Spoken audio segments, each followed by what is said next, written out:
Good evening, everyone.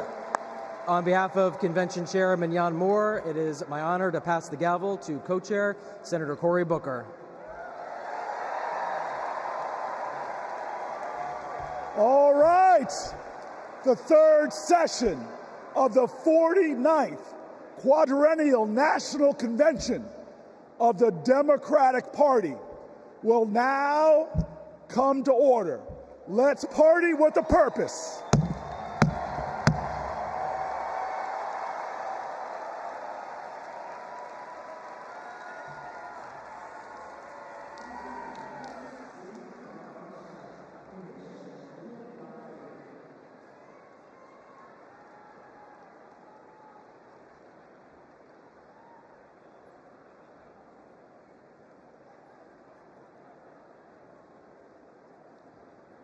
ॐ समानि व आकूति समाना हृदयानि वः समानवस्तु वो मनो यथा आवस्सु सहासाति. We should be in unison. Let our minds think together.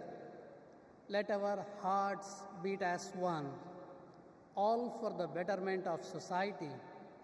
May this make us powerful so we can unite and make our nation proud. Paraspara vivadetu vayam panchashatanchate anyai saha vivadetu vayam panchottaram shatam. Even if we have differences, when it comes to the nation, we have to be united, and it moves us towards justice for all. We are one universal family. Vayam sarvepi vasudeva kutumbakaha. Satyameva jayate sarvadahi.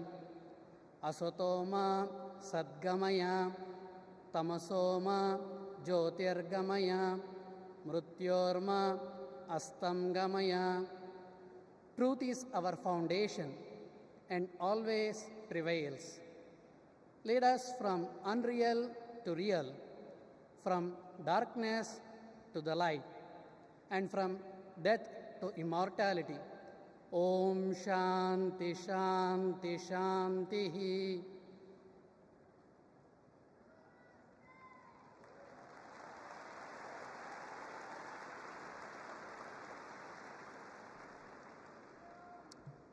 In the book of Isaiah 58 and 12, some of you will rebuild the ancient ruins. You will restore the foundations laid long ago. You shall be called the repairer of the breach, the restorer of streets in which to dwell. Let us pray.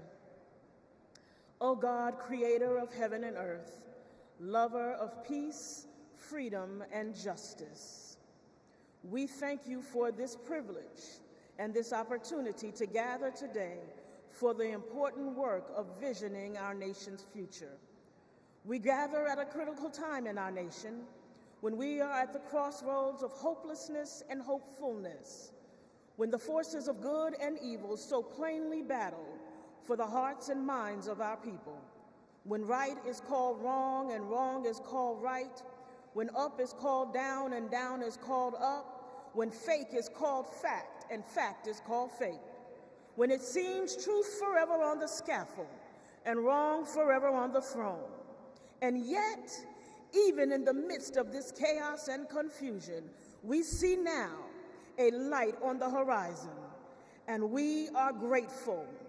Grateful for hope, grateful for purpose, grateful for direction. You have called us to this moment, to march together toward the light, to join together with one voice in one fight to move our nation away from division and despair and forward toward its highest ideals. As we gather today, seeking to fulfill the responsibility of faithful citizenship, we ask for divine guidance to help us remember our calling, to serve the least, the last, and the lost, the left out, the locked out, and the left behind, to be their voice, to be their hope, to be their strength, to be their light, to fight for them with courage and compassion, for them and for ourselves, for the work that must be done, for the bridges that must be built, for the walls that must be destroyed, for the children who must be saved, for the doors that must be opened, for the sick who must be healed, and for the last who must be first. We ask for strength for the journey, clarity of thought, sharpness of vision, singleness of purpose, and the courage of our convictions to make the promise of America the practice of America. And may we build the old waste places. May we raise up the foundations of our future so that in generations to come, we shall be called the repairers of the breach and the restorers of streets in which to dwell. Because we ask it in your name, we declare that it is so. And all of God's children say, amen.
Hello, hello.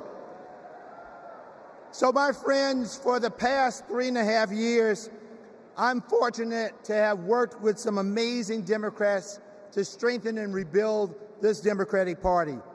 Please welcome to the stage several of our DNC officers. Vice Chair, President of the ASDC, and Chair of the Minnesota DFL, Ken Martin. Vice Chair and former Mayor Keisha Lance Bottoms. Vice Chair Henry Munoz. Treasurer Virginia McGregor. And you all know him from last night, the famous roll call star, our Secretary, Jason Ray.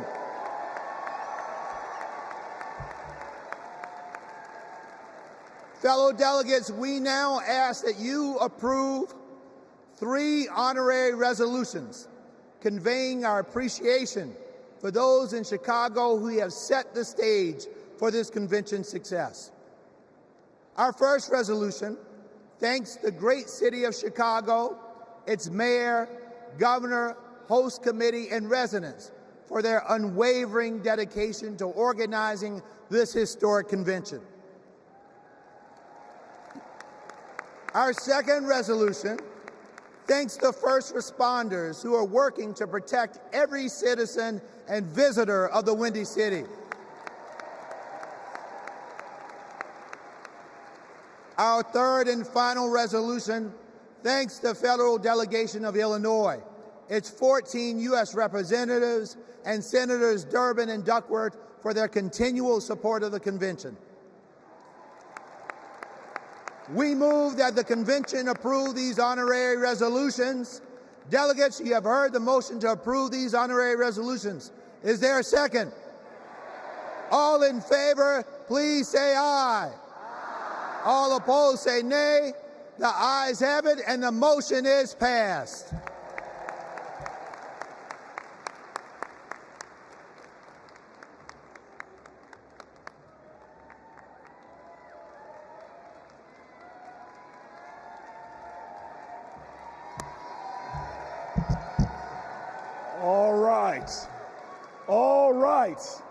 All right, y'all, welcome to night 3.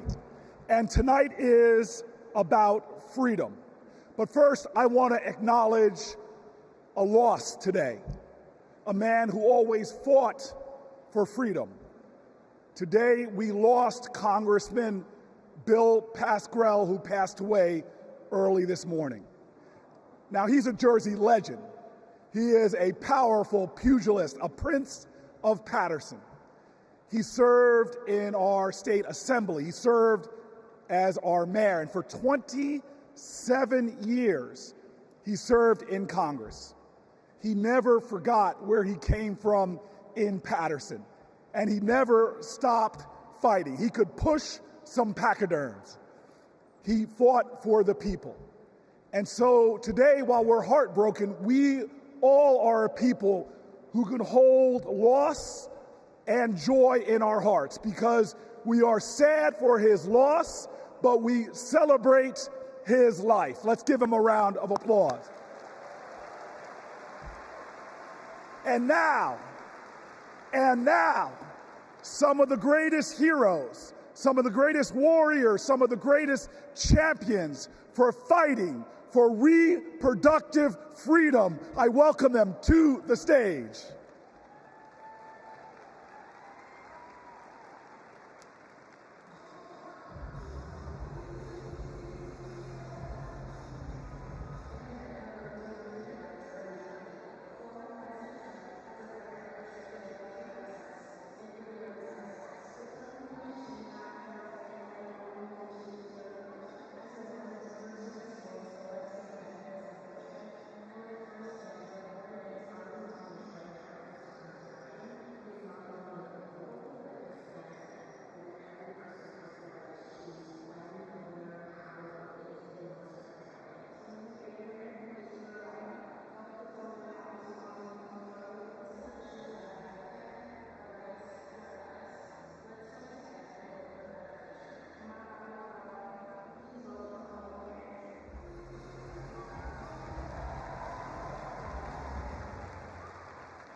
When abortion is on the ballot, we win.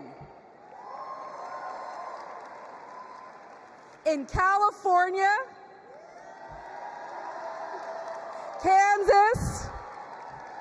Kentucky, Michigan, Montana, Ohio, and Vermont. Voters sent a message. You come for our rights, we're going to come roaring back. And it seems like every day another state gets added to the list. So let's hear it for Arizona,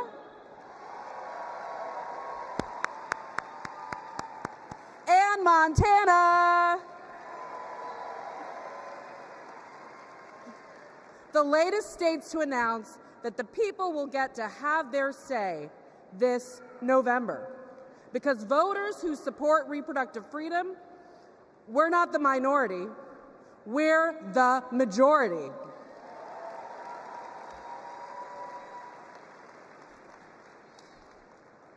And if there are two people who should understand that Americans' private lives are none of anybody's business, is Donald Trump and J.D. Vance. Instead, Trump brags about overturning Roe v. Wade. And if you want to know what he's going to do in office, Google Project 2025.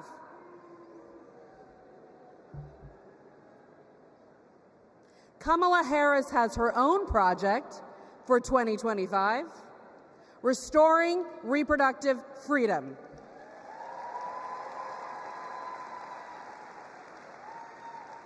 It's simple. Do we want a president who said women should be punished for having abortions, or a president who trusts women? A vice president who voted against protecting fertility treatment, or a vice president who used fertility treatment to start a family? A president who created the crisis we're in, or a president who will fix it? This election will decide America's future. So let's elect Kamala Harris and Tim Walz. Thank you.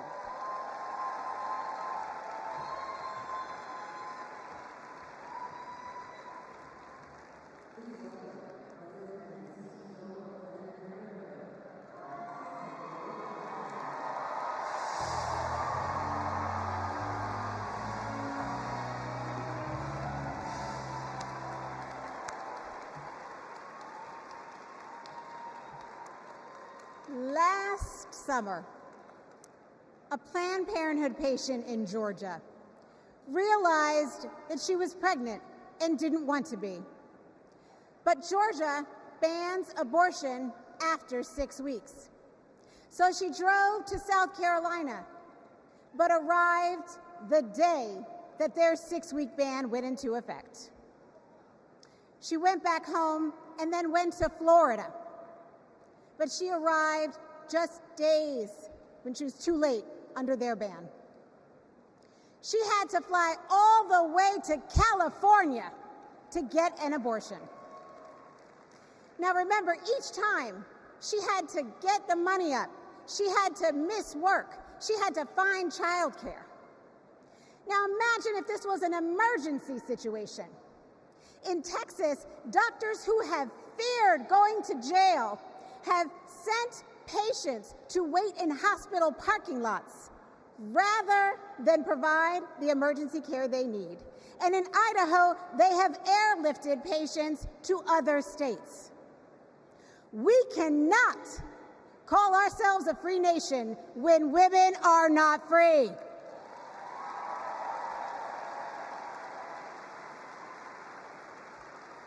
More than 1 in 3 women and nearly half of all Black women live in banned states.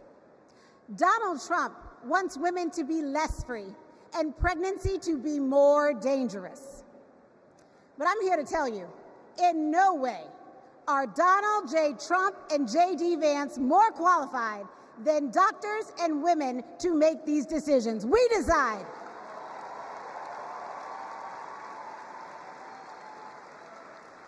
We trust women. trust doctors. And we trust Kamala Harris.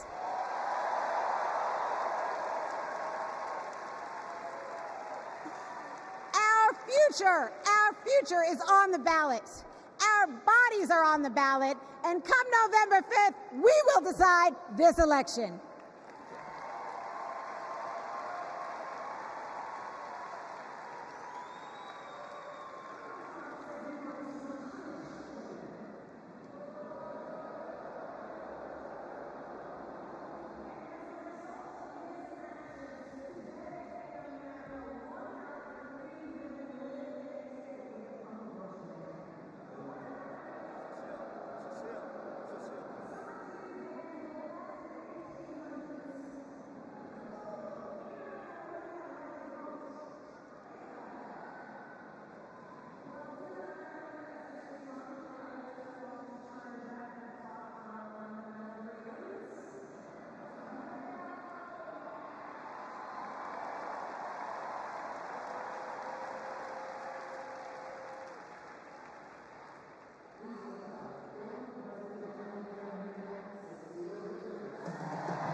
These last few weeks have been a celebration of women, from cheering on Team USA to supporting Kamala Harris for president. As my mother, Governor Ann Richards, would say, I hear America singing.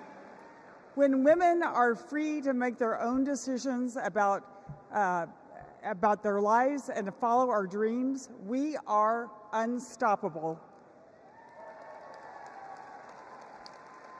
But when Roe versus Wade was overturned, a generation of young people lost that freedom. Like Ashley, a 12-year-old rape survivor in Mississippi. Because of her state's abortion ban, she started 7th grade with a newborn. That's the Republican promise of states' rights. Last year, I became a grandmother. And during my daughter's pregnancy, nothing mattered more to me than her health.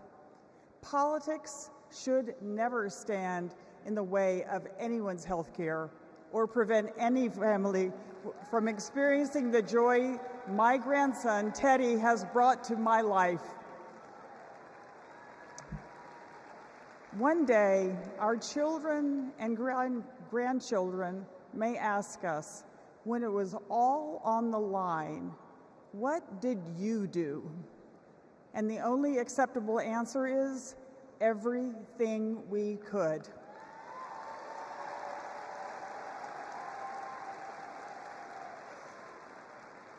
This is our time. This is our time. So let's go elect Kamala Harris and Tim Walz.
The story of America is the story of progress towards freedom. In just a few generations, my family went from being enslaved in Mississippi to being the first free black family in Muscatine, Iowa, to now preparing to elect President Kamala Harris. Progress is happening, my friends. The 20+ million LGBTQ+ Americans are living proof of it. We are your friends and your neighbors, your classmates and your family. Like Daniel, a trans kid in Tucson who's going to his very first prom. Like Eric from San Antonio, who sacrificed in combat and then came home to battle Don't Ask, Don't Tell. Like Sandy and Chris, the first same-sex couple to get legally married in California 11 years ago, in a ceremony officiated by Kamala Harris. Donald Trump wants to erase us. He would ban our health care, belittle our marriages, bury our stories, but we're not going anywhere. We are not going back.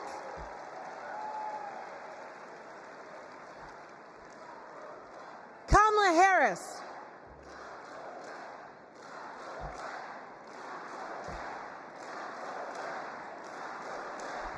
Kamala Harris and Tim Walz, they are champions for LGBTQ+ freedom, y'all.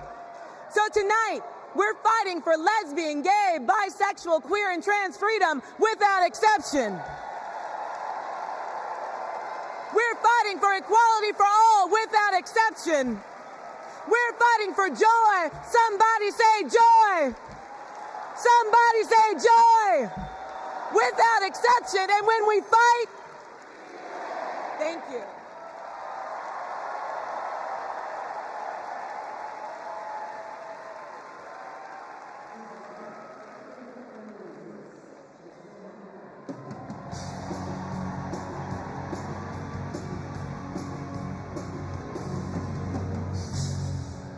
Donald Trump took away our rights, but he can never take away our power.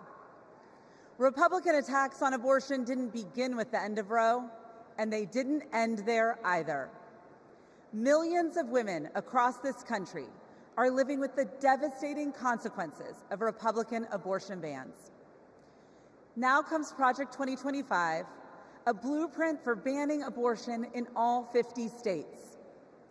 It would give extremists like Donald Trump and J.D. Vance the power to monitor your pregnancy and even prosecute doctors for mailing abortion medication.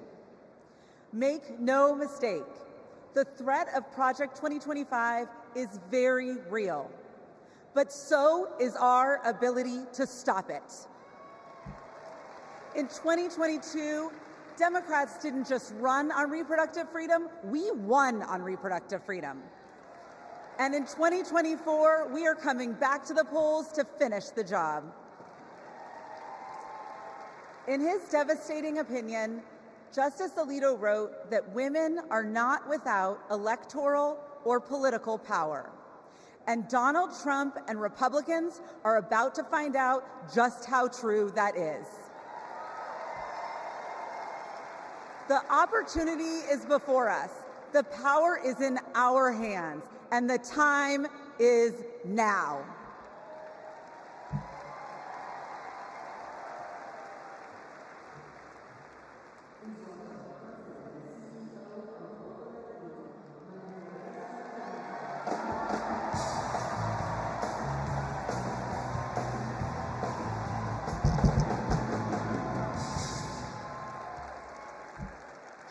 Chicago!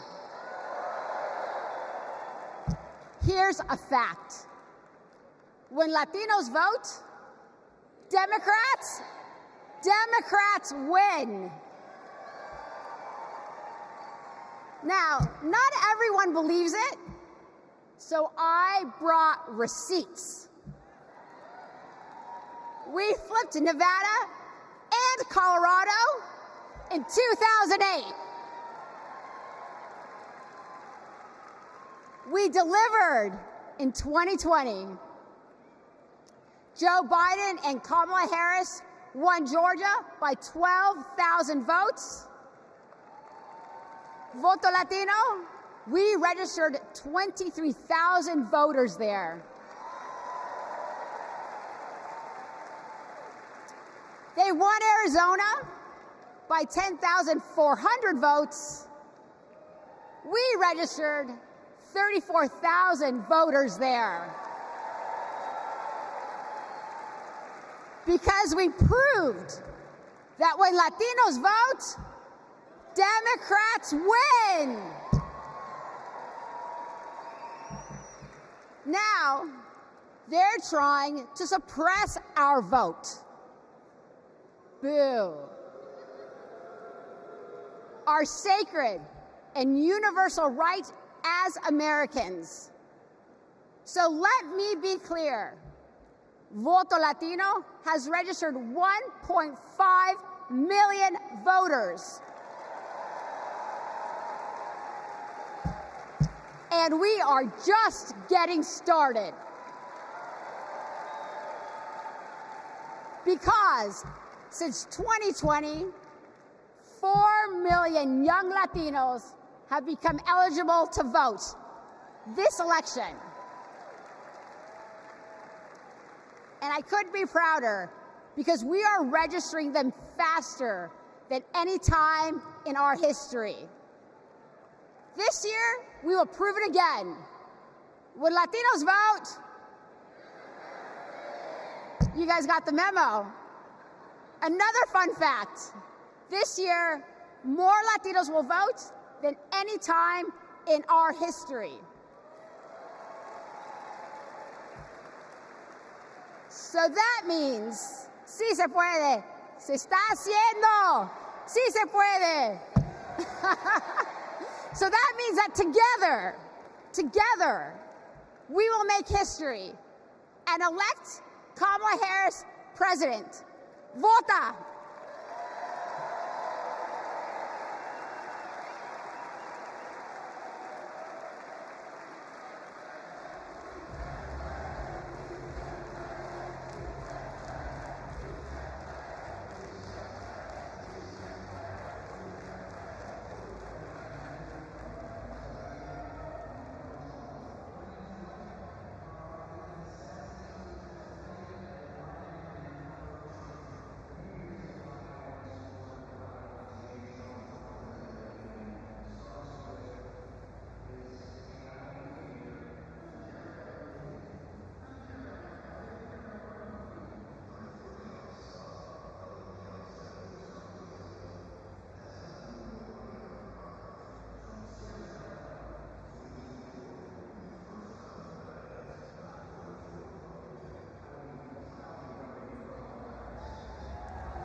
I'm Tom Suozzi, and early this year, I flipped the seat from red to blue.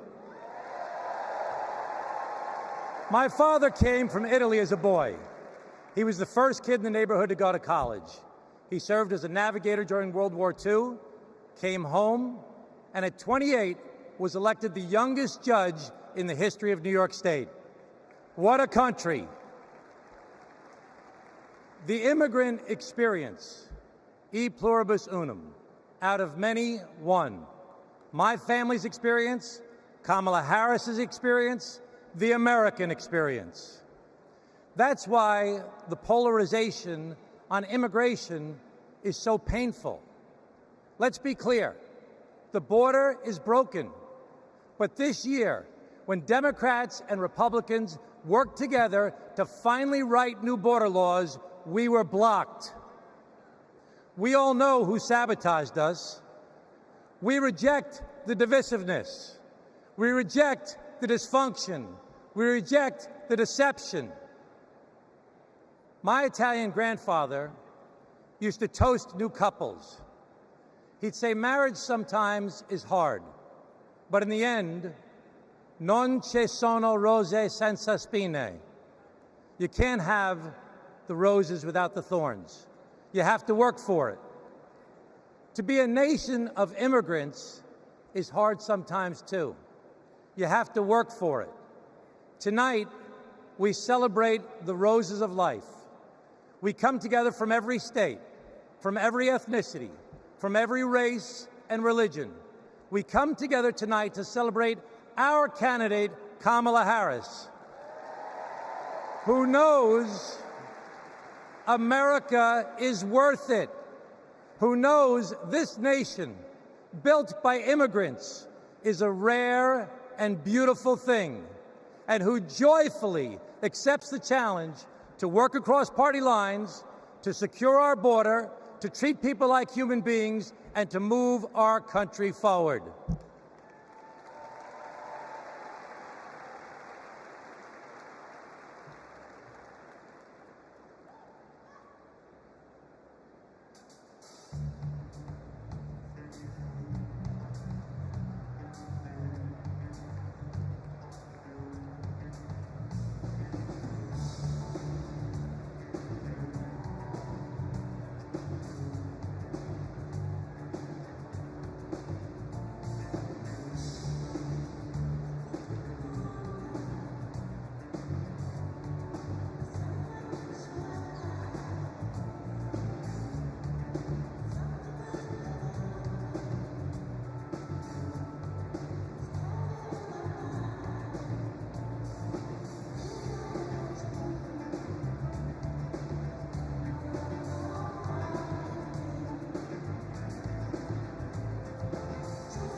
Hello, my name is Aftab Purval, and I am the first Asian American mayor in the great city of Cincinnati. As a Tibetan refugee, my mom believed deeply in the promise of America. And when I was growing up, she and my dad, who is from India, taught me that when you make a promise, you keep it. For years, politicians came through my city and promised to fix the Brent Spence Bridge, which connects Ohio to Kentucky. Donald Trump was one of them. He did what they all do, press conference here, photo op there, but nothing changed until Kamala Harris and Joe Biden. Joe Biden told Cincinnatians, we're gonna fix that damn bridge. And 4 months later, he signed the bipartisan infrastructure law. It gave our city the biggest infrastructure investment in history. It will stitch our communities back together, and it will fix that damn bridge once and for all. That's what leadership looks like. Not hollow promises, but solid progress. Not lip service, but true, honest-to-God public service. And under Kamala Harris, the progress will only continue.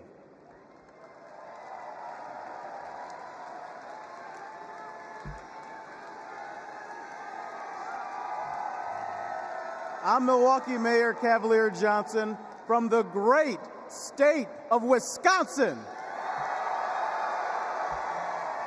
In Wisconsin, keeping promises is important. So is making amends for your mistakes. One of those mistakes happened 60 years ago in a neighborhood called Bronzeville, brimming with black music, black culture, and entrepreneurship. And then came urban renewal and the construction of Interstates 94 and 43, ripping our communities apart. 6th Street was widened and people of color were displaced. Homes destroyed, businesses shuttered, all for a quicker commute. Under Kamala Harris and Joe Biden, we're bringing Bronzeville back. With more green space, bike paths, and walkable streets to serve people who actually live there. The music is coming back. The culture is coming back. And thanks to the bipartisan infrastructure law, the opportunities are coming back. It's now my privilege to introduce two Milwaukeeans who know firsthand the power of reconnecting our communities, Rashawn Spivey and Deanna Branch.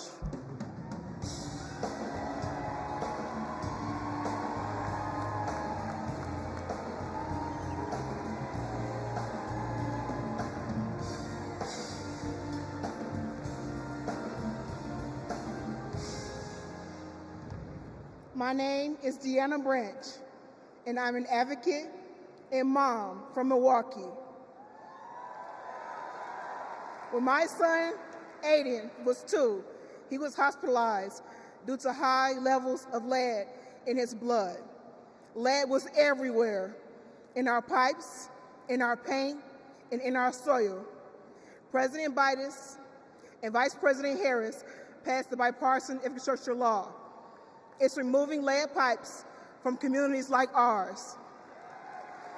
As president, Kamala Harris will make sure everyone can drink clean water and be, in Aiden's words, lead-free superheroes.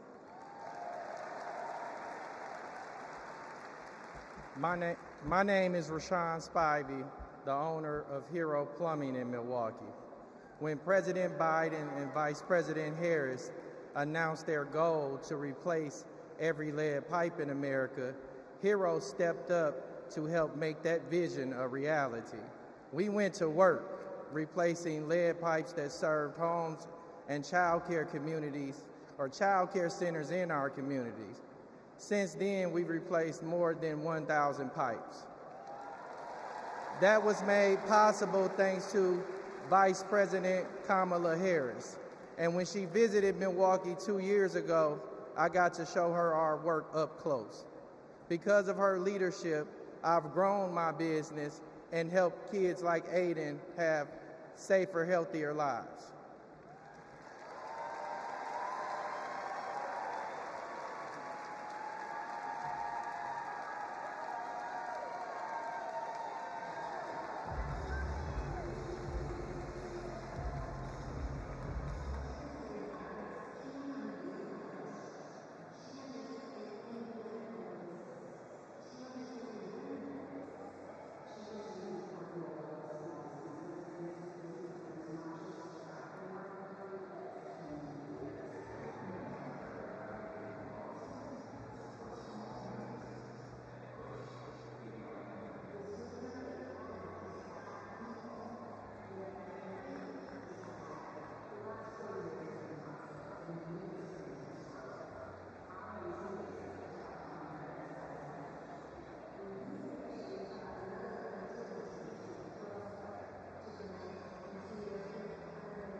Rochester, mother, grandmother, and congresswoman, and hopefully the next senator from the great state of Delaware.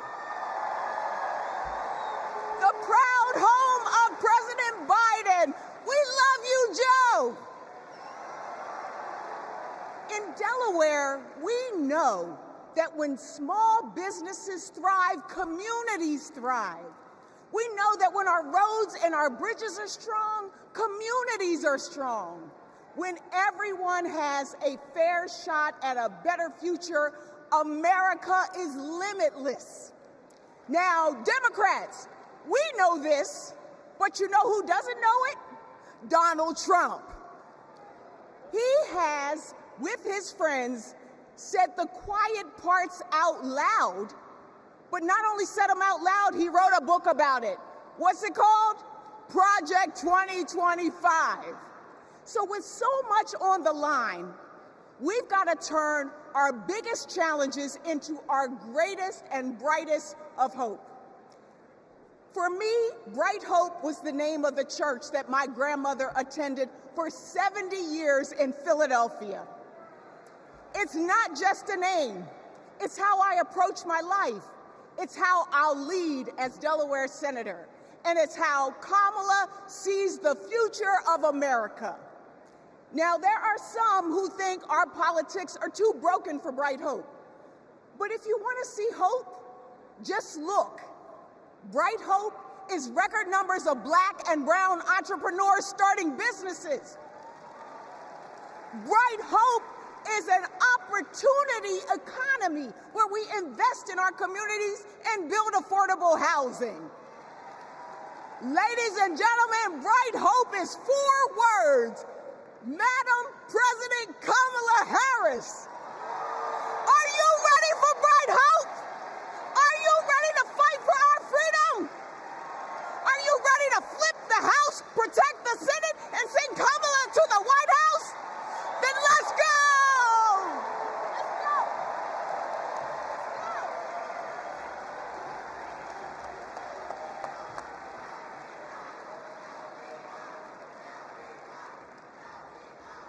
Wow.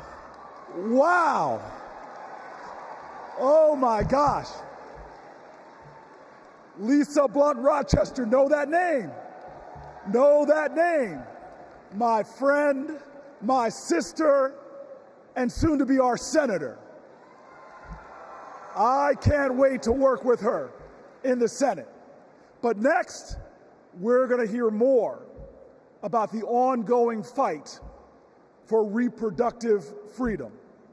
This is a fight that affects every single American, no matter where you live, so-called blue states or red states. If Donald Trump has his way, he's going to push through their extreme agenda. Project 1825. I'm sorry. I roll that back. I got that wrong. Project 1925. Oh, I'm sorry. Project 2025. That poisonous agenda where every single state will be in a state of crisis. So let's hear more from leaders who are fighting back.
Generations of women fought for our rights to vote, our right to financial independence, and our right to reproductive freedom.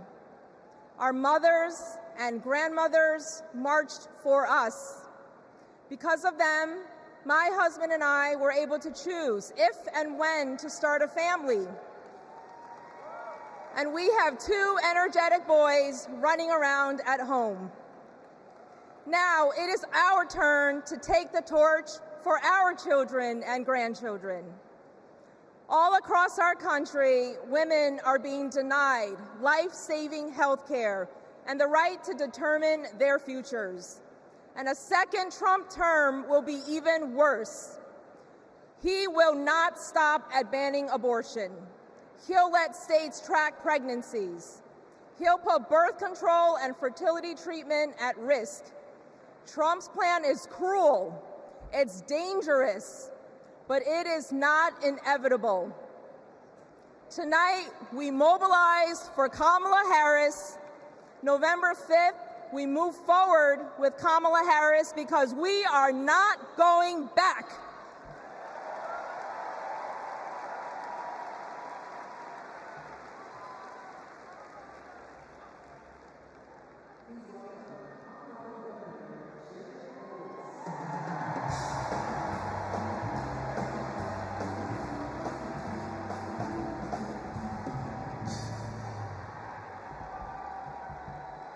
Tonight, let's talk about freedom, including our most intimate freedom, choosing when and if to have children and have a family.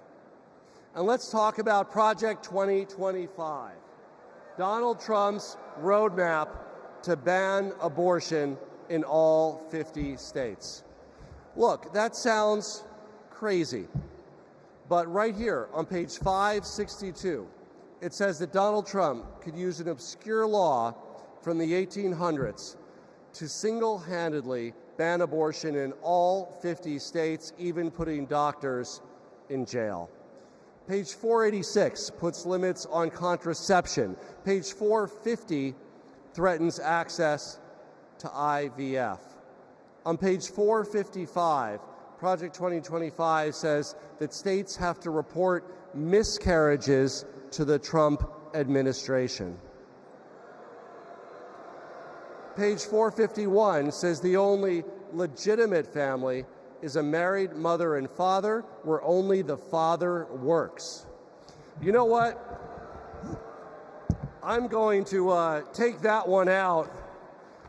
I'm going to put that in my pocket so I can share it with undecided voters so they better understand what's at stake this election. Project 2025 would turn the entire federal government and bureaucracy into a massive machine. It would weaponize it to control our reproductive and personal choices. Look, as a Redditor, gamer, entrepreneur, and Swiftie from the free state of Colorado, I'm excited by Kamala Harris's vision for protecting and expanding our personal freedom, internet freedom, and economic freedom.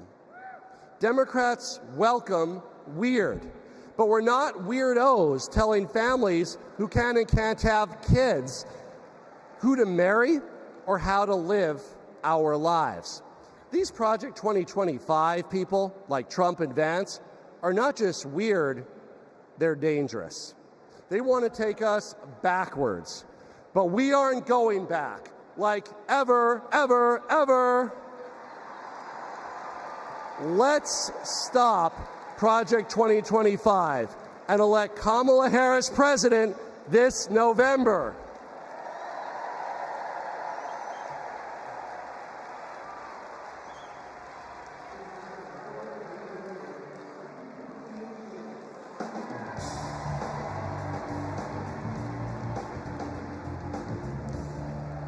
Hello, America! As a proud Floridian, I bring you a cautionary tale. For the people of my state, Project 2025 isn't just a threat. It's a reality that we battle every day. From the classroom to the emergency room, Governor DeSantis turned Florida into a testing ground for the right's most egregious, dangerous policies. I can tell you firsthand, it's been devastating for families in my district and across the state. Today in Florida, state policy requires that kids are taught racist lies about so-called benefits of slavery. Books are banned. Teachers are censored. And our LGBTQ+ community endures endless state-sponsored hate. Even a cruel "don't say gay" school law. Today in Florida, as we grapple with record heat and rising seas, extreme MAGA Republicans deleted mentions of climate change from state law. Today in Florida, a near total abortion ban endangers women's health and their lives every day. I keep thinking about a Central Florida woman I met named Deborah, and at 23 weeks pregnant, she got news every future parent dreads. Her baby's kidneys never developed. Doctors told her that not only would her baby not survive, her own health was in danger. Deborah couldn't get the care she needed in Florida, and she couldn't afford to travel hundreds of miles to get it. She had no choice but to carry her son Milo to term, only to watch him die in her arms 2 hours later. This is Project 2025 in practice. It's what Donald Trump and J.D. Vance want for the whole country. But we're not going to let it happen, are we? Now, I say this as a Floridian, but also a mom and an American. We can't let them do to America what they did to Florida. Are you with me? So let's fight like hell to elect Kamala Harris, the next president of the United States of America. Thank you so much.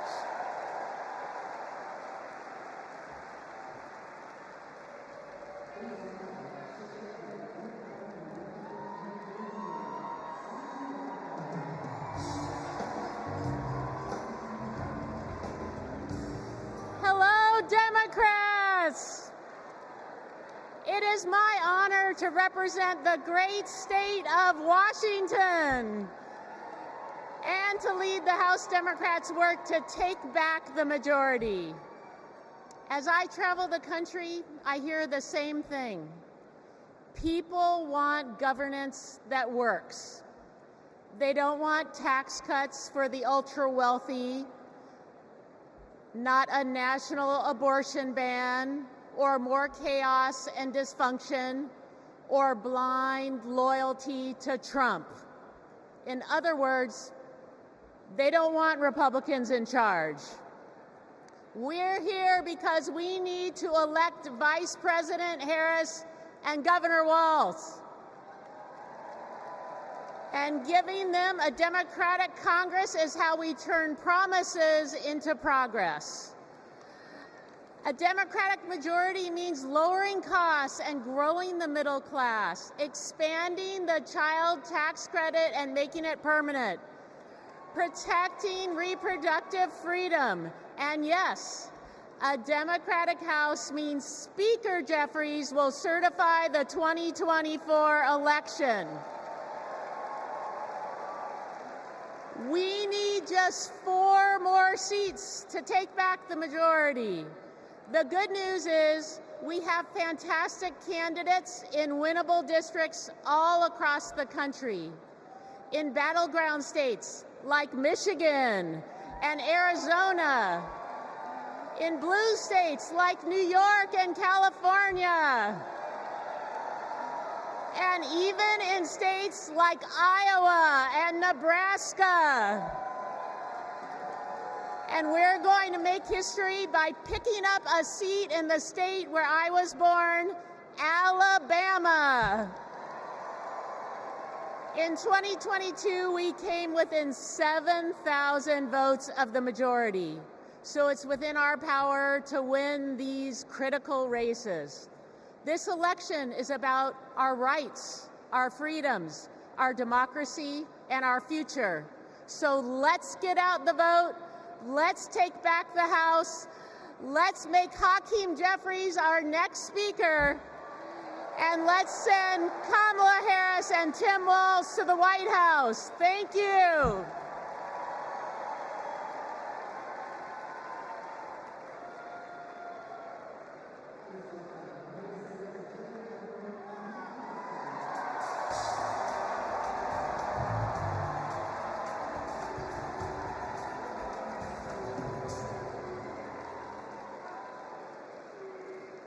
Friends, I'll never forget when I first saw the video of the murder of George Floyd. I was heartbroken. I was angry. And that morning, my phone rang. And on that line was Governor Tim Walz. Tim Walz felt the exact same way I did. And a few days later, Tim appointed me to prosecute Floyd's murder. Almost a year after that, minutes after the guilty verdict came down, my phone rang again. And it was Vice President Kamala Harris calling to congratulate my team and the work. Now, Kamala and Tim, they understand the legacy of George Floyd. No one is above the law, and no one is beneath it. No one is outside the circle of our compassion. In the Republican Party, everyone thinks they're above the law. Hell, nearly a dozen of their own lawyers are facing serious charges. Even their lawyers need lawyers.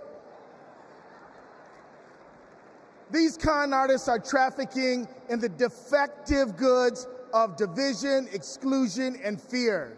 And friends, selling defective goods is a scam. And like Kamala Harris, I am an attorney general. And attorney generals know what a scam is when they see it. Like my friend Tish James, for example, from New York. America, we won't be scammed again. We're not going back, we are going forward. And Kamala Harris and Tim Walz are ready to lead us there. I've worked side by side with Tim Walz for 18 years. His office is right across the hall from mine. And I've seen him deliver for the people of the state of Minnesota every day. Everybody knows Minnesota is one of the best states to live in, to raise a family, to do business, and we've got the best voter turnout in America. Facts. Kamala and Tim, they fight for the people, and they also listen. And when they say we need a ceasefire and an end to the loss of innocent lives in Gaza and to bring hostages home, they're listening, friends. They agree with us. There are people watching tonight, and maybe even here tonight, who aren't sure yet about Kamala Harris and Tim Walz. If you want to know where they stand on some of the most urgent issues facing our country and the world, let me assure you, Kamala and Tim hear you. They listen, they care, and everyone is included in their circle of compassion. They believe that everybody counts and everybody matters. Let's put a stop to the scam of Donald Trump once and for all, and let's put Kamala Harris and Tim Walz in the White House. Let's go win.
Hello, Chicago. I'm Michigan Attorney General Dana Nessel. Let me tell you, being Attorney General is a tough job, right? But as California's Attorney General, Kamala Harris never shied away from a good fight. She's held accountable environmental polluters, sexual abusers, and transnational gangs. But what really stands out is when she stood up and protected her constituents' freedoms. In 2011, she refused to defend California's ban on same-sex marriage. She refused to argue that some families should have fewer rights than other families. It meant a lot. She was fighting for families like mine. Now, in 2022, I faced a similar situation when, after Roe v. Wade was overturned, Michigan's archaic abortion ban was resurrected. But Vice President Harris had my back, and she reminded me that protecting people's lives and defending their rights is our job.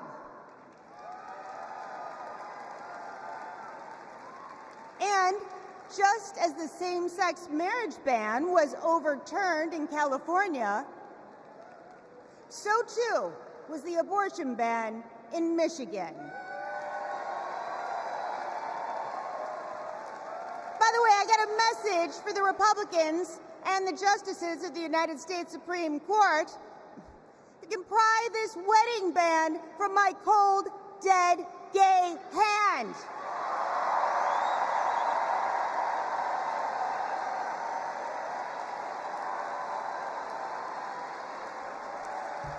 And I'm retaining a lot of water, so good luck with that. Look, I know that whether she's Attorney General or President of the United States, Kamala Harris will always be in our corner. Now, America, you get to be the judge. Do we go back to the corruption, criminality, and chaos of Donald Trump? Or do we move forward with Kamala Harris? We know when she takes an oath to preserve, protect, and defend the Constitution, she's actually read it. We know that she'll appoint Supreme Court justices who will protect our freedoms. And let me tell you, Kamala knows you go from the courthouse to the White House, not the other way around. Ladies and gentlemen, I rest my case.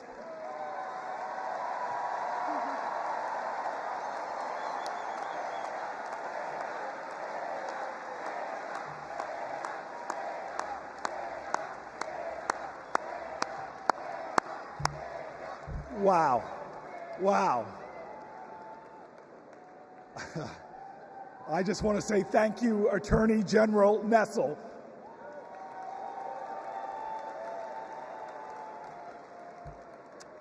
So coming up, we have John and Rachel, proud, loving parents of 3. On October 7th, their son Hirsch, a U.S. citizen, was at a music festival when Hamas attacked. He was taken hostage, and he is still being held today, an American citizen. Rachel and John want what every parent wants: to hold their child close, to love on them, and keep them safe. I'm honored to introduce the 2 of them tonight.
Got this.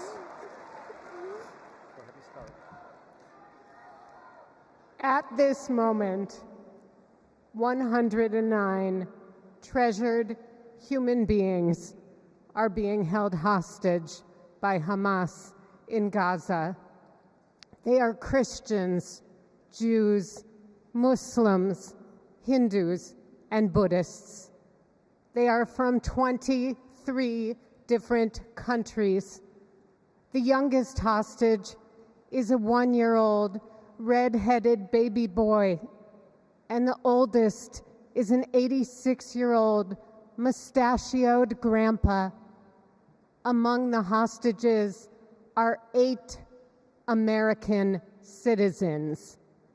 One of those Americans is our only son. His name is Hirsch. He's 23 years old, and like Vice President Kamala Harris, Hirsch was born in Oakland, California. Hirsch is a happy-go-lucky, laid-back, good-humored, respectful, and curious person. He is a civilian. He loves soccer, is wild about music and music festivals, and he has been obsessed with geography and travel since he was a little boy.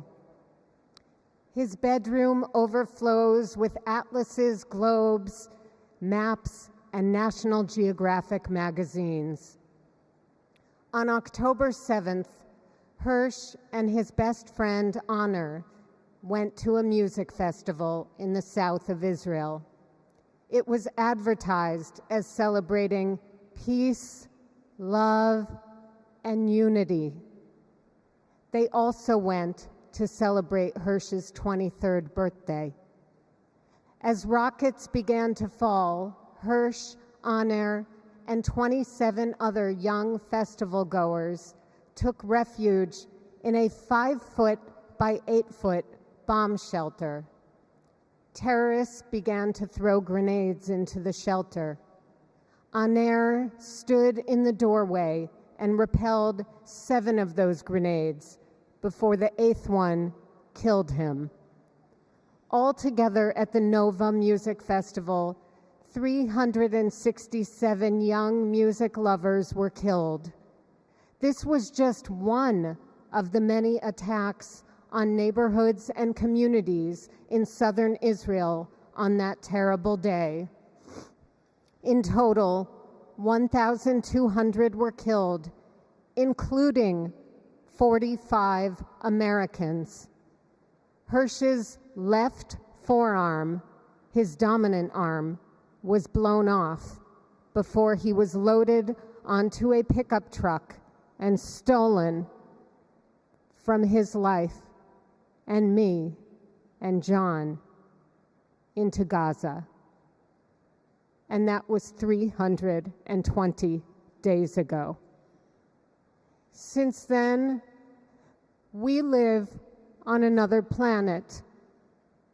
Anyone who is a parent or has had a parent can try to imagine the anguish and misery that John and I and all the hostage families are enduring. Rachel and I are comforted to be back in our sweet home, Chicago. We were both born and raised here, and our families still live here. This is a political convention, but needing our only son and all of the cherished hostages home is not a political issue. It is a humanitarian issue.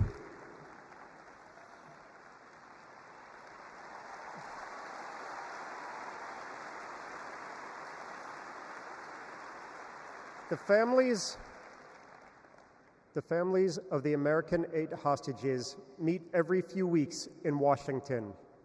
We're heartened that both Democratic and Republican leaders demonstrate their bipartisan support for our hostages being released. We've met with President Biden and Vice President Harris numerous times at the White House. They're both working tirelessly for a hostage and ceasefire deal that will bring our precious children, mothers, fathers, spouses, grandparents, and grandchildren home, and will stop the despair in Gaza.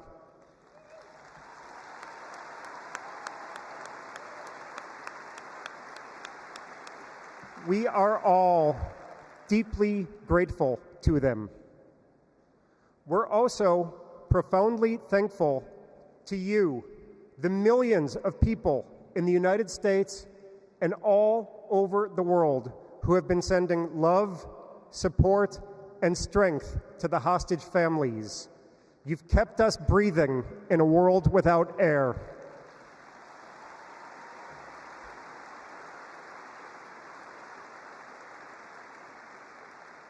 There is a surplus of agony on all sides of the tragic conflict in the Middle East. In a competition of pain, there are no winners.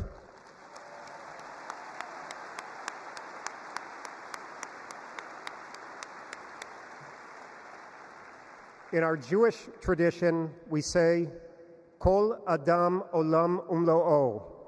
Every person is an entire universe. We must save all these universes.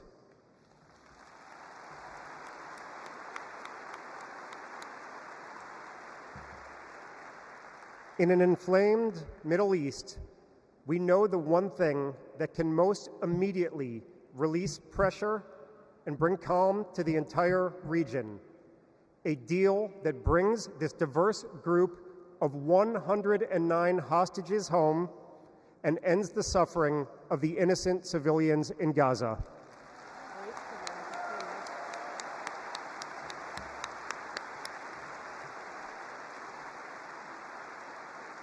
The time is now.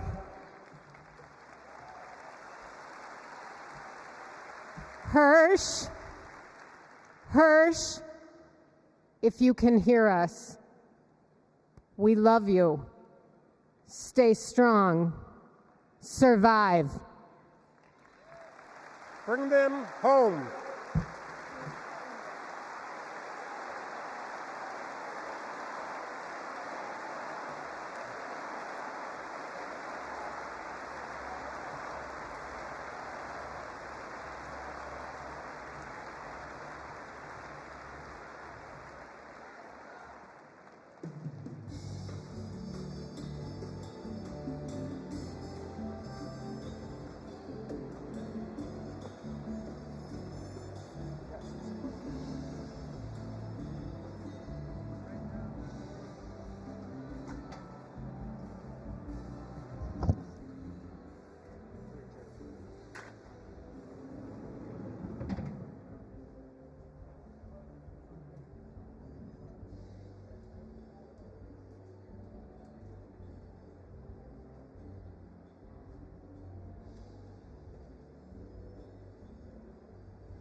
All right, all right. You know what? I'm inspired. Maybe I will sing a song. To Donald Trump, a little B.B. King classic, "The Thrill Is Gone."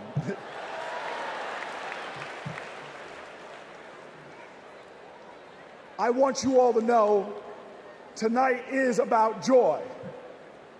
American history, our common history, is a testimony to taking on the insurmountable and achieving the impossible. That should bring us joy. Our progress never, ever came easy. But in America, we do hard things. We built labor unions and small businesses. We created great public education and world-changing innovation. We nurtured the best athletes and artists humanity has ever seen, and we kept the promise of Medicare and Social Security for our seniors. Look at who we are. Against bigotry and hate, we advanced equal rights for all Americans. Civil rights, workers' rights, LGBTQ rights, reproductive rights, the right to marry who you love, the right to be free. We did all of this in a way that didn't pit American against American. We did this by healing rifts, by bridging divides, by pulling people together. And all the while, we in this nation lived up to our calling and our creed to be a more perfect union, to make this one nation under God a little more indivisible. Now, you all know this. Trump betrays these ideals. He viciously attacks Democrats and Republicans. His put-downs know no shame. John McCain's military service, Nikki Haley's heritage, women, people with disabilities, trans people, our veterans. He is indiscriminate in his put-downs. His is the politics of smear and fear, not inspiration and elevation. Donald Trump speaks more of American carnage than American compassion. But in America, you can't lead the people if you don't love the people. All the people. Now, our nominees, Kamala Harris and Tim Walz, they bring the joy. Think about it. They're descendants of immigrants, shopkeepers, slaves, educators, people who faced pain with perseverance, people who met hate with love. They are the living dreams of their ancestors. But look in this arena, look around you right now. We are all our ancestors' wildest dreams. Generations who faced impossible odds and that responded to every one of their challenges with that classic American creed, yes, we can.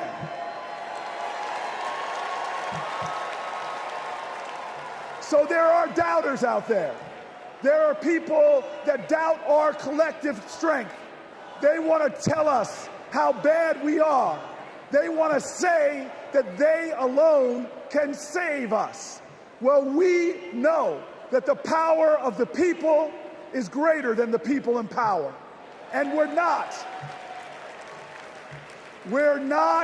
going to lose our faith. Look, I want everybody in here to let us all say it together. I believe in America. Let me hear you. I believe in America. I believe in America because our elders told us that no matter what the obstacle, like the gospel says, we shall overcome. I believe in America because our soldiers died on beaches and battlefields. They died at sea and in the air so that we could be free today and say together, I believe in America. I believe in America because our fighters fought at Stonewall. Our marchers marched in Selma. Delegates met at Seneca Falls.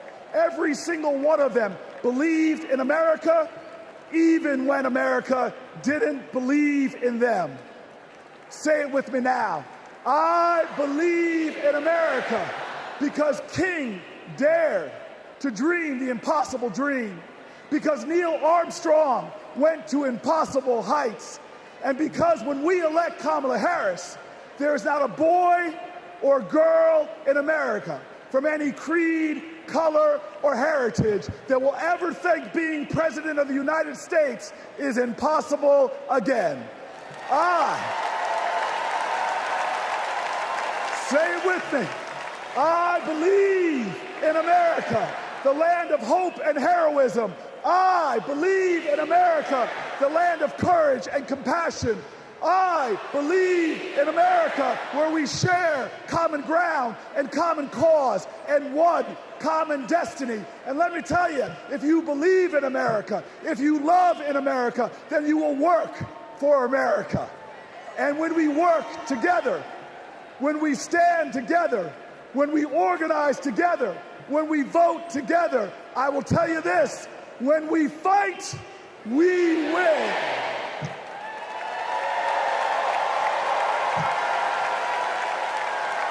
Ladies and gentlemen, Veronica Escobar.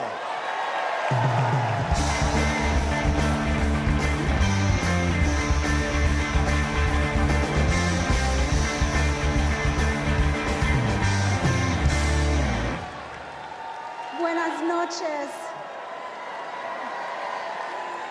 Like countless Texans, I grew up going back and forth across the border from El Paso to Ciudad Juarez. My family would shop, have dinner, go to the doctor, pick up medicines. The border is my beloved home, the place where my children grew up. Forget what you hear on the news. I'm from there. When it comes to the border, hear me when I say, you know nothing, Donald Trump. He and his Republican imitators see the border and immigration as a political opportunity to exploit instead of an issue to address. Congress hasn't passed comprehensive immigration reform in nearly 4 decades. The 3 times they tried, Republicans blocked legislation that would have funded border security and created a more humane immigration system. They are not serious people. You know who is serious? Kamala Harris. I met the Vice President when she visited El Paso. I saw firsthand how she engaged with law enforcement, migrants, and human rights advocates. She was curious. She asked questions. She listened. And she didn't care if the cameras were on. Most of all, she recognized that the situation at the border is complicated, as filled with opportunities as it is with challenges. All Republicans have to offer is demonization and bluster. Democrats have solutions. With Kamala Harris as president, we can live up to the promise of America. We can strengthen legal pathways to immigration. We can secure our borders, and we can treat with dignity those who seek a better future within them.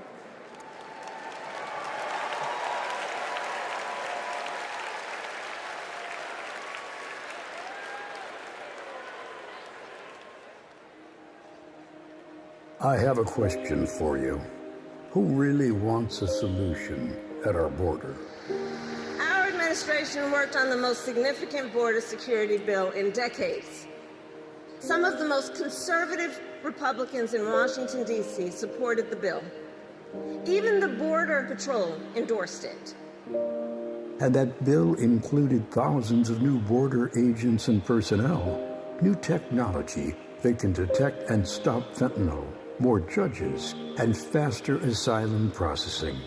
For the first time in decades, a chance at a real bipartisan solution. But at the last minute, Trump directed his allies in the Senate to vote it down. They're blaming it on me. I said, that's okay. Please blame it on me. Please. He tanked the bipartisan deal because he thought it would help him win an election. Which goes to show Donald Trump does not care about border security. He only cares about himself. The real difference is, I was the Attorney General of a border state. In that job, I walked underground tunnels between the United States and Mexico on that border with law enforcement officers. I went after transnational gangs, drug cartels, and human traffickers that came into our country illegally. I prosecuted them in case after case, and I won. So here is my pledge to you. As president, I will bring back the border security bill that Donald Trump killed, and I will sign it into law and show Donald Trump what real leadership looks like.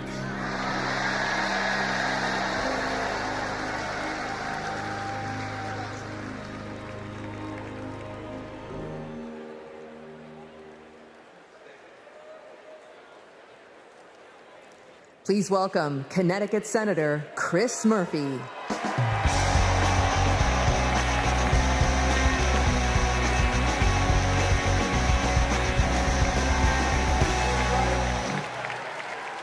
So, I just want to let you know, that everything that you just saw in that video, that's exactly what happened. I know because I was the Democratic senator who negotiated that bill to secure the border with President Biden and Vice President Harris. I want to tell you this as well. Donald Trump's allies weren't just in the room. They helped us write the whole bill. It was a bipartisan bill. It was a tough bill. $20 billion in new border security, gave the president the emergency power to shut down the border, made compassionate but serious reforms to our asylum system.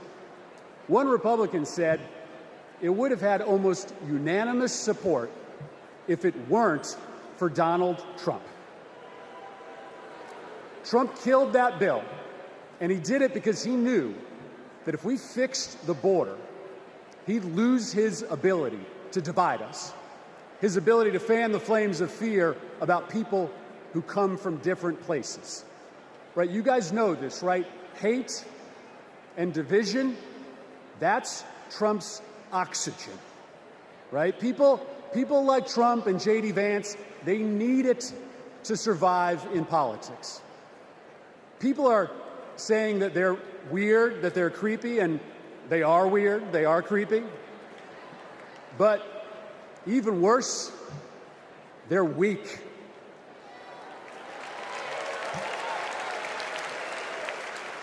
Kamala Harris is not weak. For 20 years, Kamala Harris has been tough as nails when it comes to securing our border.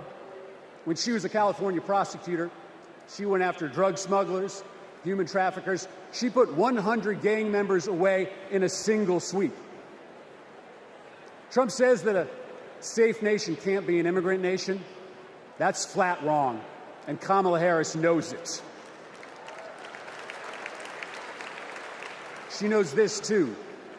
Engraved on the Statue of Liberty is a poem.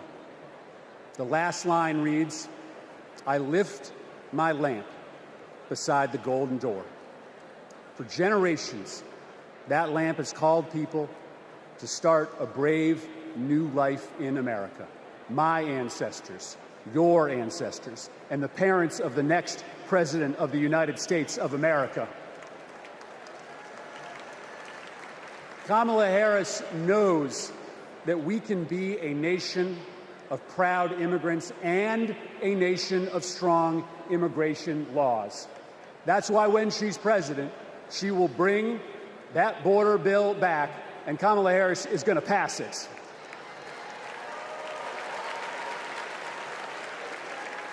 How do I know this?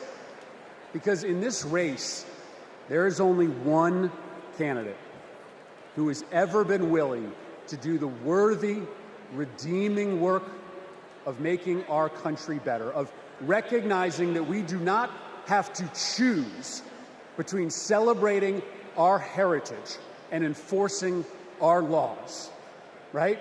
The beautiful thing about America is that we can be both.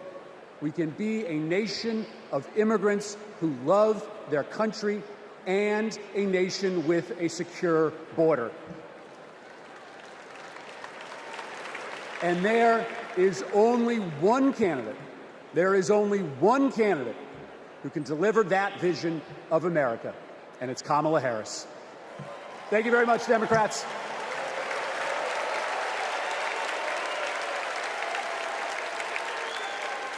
Please welcome Bexar County Sheriff Javier Salazar.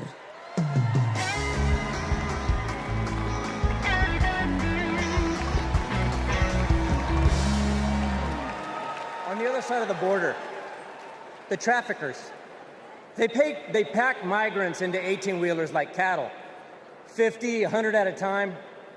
Then they seal the doors. That's when the 911 calls come. We hear them, desperate, terrified, gasping for air. Now, sometimes we get there in time. Sometimes, despite our best efforts, we can't. When Donald Trump comes down to Texas, stands next to officers in uniforms just like mine, he's not there to help us. Don't think that, not for a second. He is a self-serving man.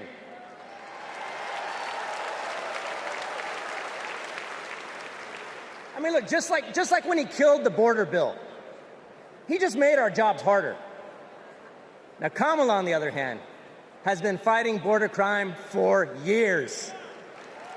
She's gone down to Mexico and worked to stop the traffickers. And when the traffickers didn't stop, she put them in jail. Now, down in my neck of the woods, we call that fooling around and finding out. I may be paraphrasing a bit. We protect them. Now, the border sheriffs that I know, right, and we're like Kamala. We protect and serve. We enforce the law. We show compassion. And we fight like hell to protect our border. Because as we've always known in Texas, cuando luchamos, ganamos. When we fight, we win.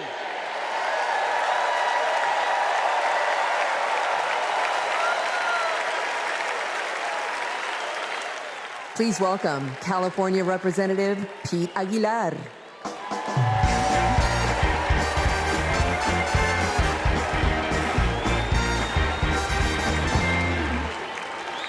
I'm Pete Aguilar, chair of the Democratic Caucus. For 4 generations, my family has called California home. I grew up in San Bernardino, a working-class community defined by family, faith, and hard work. These values, shared by Latino families across this country, are what made my family's American dream possible.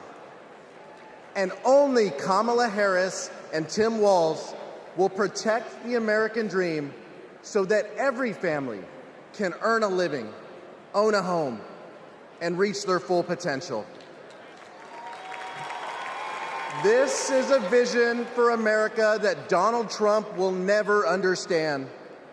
All he knows is chaos and division. He talks about tearing American families apart, pitting neighbor against neighbor, community against community. Compare that to what Kamala Harris has done as vice president. Almost 500,000 people who live here and are married to a U.S. citizen can now apply for lawful permanent residents. DACA recipients who graduated college have easier access to work visas. And we would have much more security at the border if Donald Trump hadn't tanked the bipartisan bill. Folks, we don't have to choose between a secure border and building an America for all. Under President Harris, we can and will do both. As a prosecutor, she took on transnational gangs and cartels. As president, she will fight for pathways to citizenship. And I can tell you, as the highest-ranking Latino in Congress, our community understands the stakes in this election because we believe in the promise of this country. We believe our nation is stronger when we keep families together. We believe our union is more perfect when dreamers become doctors, teachers, construction workers, and military service members. Latinos believe in that American dream and a brighter future. One where we secure our border, fix our broken immigration system, and unlock economic opportunity for all. And together, we will win. Thank you.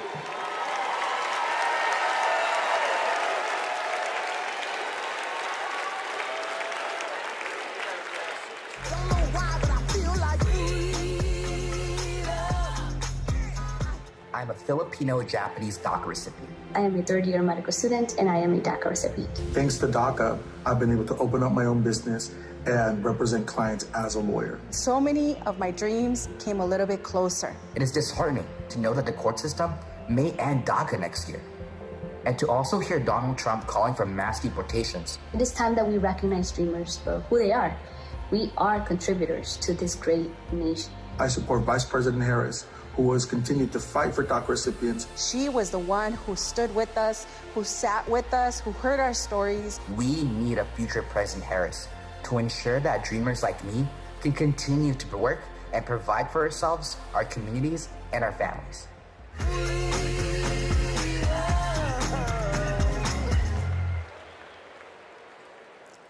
Please welcome United States Marine Corps veteran Carlos Eduardo Espina.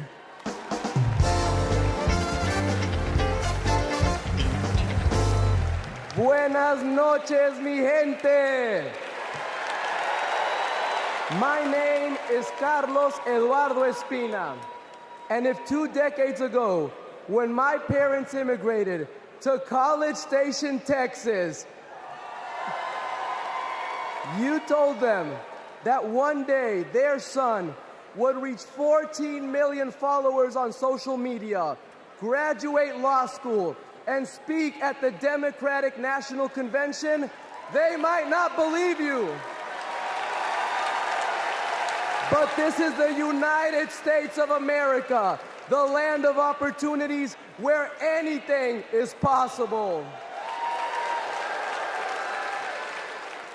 I know this because daily I interact with people who, like my parents, came to America to fulfill the dreams and ambitions that in their home countries were impossible.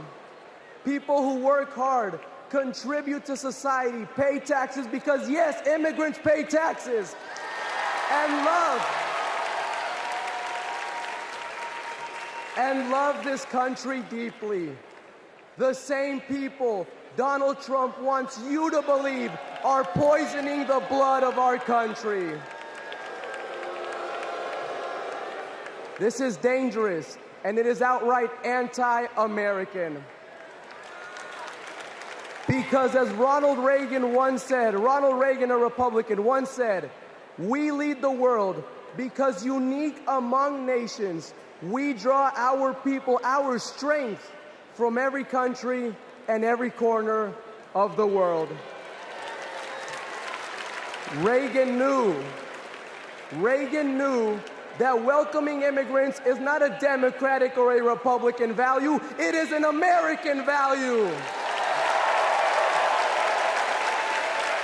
To be pro-immigrant is to be pro-America. And that's why Kamala Harris understands this too.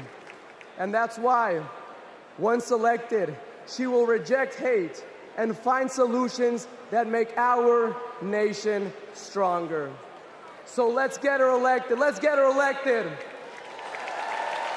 And ensure that our country remains a beacon of freedom and opportunity for all. Thank you, God bless you, and God bless the great state of Texas.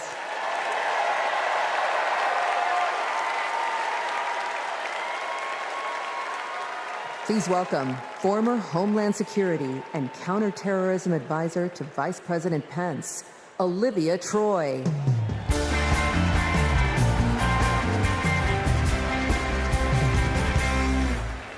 4 years ago, I resigned from the Trump administration. As a Republican who dreamed of working in the White House, it was a hard decision. But as an American, it was the right one. I saw how Donald Trump undermined our intelligence community, our military leaders, and ultimately our democratic process. Now, he's doing it again, lying and laying the groundwork to undermine this election. It's his MO, to sow doubt and division. That's what Trump wants, because it's the only way he wins. And that's what our foreign adversaries want, because it's the only way they win. As a national security expert, y como latina, y hija de una inmigrante mexicana que realizó el sueño americano, being inside Trump's White House was terrifying. But what keeps me up at night is what will happen if he gets back there. The guardrails are gone. The few adults in the room the first time resigned or were fired. I grew up in the kind of working family that Trump pretends to care about. Conservative, Catholic, Texan. July 4th was our most sacred holiday. Those values made me a Republican. And they're the same values that make me proud to support Kamala Harris. Not because we agree on every issue, but because we agree on the most important issue: protecting our freedom.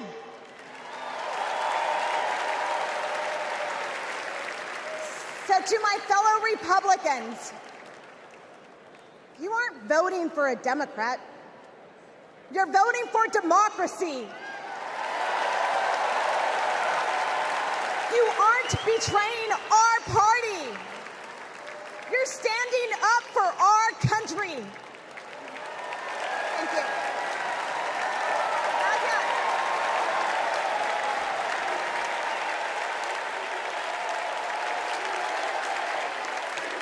Please welcome former Georgia Lieutenant Governor Jeff Duncan.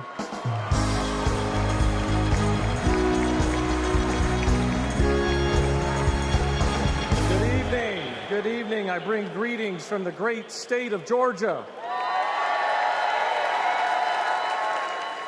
So let's get the hard part out of the way. I am a Republican. But tonight, I stand here as an American.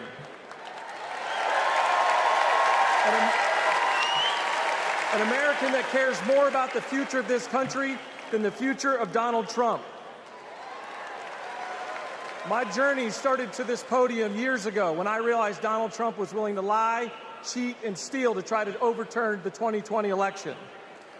I realized Trump was a direct threat to democracy, and his actions disqualified him from ever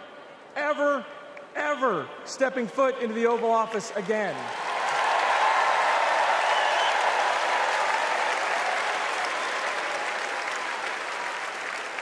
I could spend my time revving up this crowd, but I'm certain I don't have to talk anybody out of voting for Donald Trump here. So I'm going to focus my attention on the millions of Republicans and independents that are at home that are sick and tired of making excuses for Donald Trump.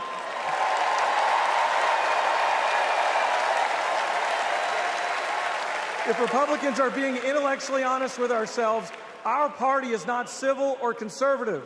It's chaotic and crazy, and the only thing left to do is dump Trump.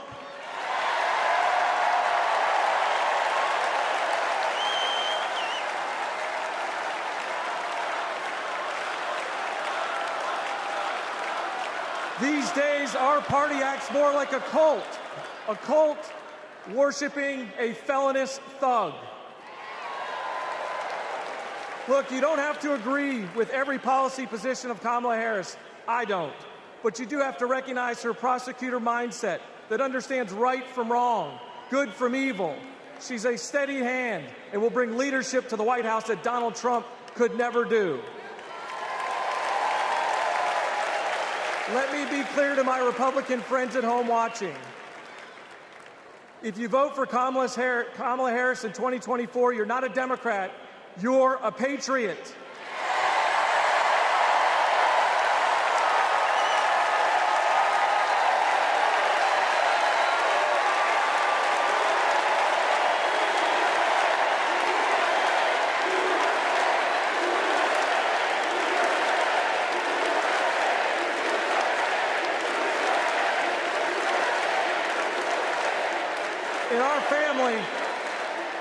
In our family, my wife Brooke and I are raising 3 boys, and we have a family motto.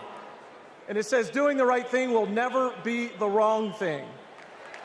During 2020, during just the lowest of lows, when we had armed officers outside our house protecting us from other Republicans, Donald Trump had targeted us. My son came downstairs, and he handed me this coaster that I'd given him years before at a father-son retreat for our church. And he said, hey, Dad, doing the right thing will never be the wrong thing. Stay strong.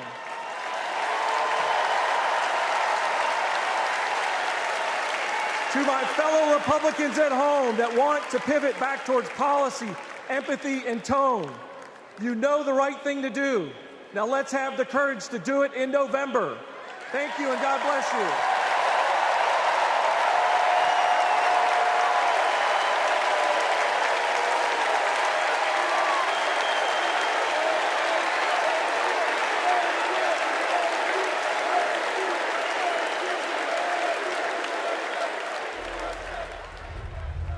Never give up. We will never concede. It doesn't happen. You don't concede when there's theft involved. And after this, we're going to walk down, and I'll be there with you. We're going to walk down to the Capitol, because you'll never take back our country with weakness. You have to show strength, and you have to be strong. It does look like we're going to have an ad hoc march stepping off here. There's a crowd surge heading east. Mike Pence, I hope you're going to stand up for the good of our Constitution and for the good of our country. And if you're not, I'm going to be very disappointed in you. I will tell you right now.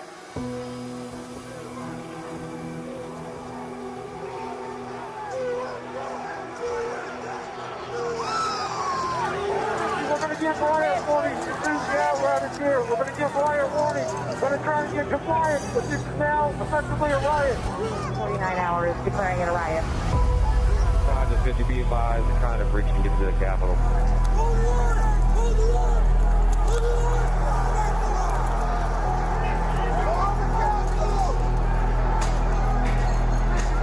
Streets of the Capitol! Streets of the Capitol to the upper level! Mike Pence didn't have the courage to do what should have been done to protect our country and our Constitution. Bring out Pence! Bring out Pence! Bring out Pence!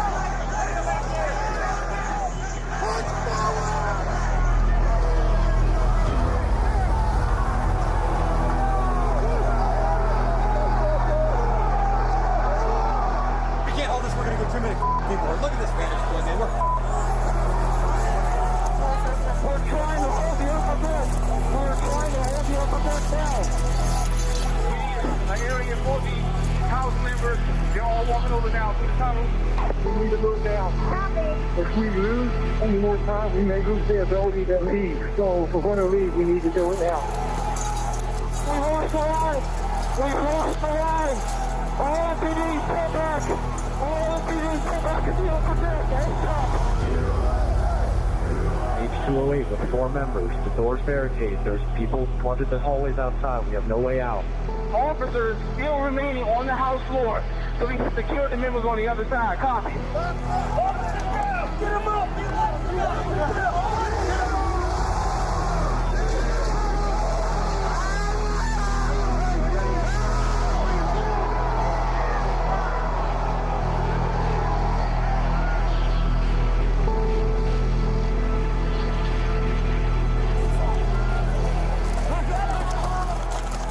And if I win, I will be looking very, very strongly at that pardon.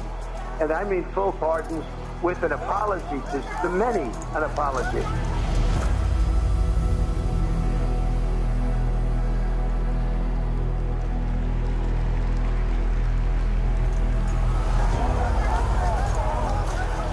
They were peaceful people. These were great people. The crowd was unbelievable. And I mentioned the word love, the love in the air. I've never seen anything like it.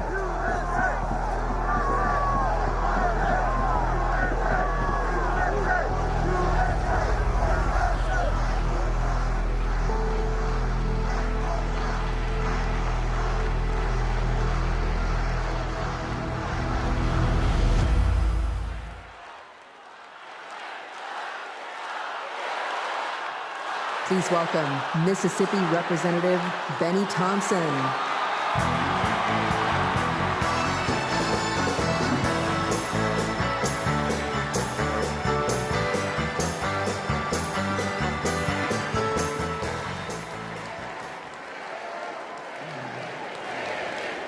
On January 6th, like most of my colleagues, I had one goal: to uphold the votes of the American people, the cornerstone of our American democracy.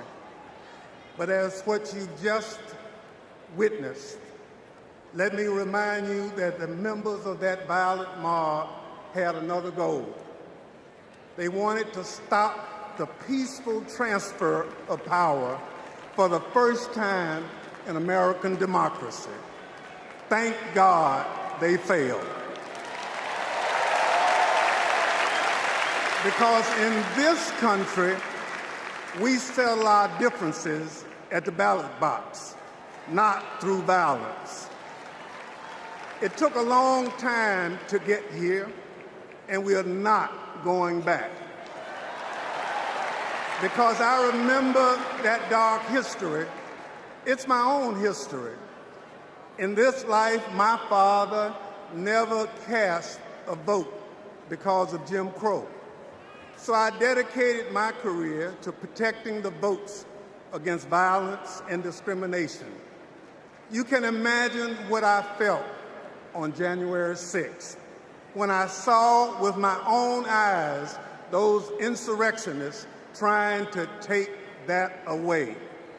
They did it to rob millions of Americans of their votes. They did it because Donald Trump couldn't handle losing. He lied about the election fraud. He called his conspiracy-led mob to Washington. He would rather subvert democracy than submit to it. Now he's plotting again. His campaign proclaims that elections won't end until the moment of inauguration. We will win or it was rigged. We win or else. This is Donald Trump's America. Elections are about choice. Choose democracy, not political violence. Choose the America we've always taught our children to love. Choose Kamala Harris.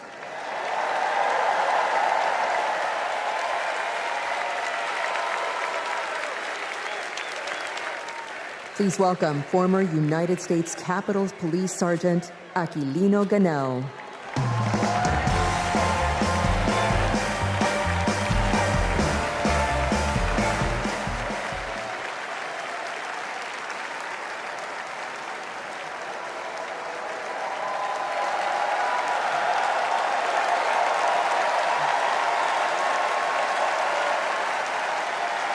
Thank you. Thank you.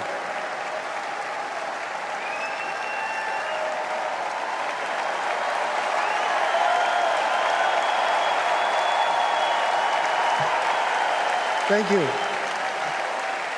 Before I begin, I need to acknowledge the sacrifices that 5 officers who died as a result of January 6th made on that day.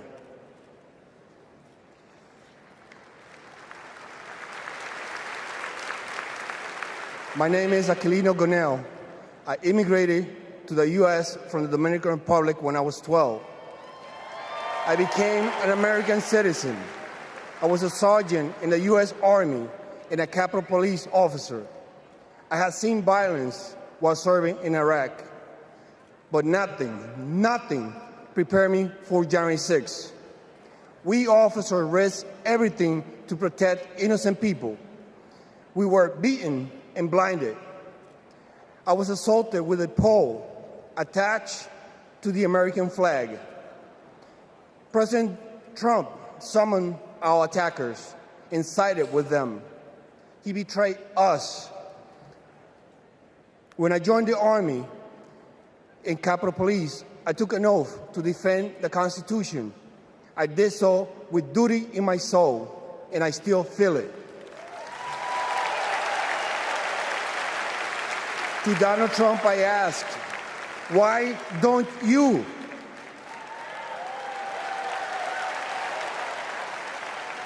On January 6th, I nearly died protecting the Capitol, and I will do it again for our democracy. The way to preserve it is to elect Kamala Harris, our first female commander-in-chief.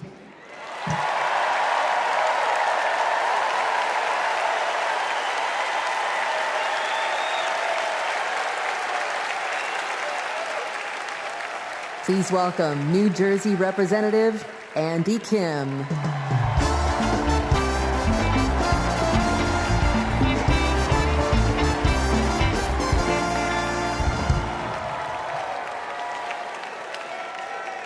When I was a kid, my parents brought me to the Capitol. They taught me that it's sacred ground, a symbol of our democracy. When I got to Congress, I was excited to bring my little boys to the same beautiful building. I asked them, do you like the Capitol? And my oldest son, Austin, said, I love the Capitol, and lowercase too. They are so sweet. But shortly after, we saw something unimaginable. A mob tearing down flags, assaulting police officers. That night, I walked into the rotunda. The floor was covered in broken glass and garbage, strewn with the chaos unleashed by Donald Trump. And I thought to myself, how did it get this bad? So I did the only thing I could think of. I grabbed the trash bag and started cleaning up.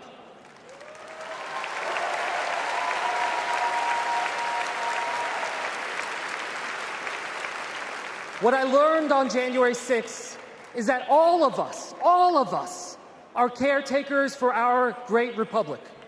We can heal this country, but only if we try. Many of you are doing your part through your voices and your votes. Always remember, this chaos that we see, it doesn't.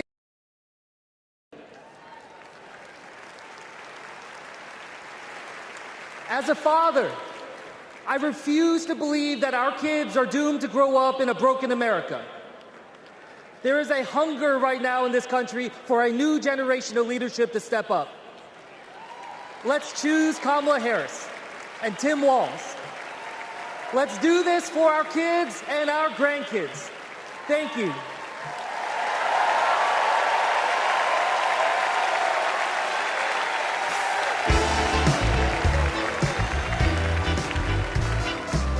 Please welcome Olivia Juliana.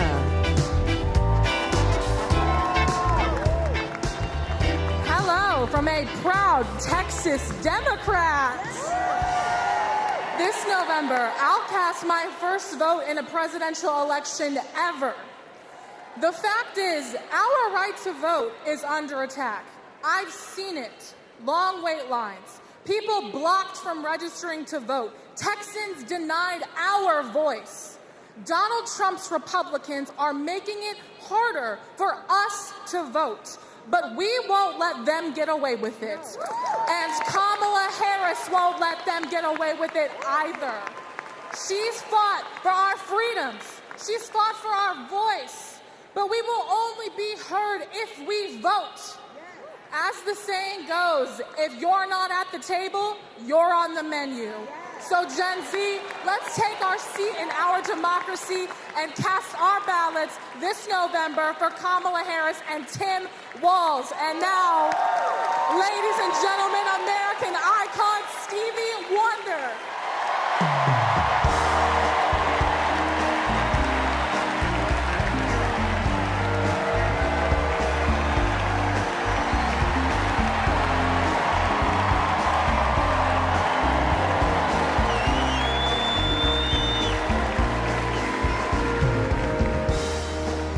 I love you.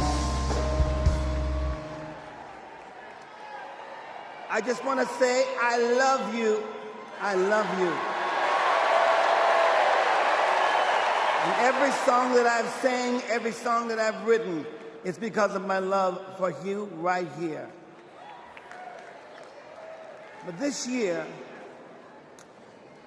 I've prayed very hard for peace to come to our world's nations, but also to each one of our hearts. Even though our hearts have been beaten and broken, beyond prayer, I know the importance of action, and now is the time to understand where we are and what it will take to win. Win the broken hearts, win the disenchanted, win the angry spirits. Now is the time.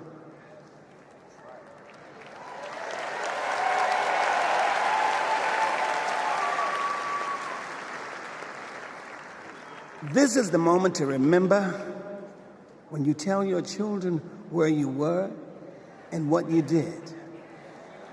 As we stand between history's pain and tomorrow's promises, we must choose courage over complacency.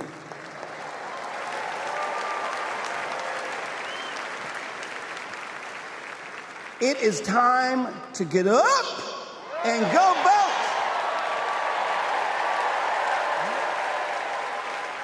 Listen, the choice is clear, clearer than anyone else is saying.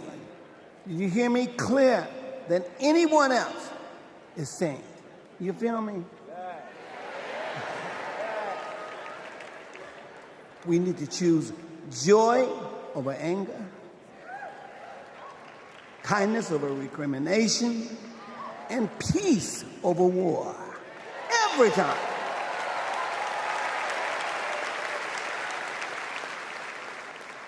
We must choose to be above the ugly words, the hateful anger, and the division those words and anger create. We must keep on keeping on until we truly are a united people of these United States. And then we will reach our higher ground. Are y'all ready? Are y'all ready to reach your higher ground?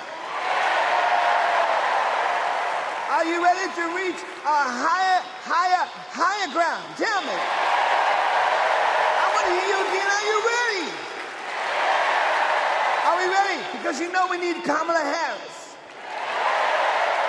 Yes, we do. And we need a great man, as we do have, as a future vice president. You know that. So you know what? I'm depending on you to do, as Spike Lee would say, the right thing. Are y'all ready? Are y'all ready? Are you ready? Mowski, are you ready? I'm ready, Steve. Kansas, are you ready? All right, ready, everybody.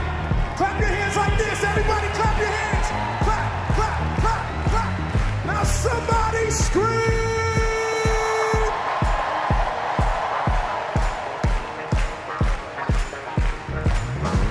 Here we go.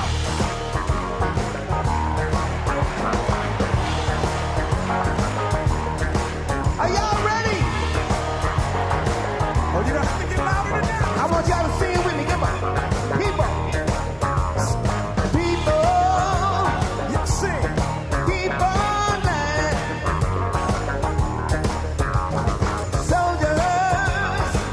Keep on going. Yeah. Whoa. Keep on doing it. 'Cause it won't be too long. Are y'all with me?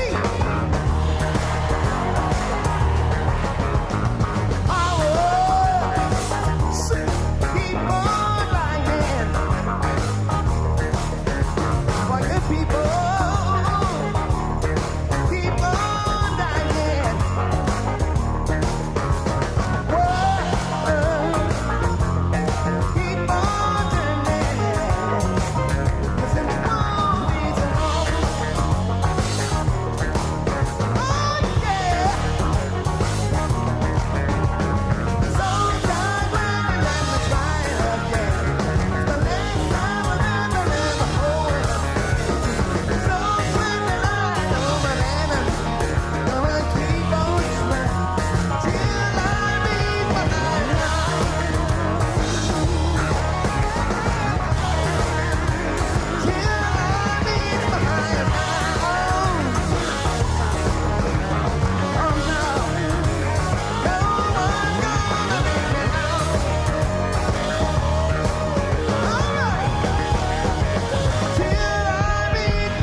Wow.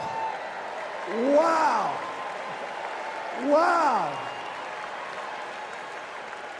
I couldn't see the rest of y'all, but from back, Nebraska was getting down. Stevie's song is powerful, but so was his words. He said courage over complacency. He gave us a call in his remarks. But now I gotta tell you, the party is gonna keep going. We're just getting started, y'all.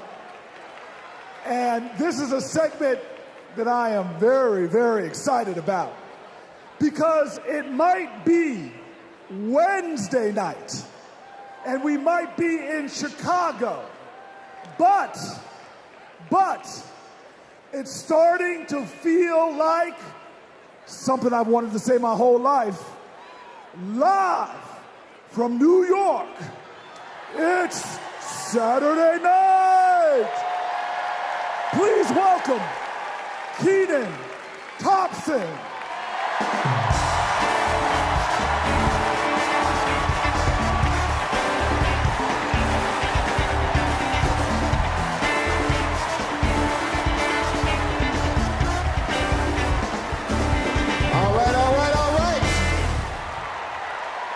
What's up, DNC?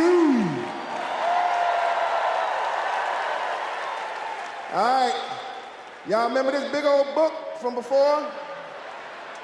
When Colorado Governor Jared Polis ripped a page out of it?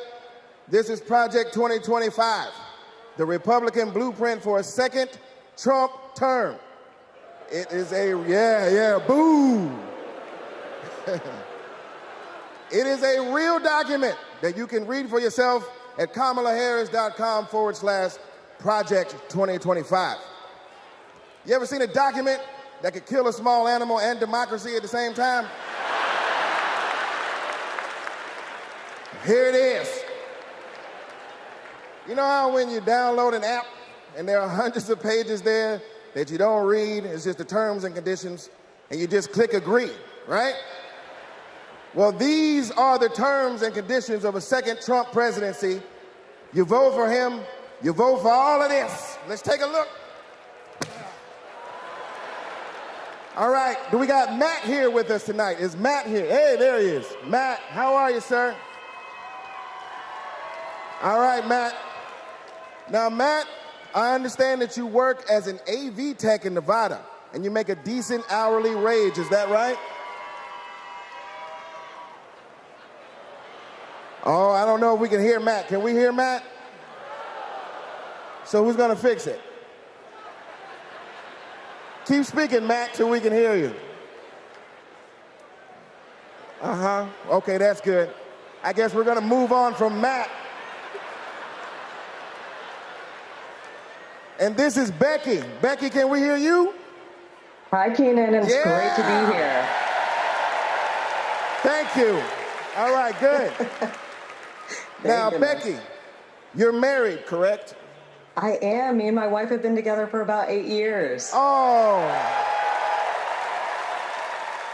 that's amazing. Very, very cute. Thanks. But I have got some bad news for you. I hate that. On page 584, Project 2025 calls for the elimination of protections for LGBTQ plus Americans.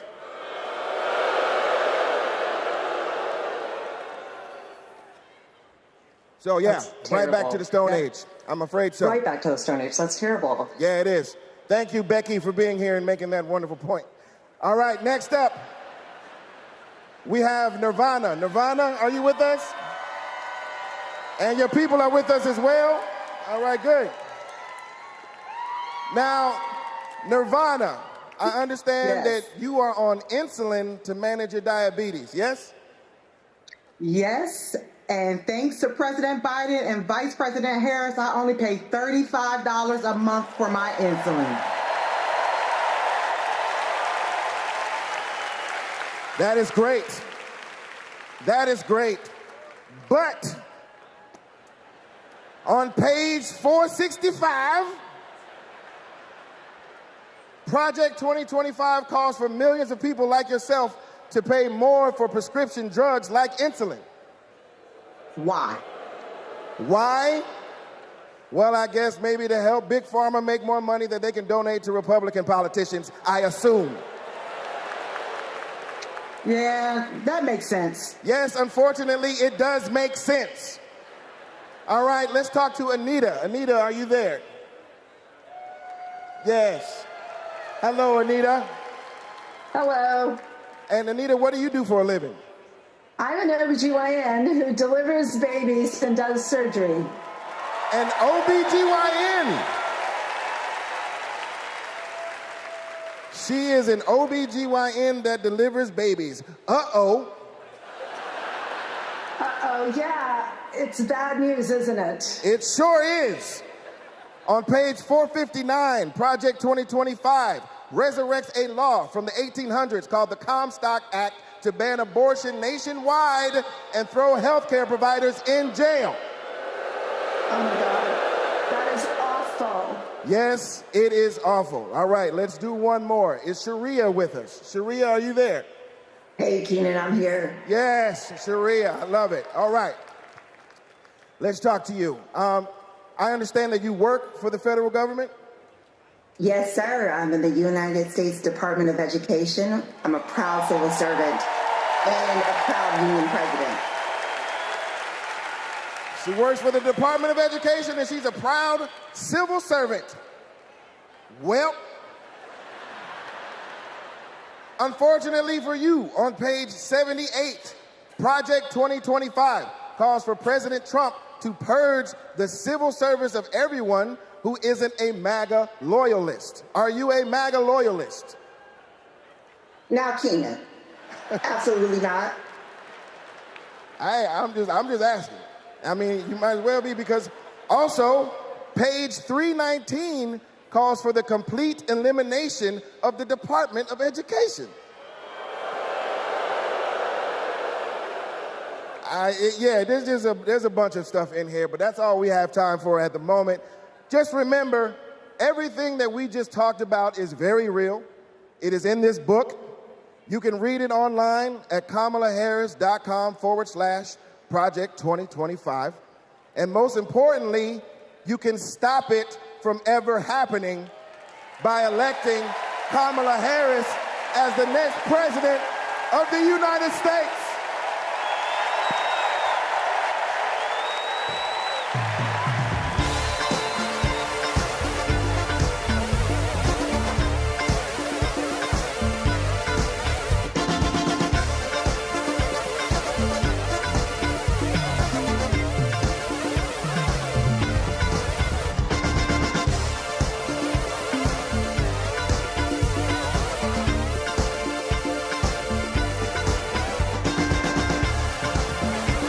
Please welcome award-winning producer and writer, Mindy Kaling.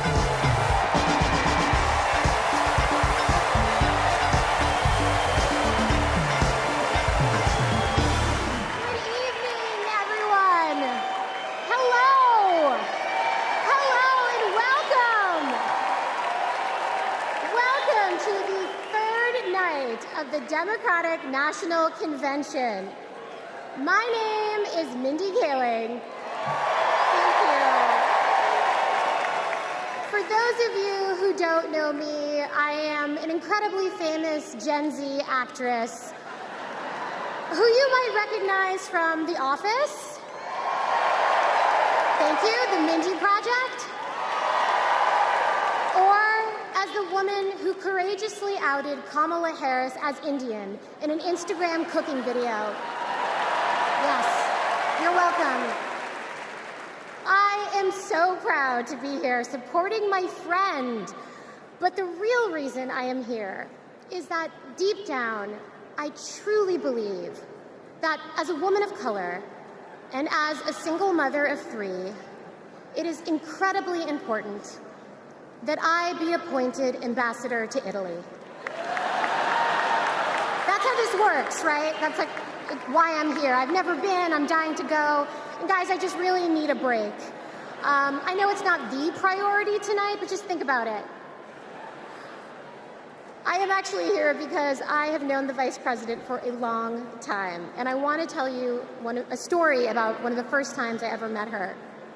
She wasn't Madam Vice President then. She was my senator, and we were filming a video where she came to my home to cook dosas, a South Indian dish. Yes. It's not every day that a senator comes over, and I was pretty nervous. But when she arrived, we immediately hit it off. We talked about the love we have for our moms, who had both passed away from cancer. Both of our mothers were immigrants from India who came to America and committed their lives to serving others. My mother, Swati, became an OBGYN. Thank you. Kamala's mother, Shyamala, became a scientist with a PhD who dedicated her life to trying to find a cure for cancer. And after speaking to Kamala, it was clear to me that Shyamala had passed down the same optimism and fearlessness to her daughter. But the thing I remember the most about the vice president is that Kamala Harris can cook. Guys, she was so much better than me. But she also knew that my family was watching. So, as she gently corrected my sloppy dosa making, she was complimenting me every step of the way, making sure that my daughter Kit heard how good of a cook I am. She had no desire to be seen as better than anyone else. She just wanted my kid to be impressed with her mom. And when she finally bit into my dosa, she looked at me and said, really good, and then never took another bite again. Yes. But it is that warmth, that generosity of spirit, that I know she will bring to the White House as our next president. Kamala Harris cares deeply about other people. She will fight to protect our freedoms, because those are the values that her mother passed down to her. But in order to protect those freedoms, Democrats also need to win the House. So we have a lot to do, and please welcome to the stage your next Speaker of the House, Hakeem Jeffries.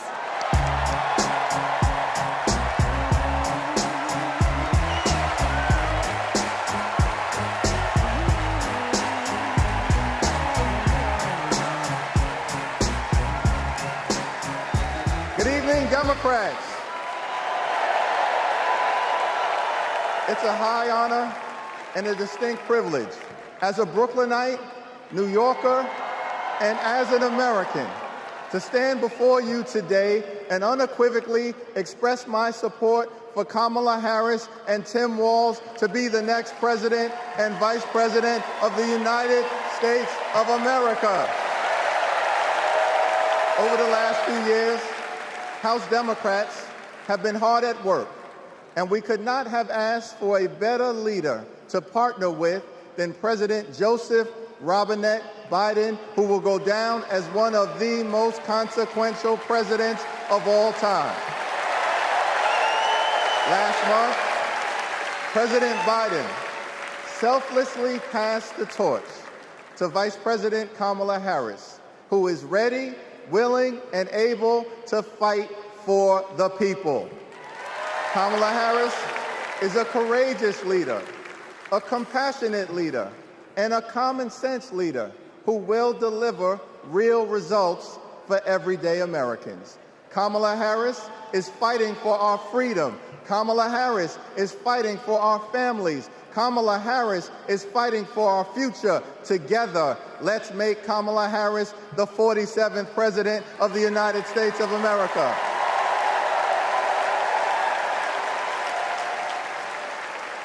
In our great country, when you work hard and play by the rules, you deserve to earn a living wage. You deserve to have an affordable place to call home. You deserve to educate your children in a great public school that is free from gun violence. And you deserve high-quality, affordable health care, and you deserve the chance to one day retire with grace and with dignity. But for far too many people in our great country, they are struggling to live paycheck to paycheck.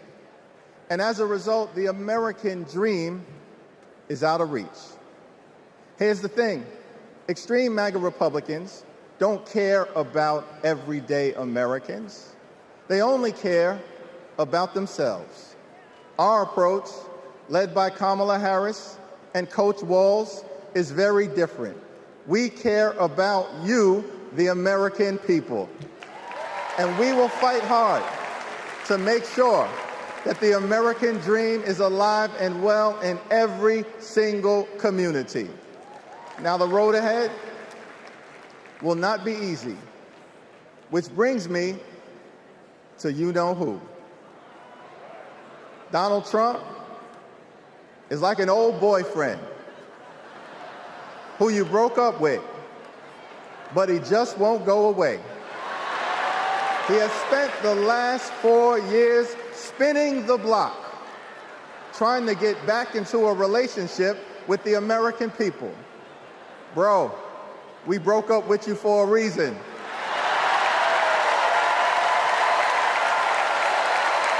Trump was the mastermind of the GOP tax scam, where 83% of the benefits went to the wealthiest 1% in America. Trump failed our country during the COVID-19 pandemic.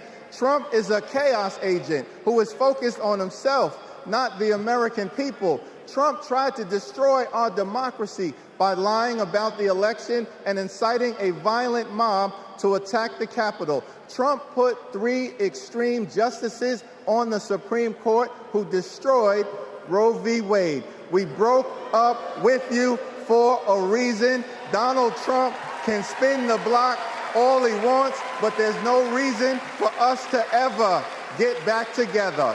Been there, done that. We're not going back.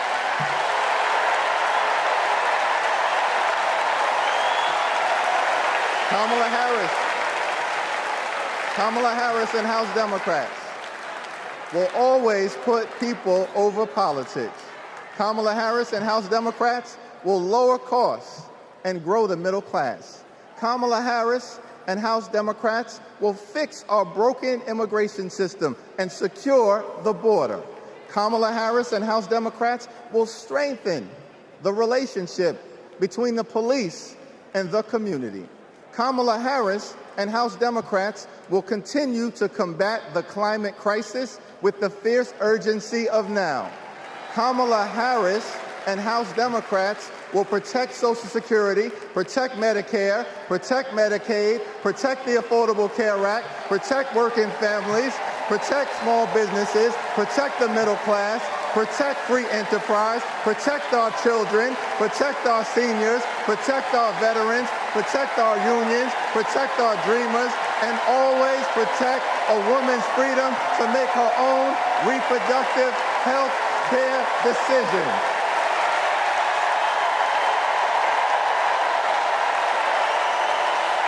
The extreme MAGA Republicans want to divide us. But the Constitution promises equal protection under the law. We are one nation, under God, indivisible, with liberty and justice for all. Together, let's build a brighter future for our children and our grandchildren. In the Old Testament, book of Psalms, the scripture tells us that weeping may endure during the long night, but joy will come in the morning. Here's how we do it. Strategize on Sunday. Meet the moment on Monday. Take it to them on Tuesday. Work it out on Wednesday. Thank the Lord on Thursday. Fight the power on Friday. Set it off on Saturday.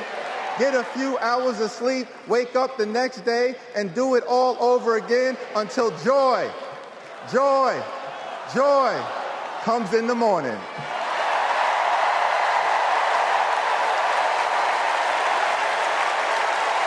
Now, there's only 76 days left.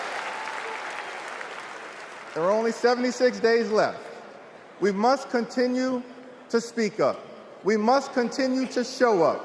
We must continue to stand up, not as Democrats or Republicans, but as Americans. And when we do, nothing can stop Kamala Harris from becoming the 47th President of the United States of America. Nothing can stop House Democrats from taking back the majority. Nothing can stop the American people from continuing our march toward a more perfect union. Nothing can stop us. We're all the way up. God bless you. God bless Kamala Harris. May God bless the United States of America.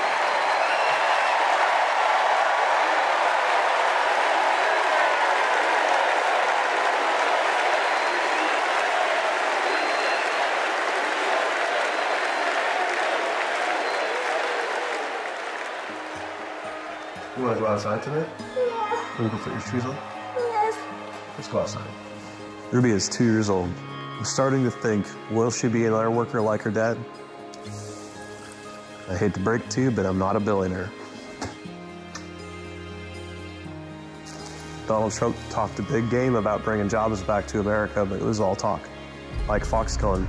This is the 8th wonder of the world. Foxconn, by most estimates, has not even come close to meeting expectations. This whole project was a scam. He is not looking out for the residents. He's looking out for himself. You know what Trump delivered?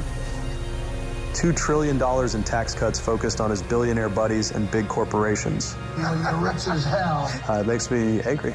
Billionaires don't pay their share of the load. And he wants to do that again. Trump talked a massive game about infrastructure. What a joke. We call it Infrastructure Week. Infrastructure is the easiest of all. We're going to get this infrastructure going. Trump was too incompetent to get it done. Who's he looking out for? Not us, not my family. You know who got it done? Joe Biden and Kamala Harris. Biggest infrastructure package in history. Infrastructure is just a fancy word for jobs. Not just union workers, but for everyone. Small businesses are booming. Communities are starting to thrive again. I wish it was faster, but prices are easing. Kamala Harris helped deliver the largest job growth in American history. Wages are higher. Manufacturing is booming. We're building roads, bridges, airports again. That's a fact. And we have healthcare. When our middle class is strong, America is strong. Kamala's goal is to rebuild the middle class for families like mine.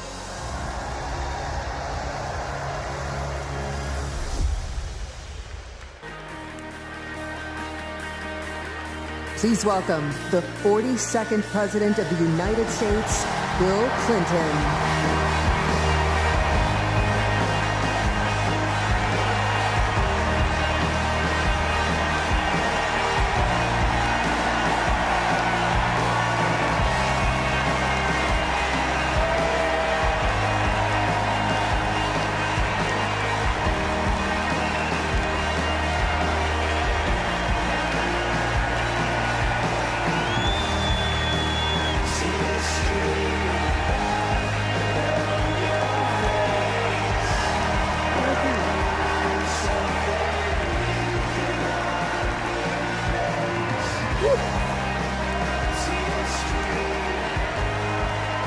Thank you. Thank you. Whoa.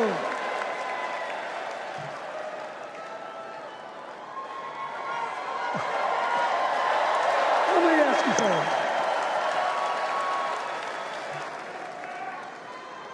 After the last 2 days, aren't you proud to be a Democrat? And I am very grateful to the Republicans and independents that have joined us, have been up here on the stage. And I hope they feel better about it now.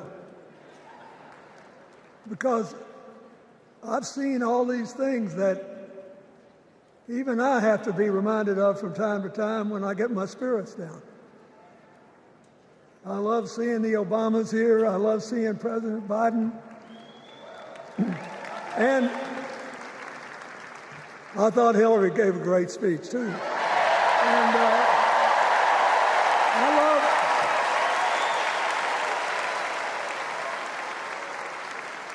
But I love seeing all these young leaders. A bunch of them are coming up after me. They look better, they sound better, and they'll be exciting. I do want to say one word about President Biden. Remember, he had an improbable turn that made him president. And we were in the middle of a pandemic and an economic crash. He healed our sick and put the rest of us back to work. And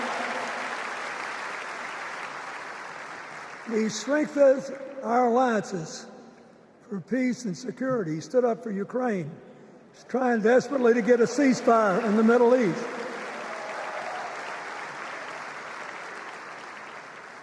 And then he did something that's really hard for a politician to do. He voluntarily gave up political power. And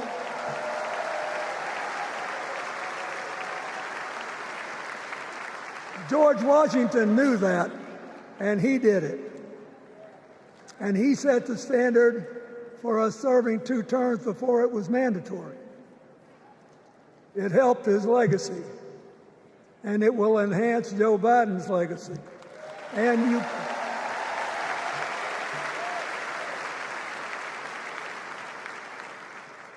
it's a stark contrast to what goes on in the other party.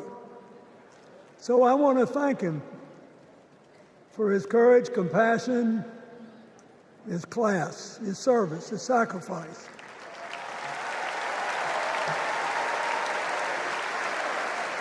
Joe Biden, thank you. And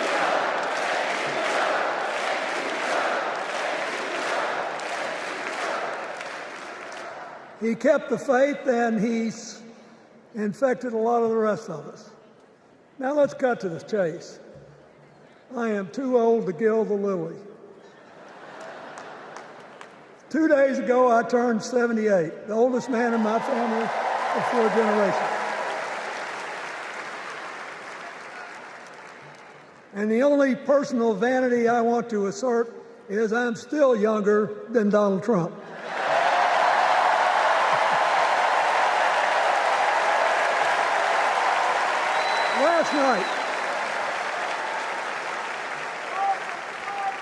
Last night, in what I thought was a very moving series of episodes, we nominated Kamala Harris and Tim Walz. And just think about that. 2 leaders with all-American but still improbable life stories. It could only happen here. Their careers, after all, started in community courtrooms and classrooms. 2 leaders who spent a lifetime getting the good job done. Now, one of the things that I've noticed over my increasingly long life is that a presidential election is unique in several ways. First of all, it's the greatest job interview for the greatest job in the world. Secondly, the Constitution says we, the people, get to do the hiring. And the third thing is that every 4 years, we get to change the requirements for the job. So here's what I'm thinking, because I try to apply this in every election. Will this president take us backward or forward? Will this president give our kids a brighter future? Depends. Will this president bring us together or tear us apart? Will the president increase the peace, security, and stability and freedom that we enjoy and extend it to others as we can. We, the people, we have to make a decision about these kind of questions. And every 4 years, it's a little different because the people come at the candidates, and they say, as they're saying now, here are our problems, solve them. Here are our opportunities, seize them. Here are our fears, ease them. Here are our dreams, help them come true.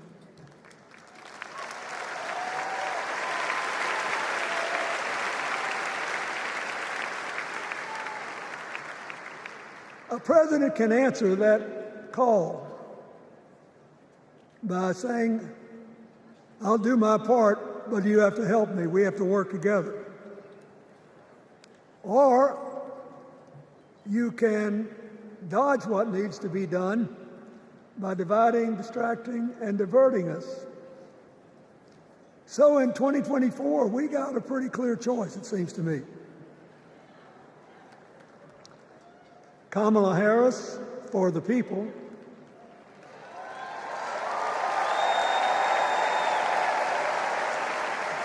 and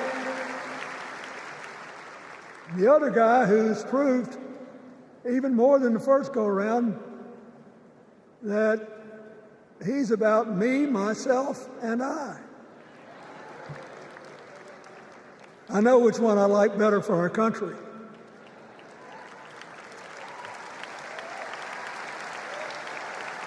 Kamala Harris will work to solve our problems, seize our opportunities, ease our fears, and make sure every single American, however they vote, has a chance to chase their dreams.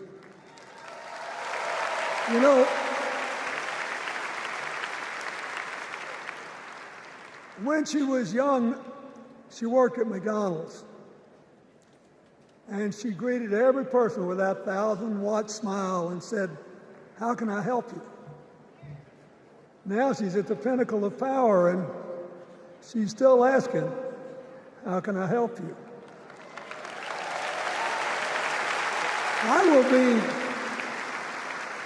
I'll be so happy when she actually enters the White House as president, because she will break my record as the president who spent the most time at McDonald's.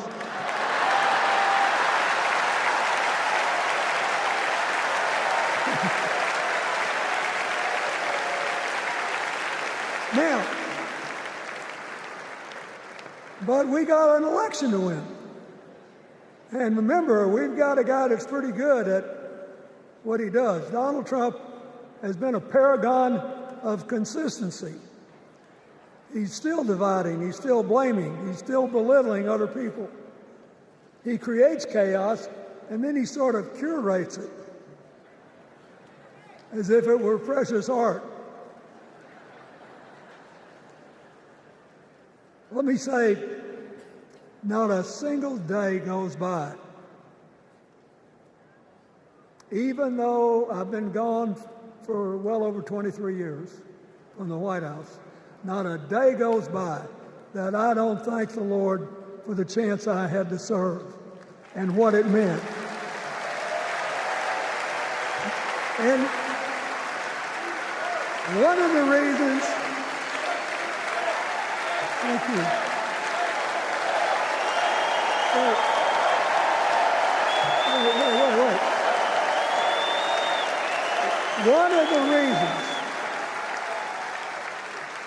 One of the reasons I love the job so much is that in the toughest times, even on the darkest days, if you tried hard enough, there was always something good you could do for somebody else. Now,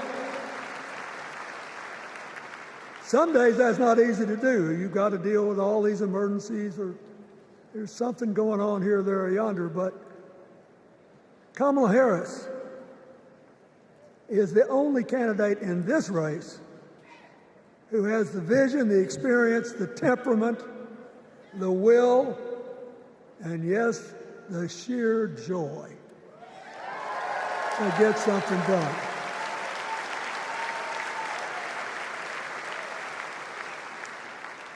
I mean, look, what does her opponent do with his voice? He mostly talks about himself, right? So the next time you hear him, don't count the lies. Count the eyes.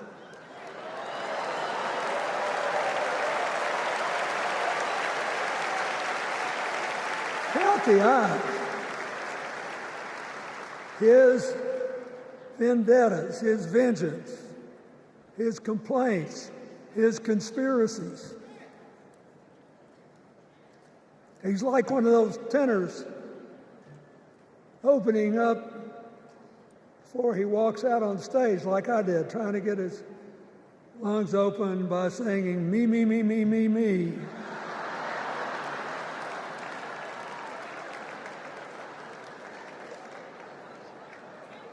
When Kamala Harris is president, every day will begin with you, you, you, you.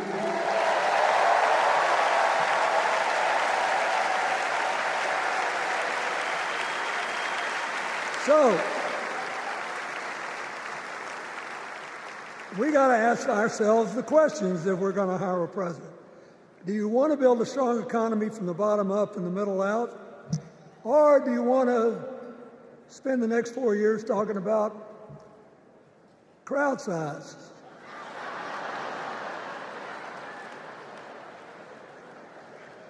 You're going to have a hard time believing this, but so help me, I triple-checked it. Since the end of the Cold War in 1989, America has created about 51 million new jobs. I swear I checked this 3 times. Even I couldn't believe it. What's the score? Democrats 50, Republicans 1.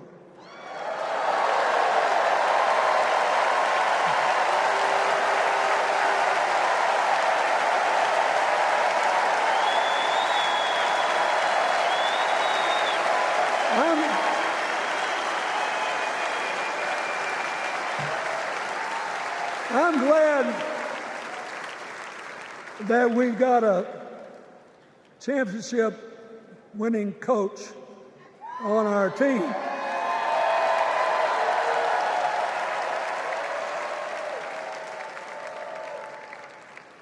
But even the most limited of us in what we know about football or any other sport knows that if you're got 50 and the other side's got 1, you're ahead.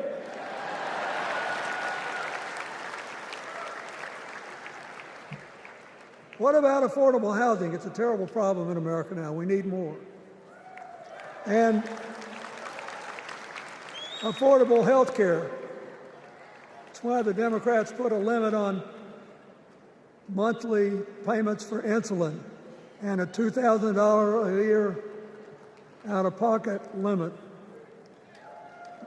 and are trying to cover more drugs by bargaining for prices. We need more financing for small businesses. We need still to strengthen our alliances.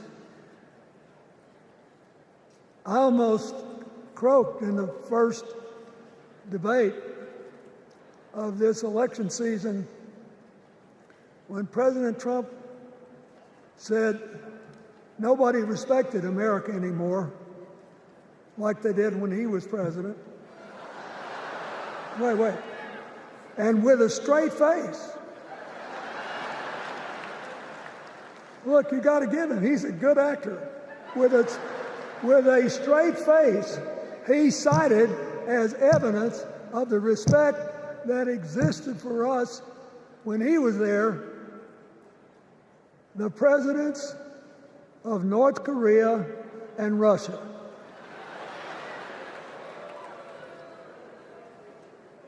I'd rather have the people who respect us now. And one of the things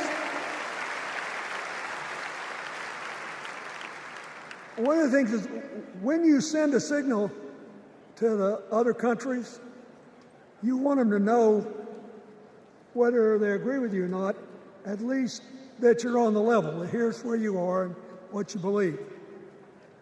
What are they supposed to make to these endless tributes to the late, great Hannibal Lecter?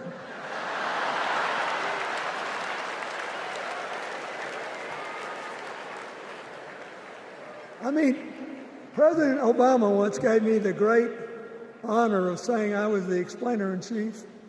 Folks, I've thought and thought about it, and I don't know what to say.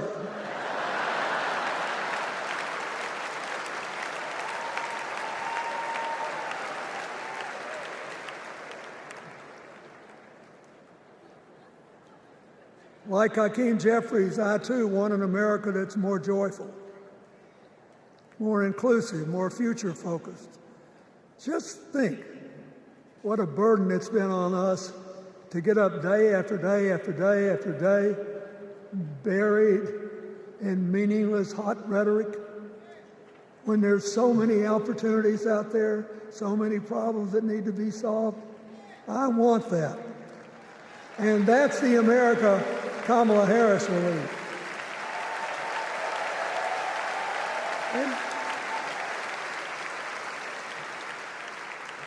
she's already made her first presidential decision, and she knocked it out of the park when she asked Governor Walz to be her nominee for vice president.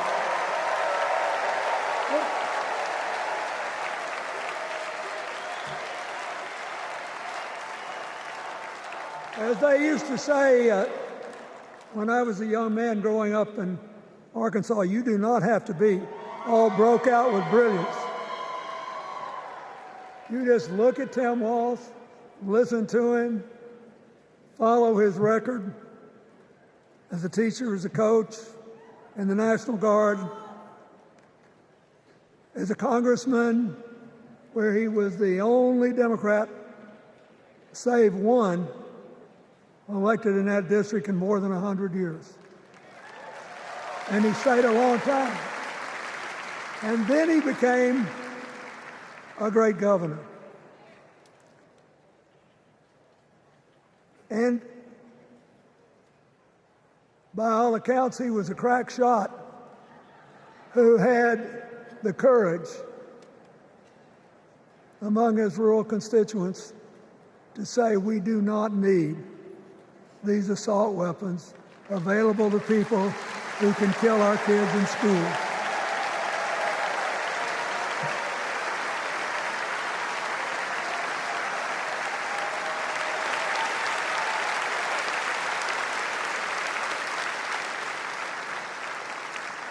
So, armed with her first decision,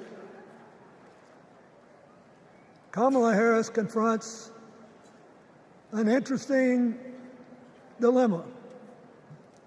We're going to walk out of here feeling pretty good, I think. We've got energy, we are happy, we feel like a load's off our shoulders. And we know we're just being asked to fight the same fight that the forces of progress have had to fight for 250 years.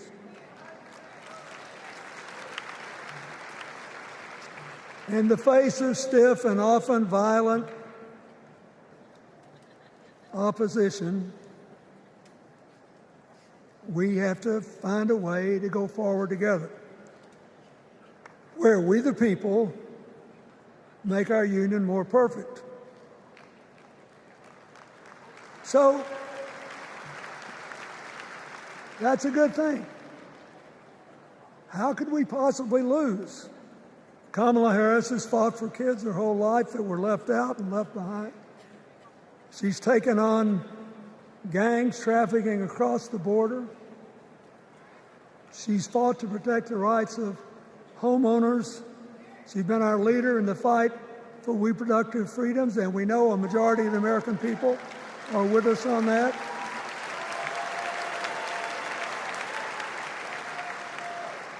And she's gained an invaluable amount of experience as vice president, advancing our values and interests around the world.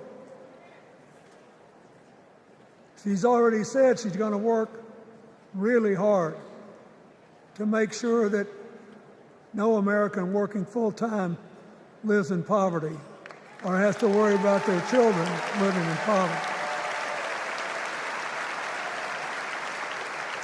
She says that we got to make home ownership an achievable dream for everyone, not just a privilege. She said that and this meant a lot to me, that she would protect everybody's right to vote, whether or not they voted for her. They were citizens, and they deserved the right to vote.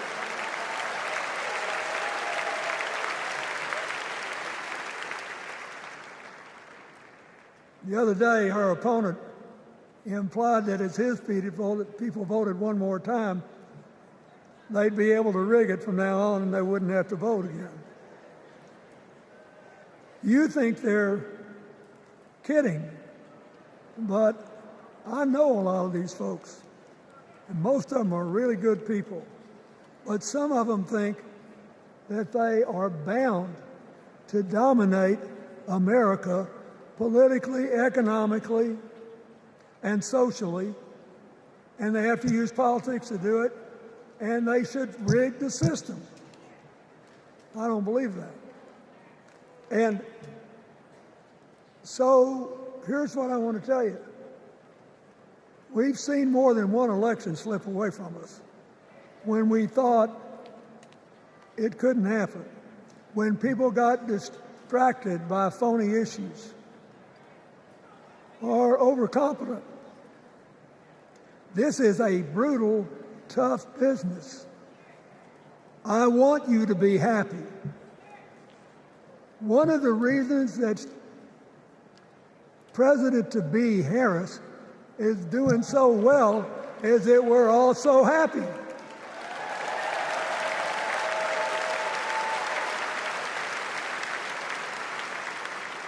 But you should never underestimate your adversary. And these people are really good at distracting us, at triggering doubt, at triggering buyer's remorse. As the Obama said so eloquently last night, they are human, you know. They're bound to make a mistake now and then. We got to be tough. And so, as somebody who spends a lot of time in small towns and rural areas in New York and Arkansas and other places, I urge you to talk to all your neighbors. I urge you to meet people where they are. I urge you not to demean them, but not to pretend you don't disagree with them if you do. Treat them with respect, just the way you'd like them to treat you.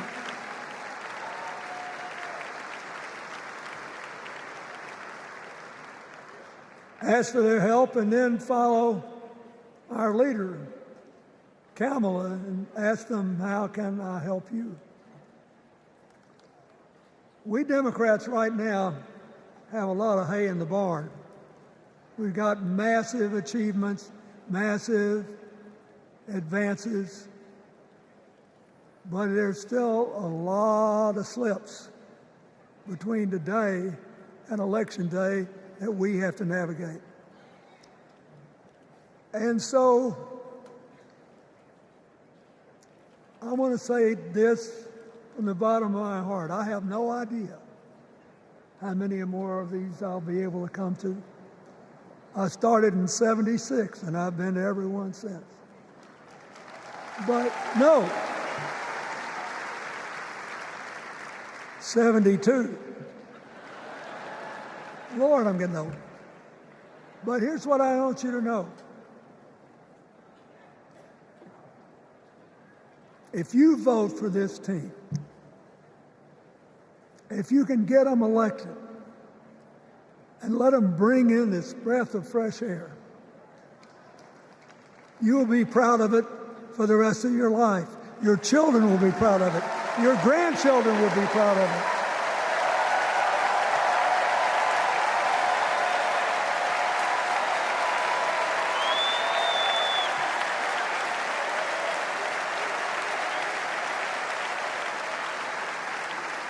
Take it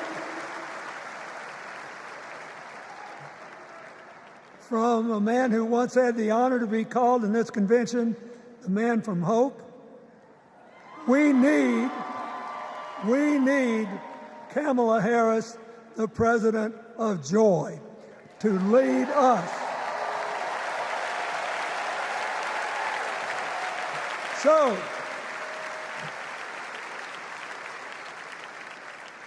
I'll be doing my part, you do yours.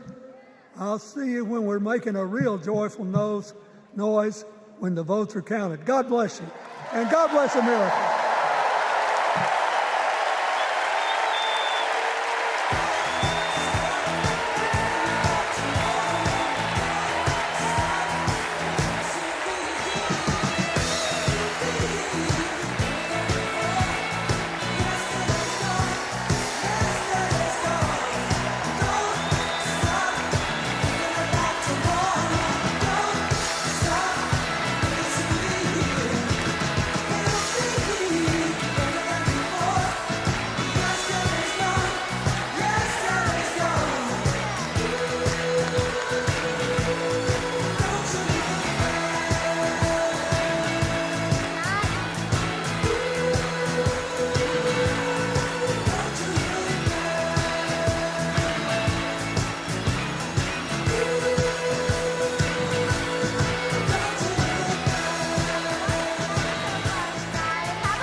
From my home state, Massachusetts.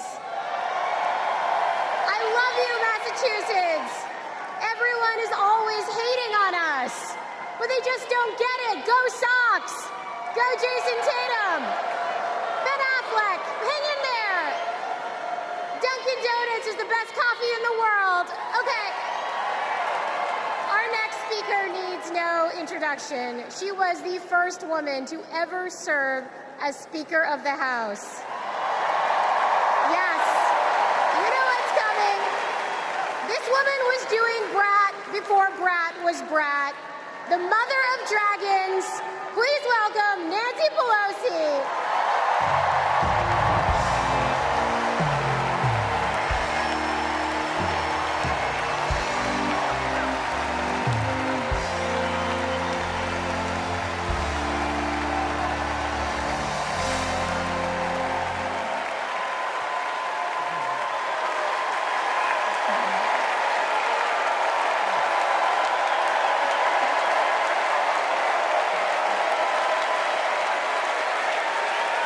Hello, California. Hello, Maryland. Hello, Democrats.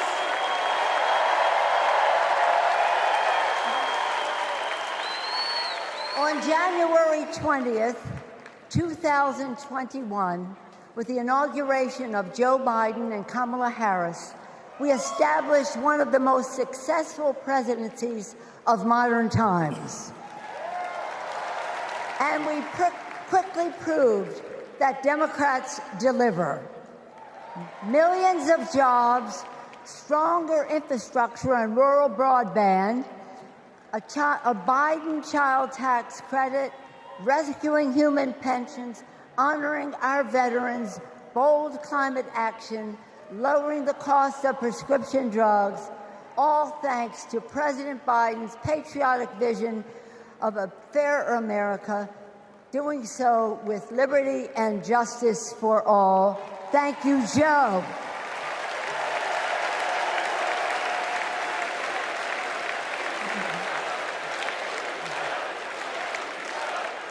And I know that Vice President Harris is ready to take us to new heights.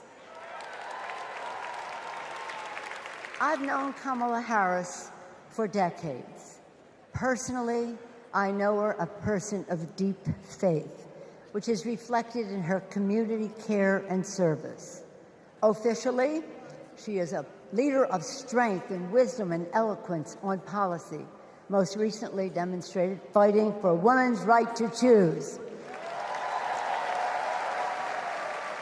Politically, she is astute and strategic in winning difficult elections, quickly securing the nomination with dignity and grace, and choosing Tim Walz as our vice president.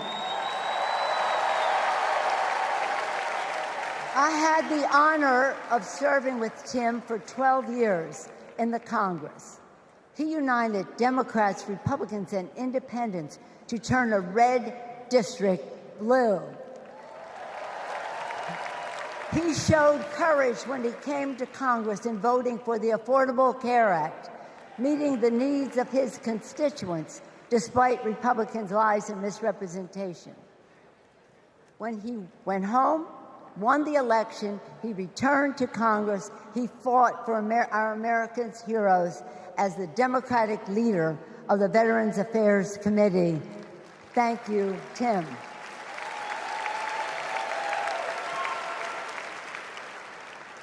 January 6th was a perilous moment for our democracy. Never before had a president of the United States so brazenly assaulted the bedrock of our democracy, so gleefully embraced political violence, so willfully betrayed his oath of office. Let us not forget who assaulted democracy on January 6th. He did.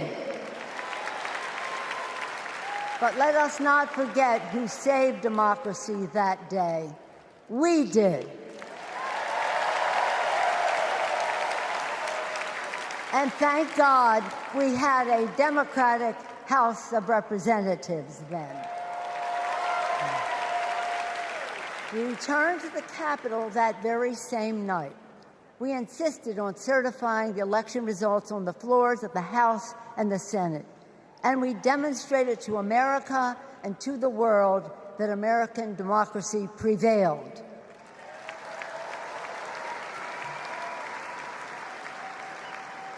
The parable of January 6th reminds us that our democracy is only as strong as the courage and commitment of those entrusted with its care.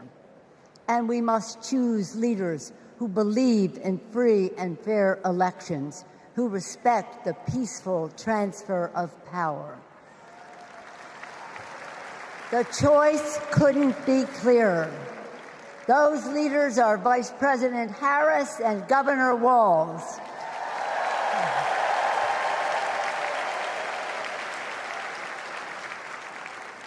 When the sun rose on January 7th, as our national anthem declares, we gave proof through the night that our flag was still there.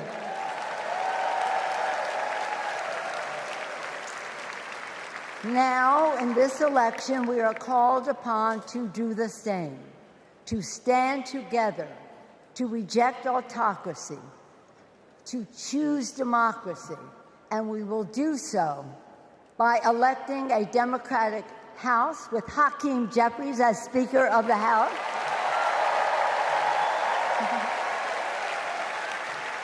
electing a Democratic Senate, electing Tim Walz as Vice President of the United States,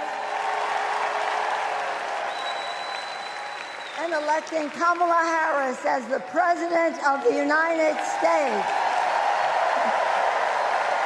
Onward to victory!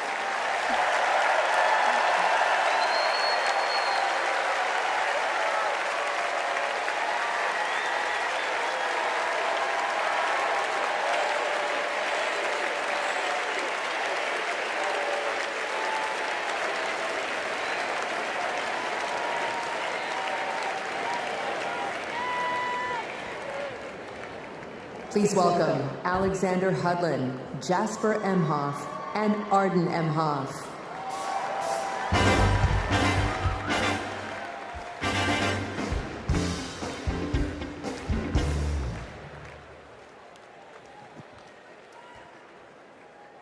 Kamala Harris is our auntie.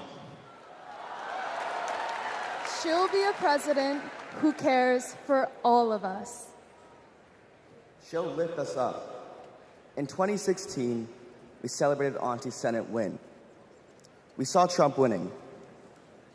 I was only 9, but I knew enough to be concerned. Auntie said, "Do you know what superheroes do?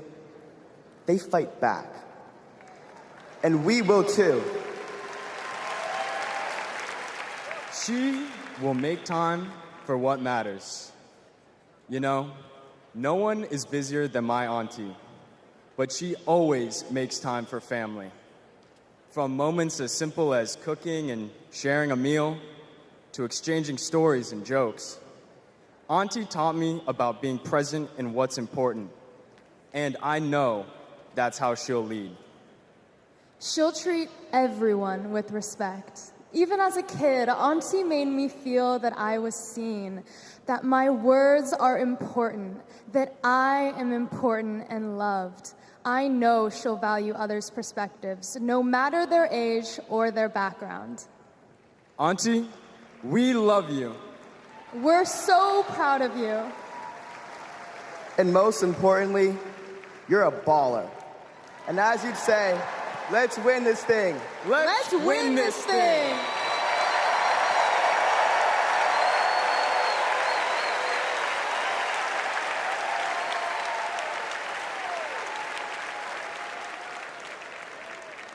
Please welcome nominee for U.S. Congress in California, Latifah Simon.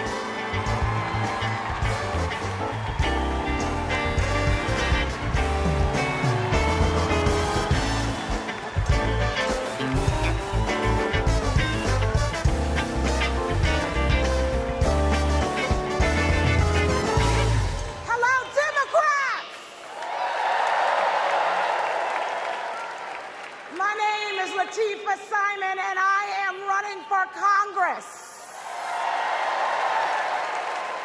And I'm here tonight to tell you all about the Kamala Harris that I know. I'm gonna tell you. When Kamala Harris was the district attorney in San Francisco, California, I was a teen mother running an organization working to end sex trafficking among beautiful young women and girls, to build the self-determination and power among those girls. And Kamala learned about the work that I was doing, and she asked me to join her team. And I joined her team. She saw my potential, my commitment, and the good work that we could do together. And I saw her. I saw Kamala Harris holding the hands of sexual assault survivors. I saw scores of mothers who lost their babies to gun violence, lining up day after day at the courthouse, waiting only to speak to Kamala because they knew that she would hear them, that she would truly see them, because there's something about Kamala Harris. For those who know her, you know. When she hears your story, she carries it with her. When she sees you, she truly sees you. She truly sees you. She is the best among us. After working with Kamala Harris day in and day out for 5 years to create programs that supported young people to get out of the criminal justice system once and for all, with good jobs, with opportunity. She wanted to get to the root cause of a broken criminal justice system. I saw her chip away. She came early and she left late every single day because, you know, like those mothers, like those sexual assault survivors, when she goes into that Oval Office, when she goes into that Oval Office, I guarantee you she will take all of us with her. All of us. The single mothers, the disabled veterans, the low-income folks who are dying to survive, the immigrants who are trying to work towards the promise of America. She will take us all. The farm workers, she will take us all with her. All of us. That is the Kamala Harris that I know so deeply. That is the Kamala Harris that I love. A woman of the people. A woman, a fierce woman for the people. Good night, Democrats.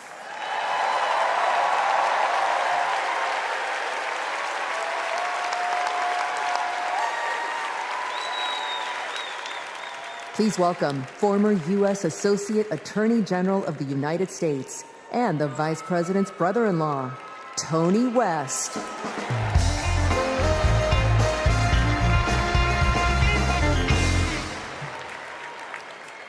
35 years ago, in my first week at law school, I met a new classmate, Maya Harris. We became best friends, but the way Kamala tells the story, we'd already fallen in love by graduation day. And when Maya and I married, I not only gained a life partner I love, a daughter I adore, and a mother-in-law I revered, someone I affectionately called Mother Harris, I also gained a sister I cherish, Kamala. Now, Maya, Kamala, and I each pursued different legal careers, but we were motivated by the same values: a belief in equal opportunity, a yearning for fairness, a passion for justice. Values Mother Harris taught those two little girls, values that powered Kamala's public service from the very beginning. You know, one of Kamala's very first cases in the district attorney's office, it involved a woman, an innocent woman, wrongfully arrested in a police raid. It was a Friday afternoon, and the courthouse was shutting down for the weekend. And look, most prosecutors, they would have gone home and dealt with the matter the following Monday. But not Kamala. You see, my sister-in-law knew that if the judge didn't see her, she'd spend the entire weekend in jail. And Kamala, she wondered, does this woman work weekends? Would she lose her job?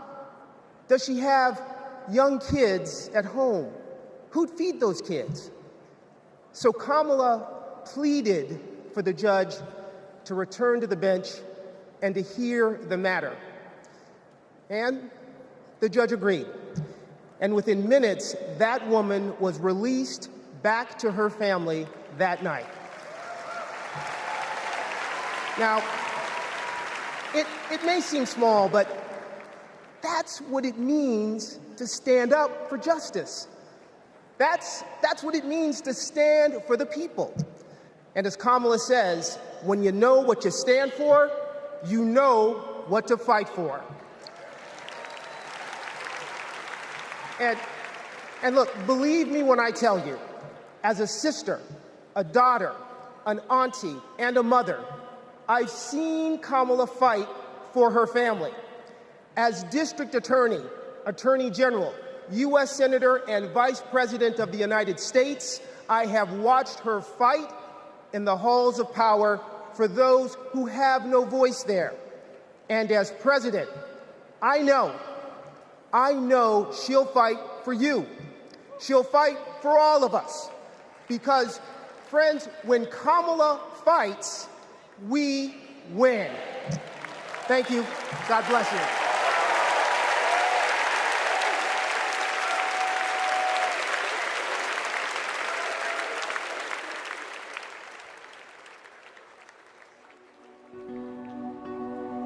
A crime against any one of us is a crime against all of us. The work that she did as Attorney General was taking on issues to help people who were trying to make a life for themselves and their families. When Kamala Harris came into office in 2011, the most urgent economic crisis facing communities throughout California was the foreclosure crisis. For too many Californians, hopes for lasting homeownership have been dashed. Victims have fallen prey to a series of mortgage scams, fraud, and unfair business practices. In order to get meaningful relief, we had to sue the banks and see through a lengthy litigation process. When Kamala was sitting at the table negotiating, it wasn't just about the money, it was about real people. I vividly remember her thinking about Mommy, who could finally afford to buy her first home, and how proud Mommy was. So Kamala knew what was at stake for families and even whole communities. We are very proud to announce a tremendous victory for California. She truly believes that every single person, every American is worthy of the promise and the prosperity of this country. And every time Kamala has run for a bigger office, it's because she believes that she can have a bigger impact. We are making a commitment tonight with this celebration of this Senate race to bring our country together. In the Senate, to get a position on the Intelligence Committee is very coveted because it is about protecting our nation's security. And Kamala hit the ground running. She would not let a witness off easily. Did you have any communications with Russian officials for any reason during the campaign that have not been disclosed? I don't recall it. I need to be correct as best I can. I do want you to be honest. I'm not able to be rushed this fast. It makes me nervous. The questioning of Attorney General Sessions was historic, and she earned the respect of colleagues on both sides of the aisle. Kamala, as a senator, was a truth teller. She was there to expose what some of these guys were and what they intended to do. Can you think of any laws that give government the power to make decisions about the male body?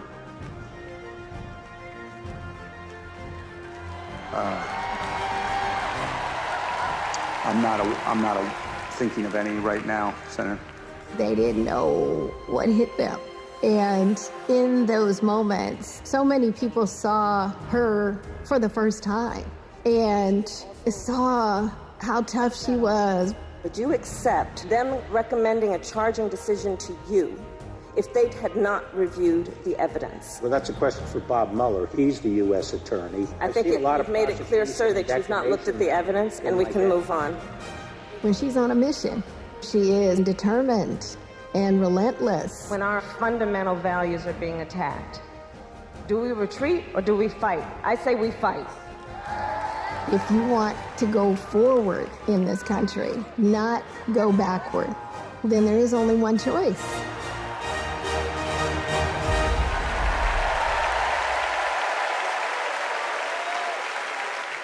Please welcome Nevada Senator Catherine Cortez Masto.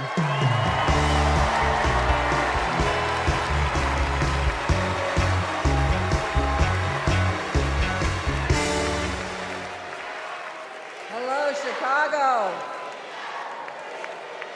You know, before I was senator, I was Nevada's Attorney General. And that's when I met Kamala Harris, my colleague in California. Now, we bonded over many things. And working together, I quickly learned what kind of person she is. She is a strong leader. Here's how I know. As AGs, we took on the big banks after the foreclosure crisis. And let me tell you, Kamala did not settle for less than homeowners deserved. Her leadership helped win billions for working families nationwide. Delivering for families, that's Kamala Harris. Kamala and I also worked to protect our southern border. During that time, Kamala invited a group of AGs across the border to meet with Mexican officials. Now, we worked together to put transnational criminals and drug smugglers behind bars. Holding criminals accountable, that's Kamala Harris. Listen, and when we took on human traffickers, Kamala had us meet with survivors so that we could understand who we were fighting for. Standing up for justice, that's Kamala Harris. So trust me when I say I know she will fight for our families and our freedoms. Now, we must fight for her. Every vote matters. I know. In 2016, Nevadans elected me, the granddaughter of a baker from Mexico, to serve as the first Latina in the United States Senate. I'll tell you what.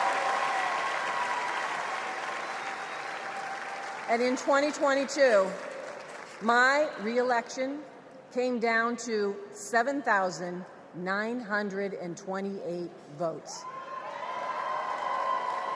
Because of voters in Nevada, the Democrats won the Senate majority. And I'm here to tell you, we can do it again. We can send Kamala Harris and Tim Walz to the White House. Are we ready to do it? Are we ready to fight? Let's get it done, Chicago. Thank you, everyone.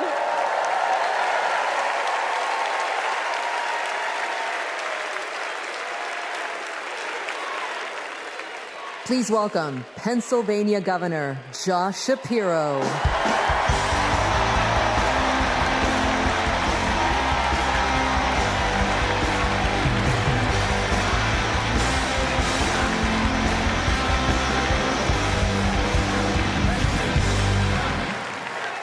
Thank you. 2.5 centuries ago in Philadelphia, a band of patriots declared their independence from a king and set ourselves on a path of self-determination. Generation after generation has embraced that responsibility. Ordinary Americans rising up, demanding more, seeking justice. And in every chapter of our American story, we've made progress and advanced the cause of freedom. Today we find ourselves writing that next chapter. Will we be a nation defined by chaos and extremism? Or will we choose a path of decency, honor, and continued progress? Kamala Harris, well, she has spent her entire career making progress. Donald Trump, a man with no guardrails, wants to take away our rights and our freedoms. And listen, while he cloaks himself in the blanket of freedom, what he's offering isn't freedom at all. Because hear me on this, it's not freedom to tell our children what books they're allowed to read. No, it's not. And it's not freedom to tell women what they can do with their bodies.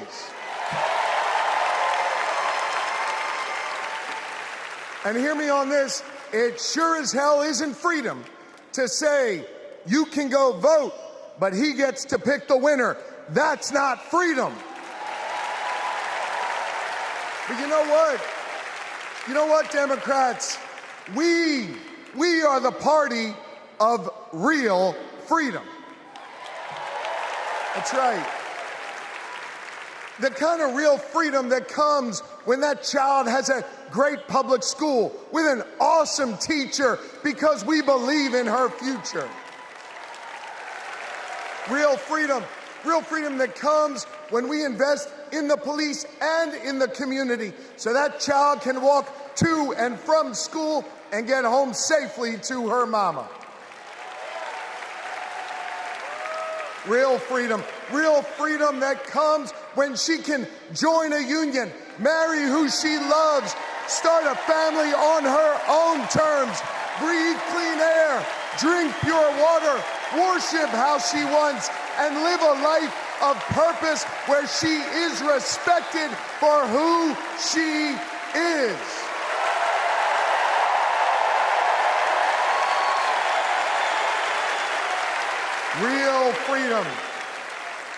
Real freedom that comes when she can look at Madam President and know that this is a nation where anything and everything is possible. That is real freedom, and that is what we are fighting for. You know, Kamala and Tim's names may be on the ballot, but it's your rights. It's our rights. It's our future and freedoms that are on the line. And you have the power to shape the future of this country. Just like our ancestors who fought for freedom on the battlefield and sat in at lunch counters so our kids could stand up.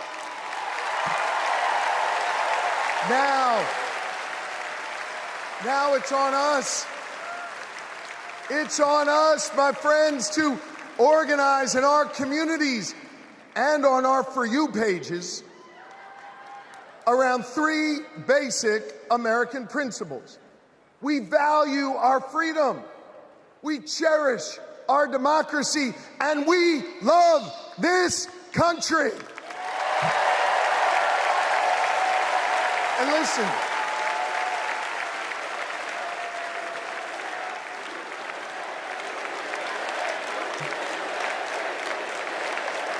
we love this country. And listen, despite our challenges, hear me on this, I want you to know I have never been more hopeful because I see in all of you the enduring promise of America. E pluribus unum, out of many one. It's not merely a motto from the past, it's our direction for the future.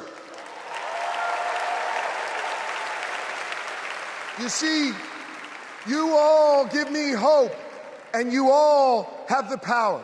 So let's use that power. Let's do the hard work necessary to win this election and write the next chapter in our American story. So are you ready to protect our rights? Are you ready to secure our freedoms? And are you ready to defend our democracy? And are you ready to elect Kamala Harris and Tim Walz?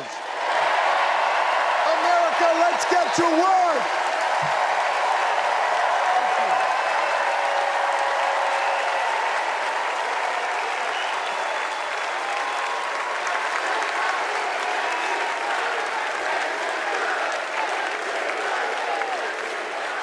Please welcome author, activist, and youngest presidential inaugural poet in American history, Amanda Gorman.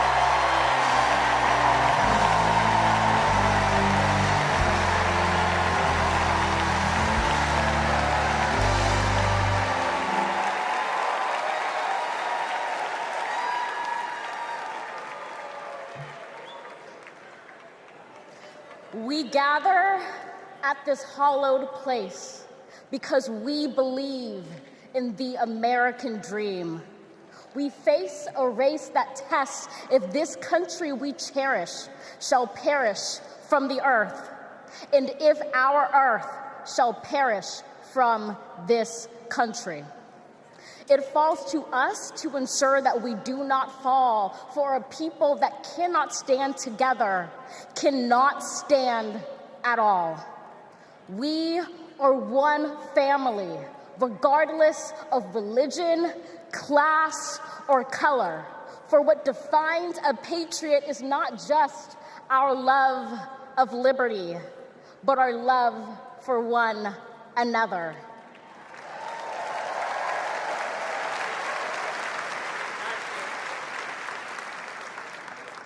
This is loud in our country's call because while we all love freedom, it is love that frees us all.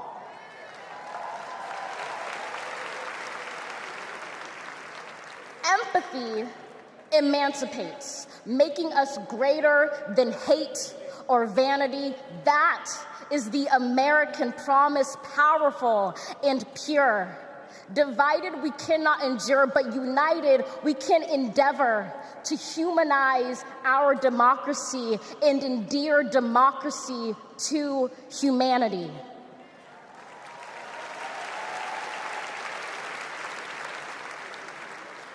And make no mistake, cohering is the hardest task history ever wrote. But tomorrow is not written by our odds of hardship, but by the audacity of our hope, by the vitality of our vote.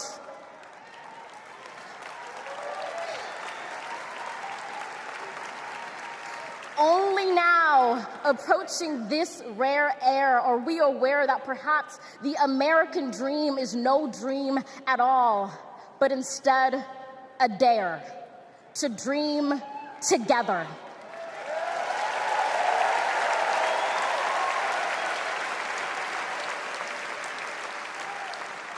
Like a million roots tethered, branching up humbly, making one tree. This is our country from many, won from battles won, our freedoms sung, our kingdom come has just begun.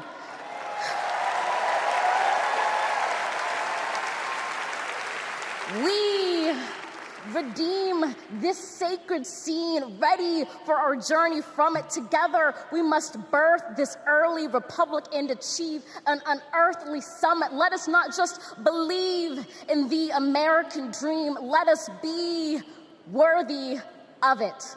Thank you.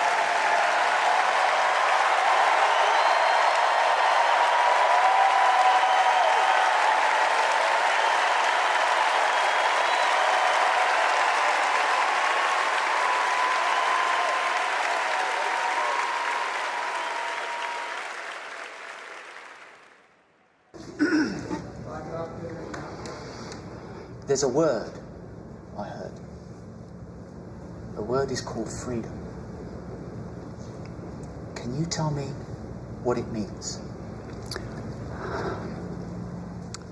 Interesting. Let me think about that for a second. The spirit of freedom. For me? Oh, yeah. Freedom, to me, means choice. The ability to laugh with friends. Be who you want to be. Go where you want to go. Living your life day to day. Having new chapters in that life.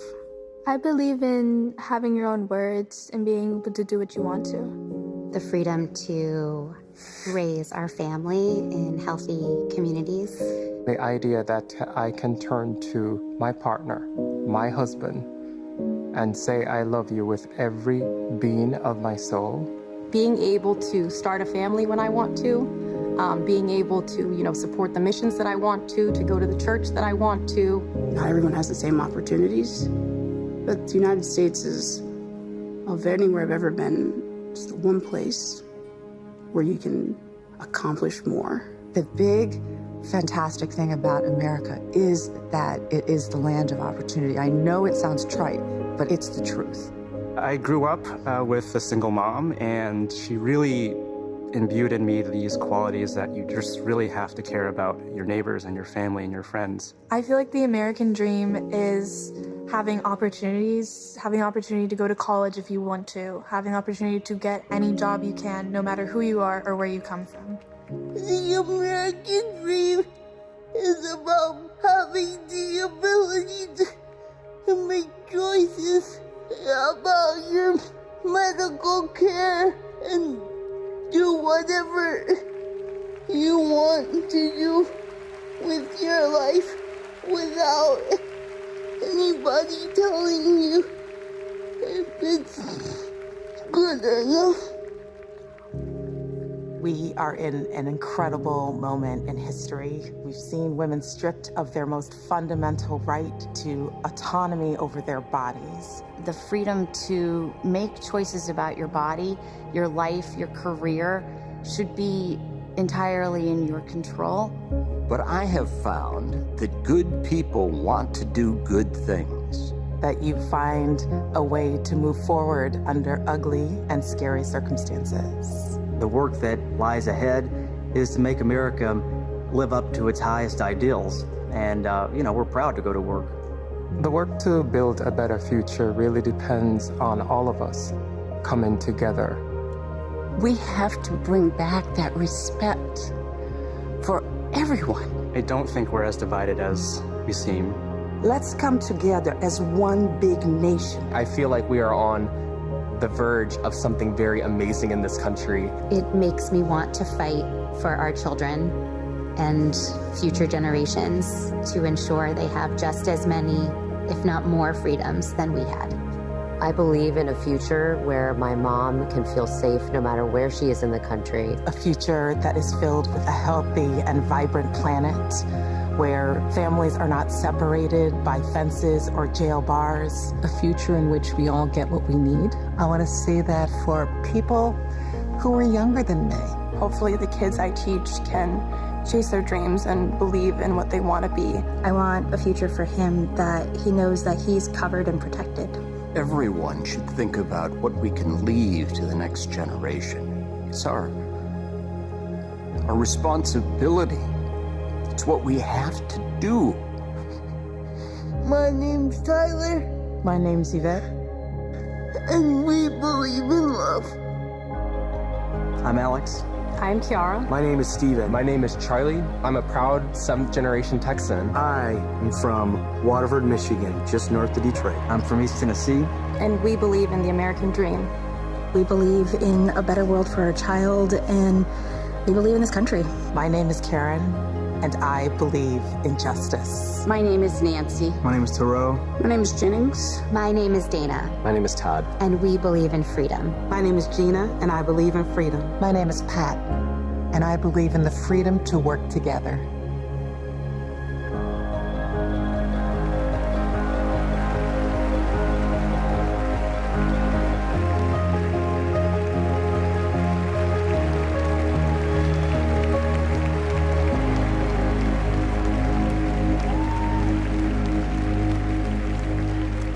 Please welcome Oprah Winfrey.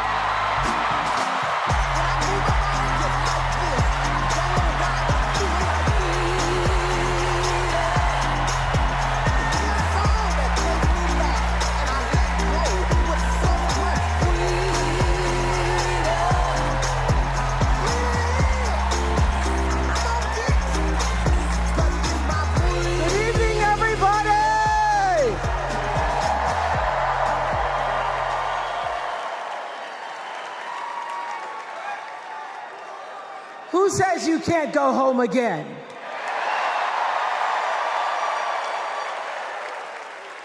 After watching the Obamas last night, that was some epic fire, wasn't it? Some epic fire.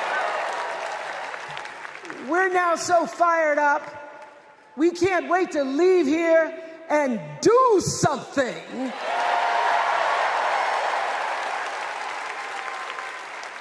And what we're going to do is elect Kamala Harris as the next president of the United States.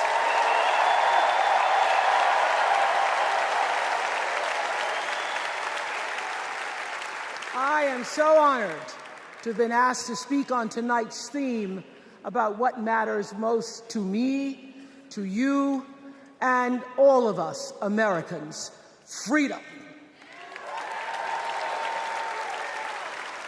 There are people who want you to see our country as a nation of us against them, people who want to scare you, who want to rule you, people who'd have you believe that books are dangerous and assault rifles are safe, that there's a right way to worship and a wrong way to love, people who seek first to divide and then to conquer.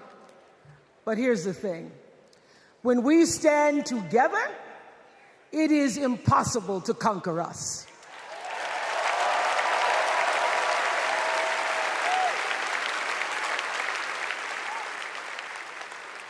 In the words of an extraordinary American, the late Congressman John Lewis,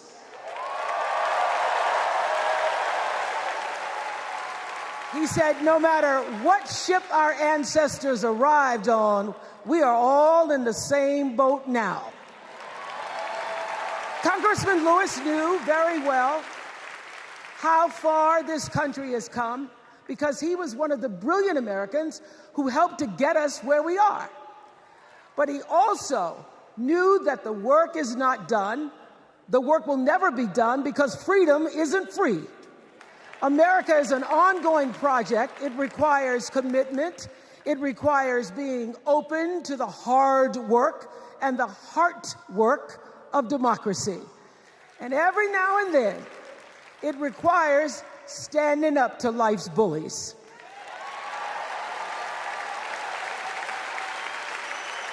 I know this. I've lived in Mississippi, in Tennessee, in Wisconsin, Maryland, Indiana, Florida, Hawaii, Colorado, California, and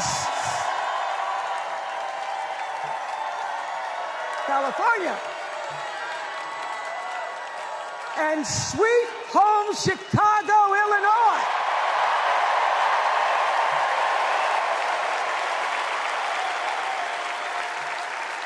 I have actually traveled this country from the redwood forest, love those redwoods, to the Gulf Stream waters.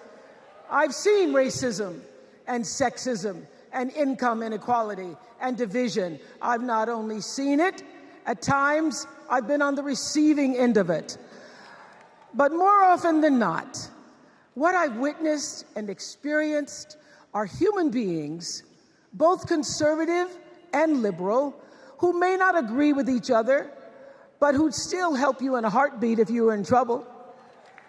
These are the people who make me proud to say that I am an American.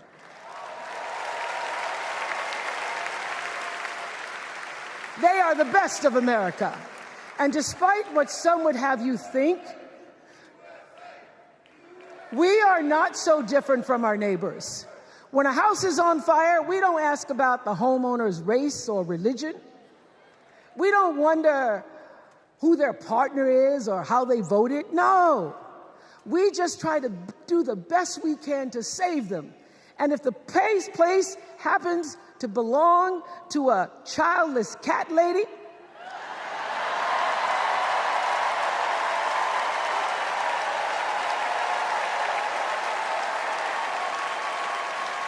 well, we try to get that cat out too.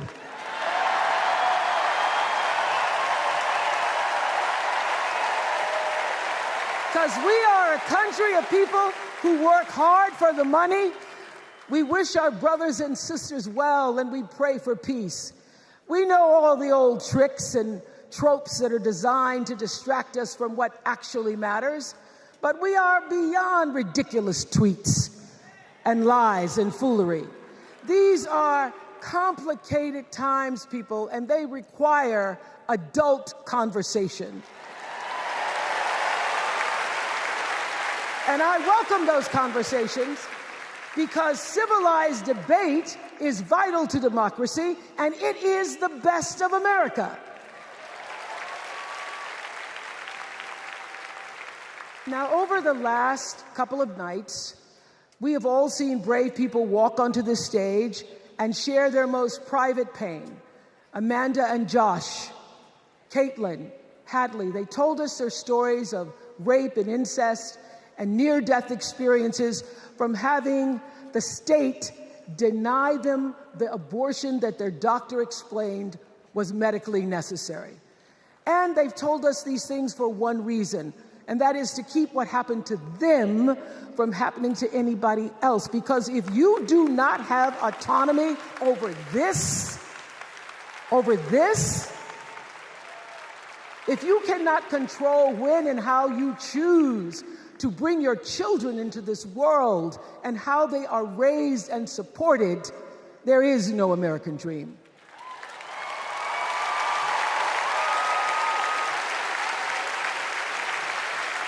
The women and men who are battling to keep us from going back to a time of desperation and shame and stone cold fear, they are the new freedom fighters. And make no mistake, they are the best of America.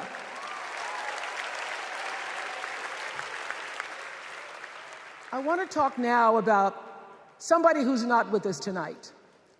Tessie Prevost Williams was born in New Orleans not long after the Supreme Court ruled that segregated public schools were unconstitutional. That was in 1954, same year I was born.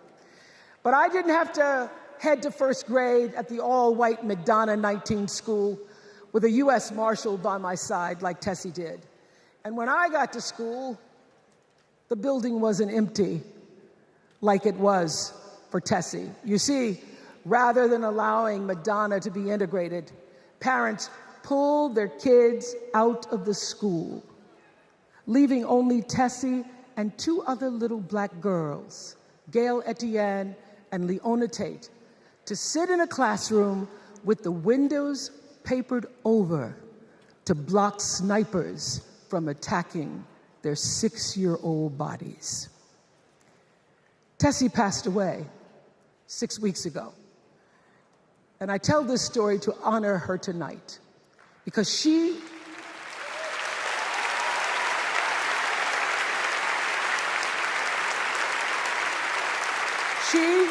like Ruby Bridges and her friends, Leona and Gail, the New Orleans Four they were called. They broke barriers and they paid dearly for it.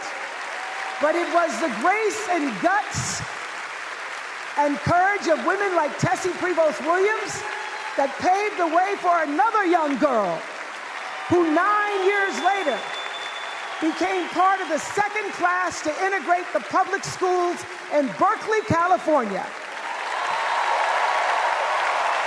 And it seems to me that at school and at home, somebody did a beautiful job of showing this young girl how to challenge the people at the top and empower the people at the bottom. They showed her how to look at the world and see not just what is, but what can be. They instilled in her a passion for justice and freedom and the glorious fighting spirit necessary to pursue that passion. And soon, and very soon,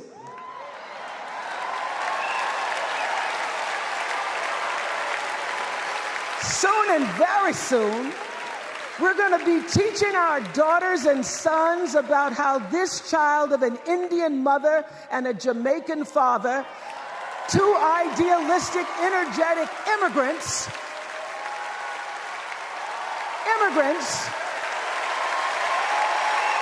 how this child grew up to become the 47th president of the United States.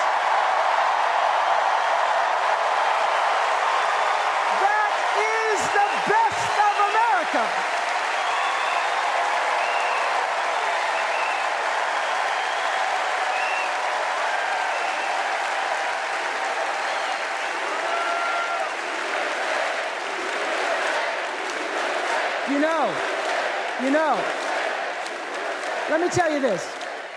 This election isn't about us and them. It's about you and me.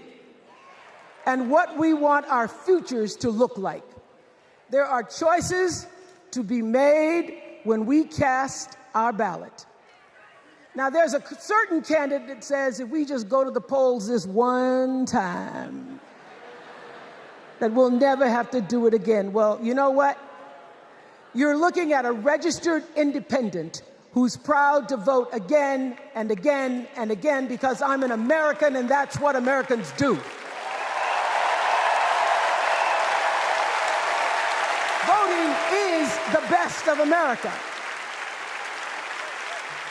And I have always, since I was eligible to vote, I've always voted my values. And that is what is needed in this election now more than ever. So I'm calling on all you independents and all you undecideds. You know this is true. You know I'm telling you the truth, that values and character matter most of all. In leadership and in life. And more than anything, you know this is true, that decency and respect are on the ballot in 2024.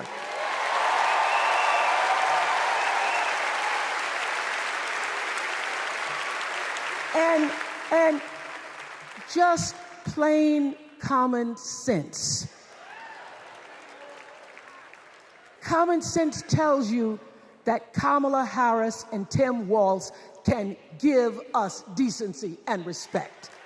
They're the ones that give it to us.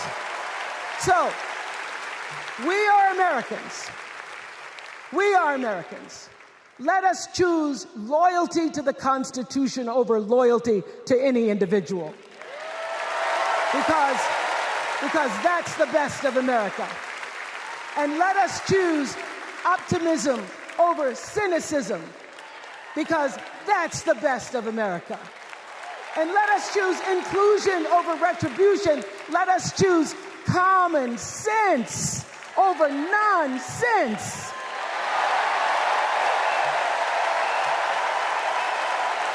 Because that's the best of America. And let us choose the sweet promise of tomorrow over the bitter return to yesterday. We won't go back. We won't be set back, pushed back, bullied back, kicked back. We're not going back.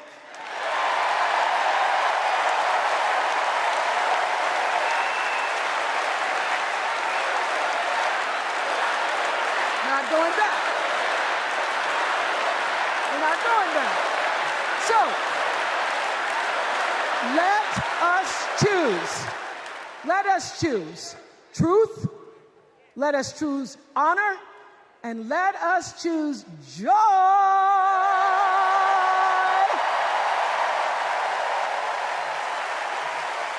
Because that's the best of America. But more than anything else, let us choose freedom. Why? Because that's the best of America. We're all Americans, and together, let's all choose Kamala Harris.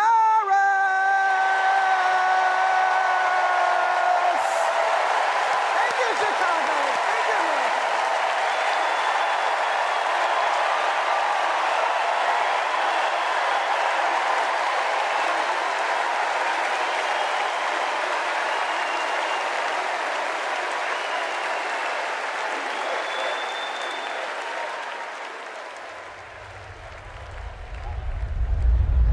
Here's what I want people to know about Tim Walz. Well, everybody at Mankato West High School loved Tim Walz. Yeah, I mean, Tim was jovial. When he would start teaching, it was like full contact teaching. You could not help but be interested in what he was talking about. He seemed to care about everybody in his class. He knew everyone's name. He wanted to know what interested you, how to engage you, what you were excited about, what you're feeling bad about. Mr. Walz was my geography and social studies teacher. Mr. Walz was my football coach. My middle school basketball coach. When we were doing during the high school play The Nerd, he was the person building the sets. I don't think that there has ever been a moment where I've seen Tim exhausted from giving or engaging. He always seems like that person that's got the never-ending gas tank who can keep going. When I decided to come out as gay, we started the Gay Straight Alliance. Tim Walz was the faculty advisor. We saw him not only as a teacher, but a mentor and a leader. Mr. Walz was a really big part in helping build this community, and he's a big reason why I became a teacher myself. It was inspiring being in his classroom. Please welcome Maryland Governor Wes Moore.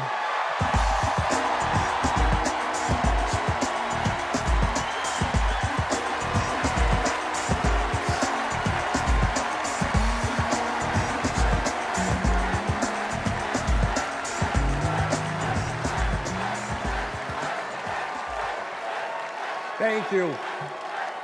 Thank you. On March 26th,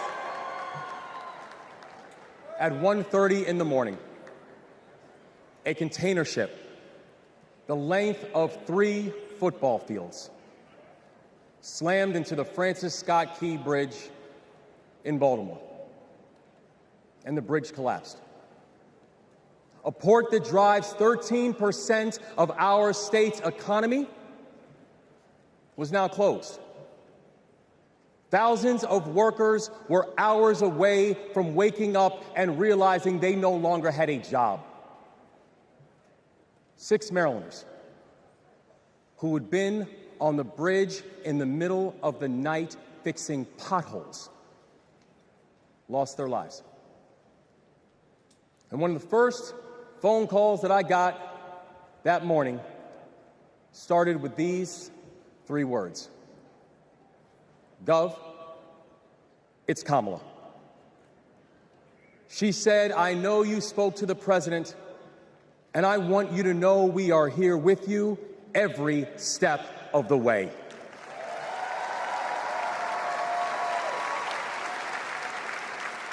Now, I joined the Army when I was 17. In fact, I was too young to sign the paperwork.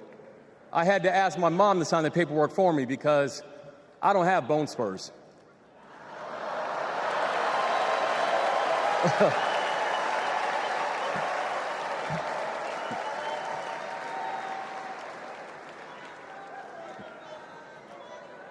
I led soldiers in combat in Afghanistan.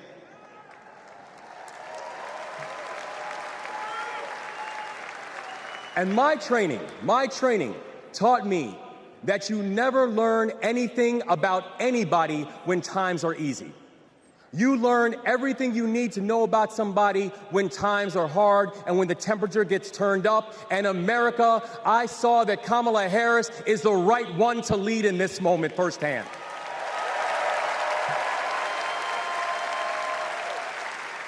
And united, with the Almighty God's grace, we brought closure to the families of the 6 victims.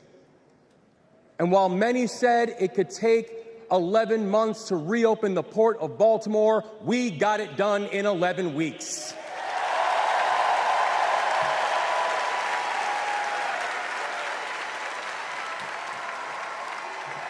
Because that is the story of America. We are a nation of patriots who serve when the mission is hard and who serve when the destination is uncertain. And I know our history is imperfect. The unevenness of the American journey has made some skeptical. But I'm not asking you to give up your skepticism. I just want that skepticism to be your companion and not your captor. And I'm asking that you join us in the work. Because making America great doesn't mean telling people you're not wanted. And loving your country does not mean lying about its history.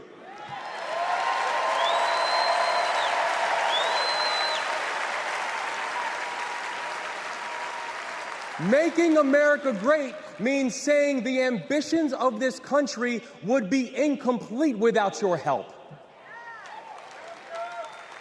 It's the legacy of those 6 workers who fixed potholes on a bridge while we slept, who were born in a different country, but who knew that America was big enough for them too.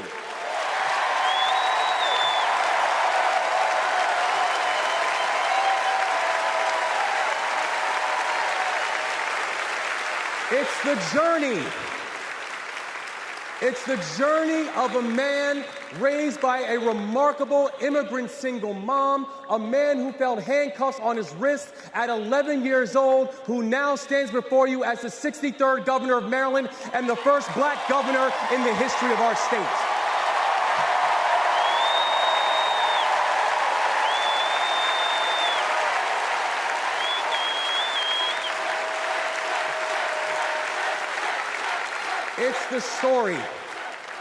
It's the story of a prosecutor who defended our freedoms and had Maryland's back when we needed it most. And now, MVP, we've got your back as well.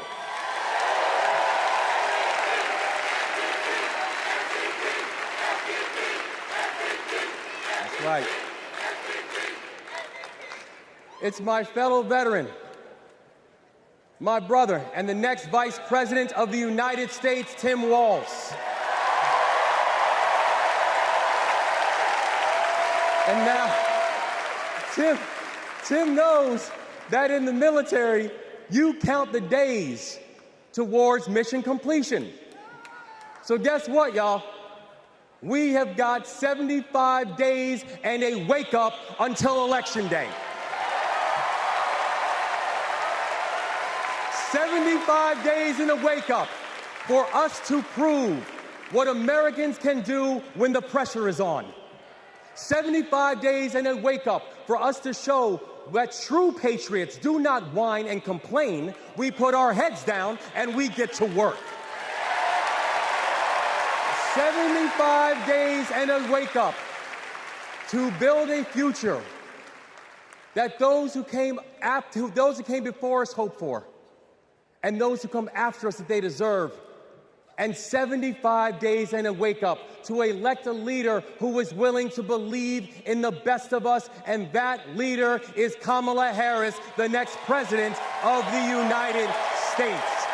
Thank you, God bless you, and let's leave no one behind.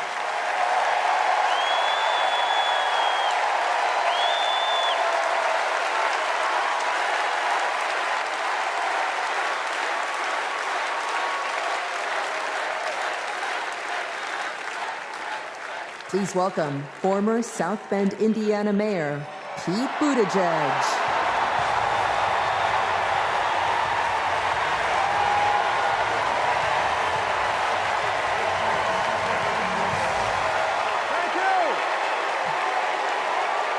Thank you. Good evening, Democrats. Thank you, Chicago. Here's a sentence I never thought I'd hear myself saying. I'm Pete Buttigieg, and you might recognize me from Fox News.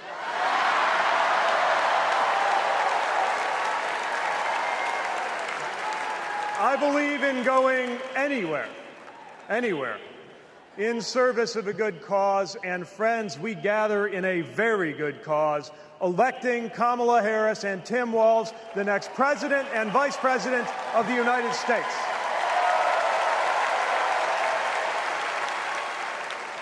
The choice could not be clearer. Donald Trump rants about law and order, as if he wasn't a convicted criminal running against a prosecutor.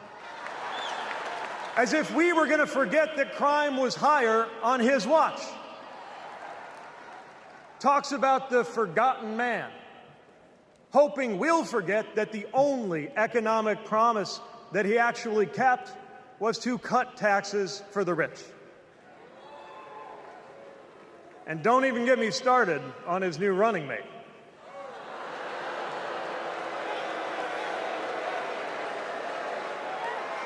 At least Mike Pence was polite. J.D. Vance is one of those guys who thinks if you don't live the life that he has in mind for you, then you don't count. Someone who said that if you don't have kids, you have, quote, no physical commitment to the future of this country. You know, Senator, when I deployed to Afghanistan, I didn't have kids then. Many of the men and women who went outside the wire with me didn't have kids either. But let me tell you, our commitment to the future of this country was pretty damn physical.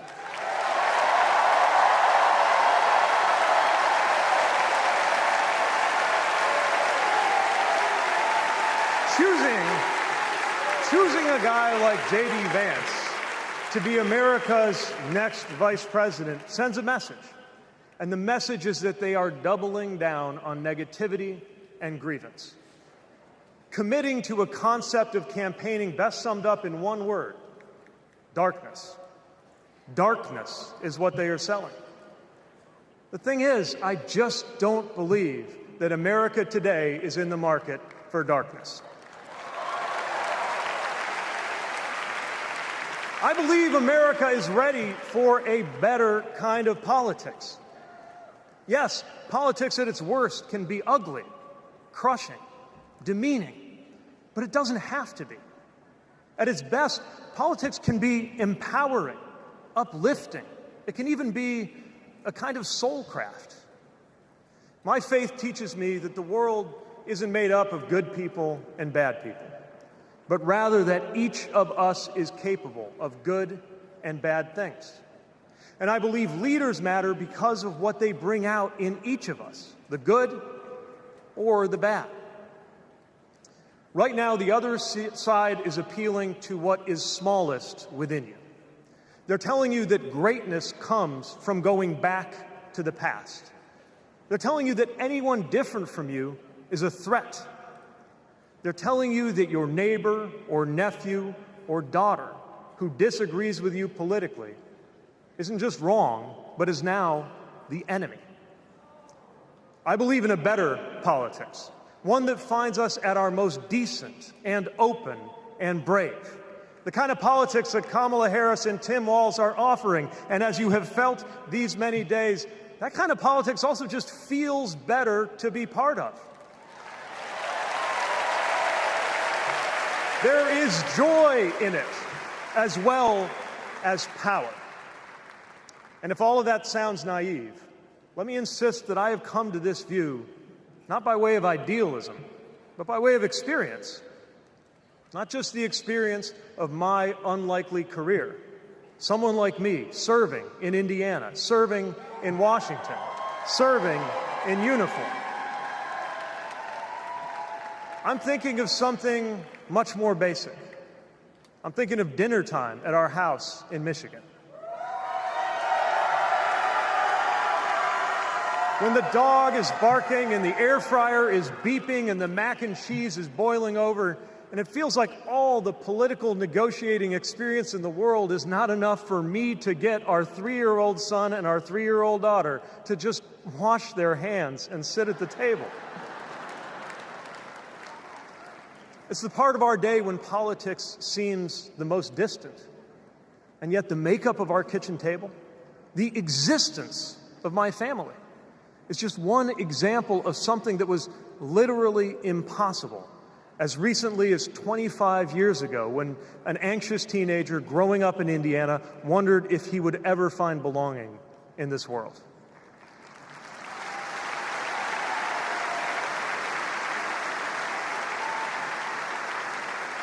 This kind of life went from impossible to possible, from possible to real, from real to almost ordinary in less than half a lifetime. But that didn't just happen. It was brought about through idealism and courage, through organizing and persuasion and storytelling, and yes, through politics, the right kind of politics, the kind of politics that can make an impossible dream into an everyday reality. I don't presume to know what it's like in your kitchen, but I know, as sure as I am standing here, that everything in it, the bills you pay at that table, the shape of the family that sits there, the fears and the dreams that you talk about late into the night there, all of it compels us to demand more from our politics than a rerun of some TV wrestling death match.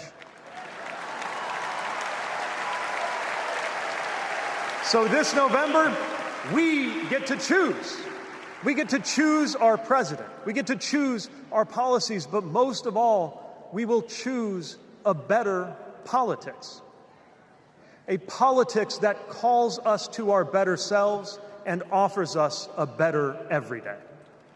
That is what Kamala Harris and Tim Walz represents. That is what Democrats represent. That is what awaits us when America decides to end Trump's politics of darkness once and for all. That is what we choose when we embrace the leaders who are out there building bridges and reject the ones who are out there banning books. This is what we will work for every day to November and beyond. So let's go win this. Thank you, Democrats. Thank you.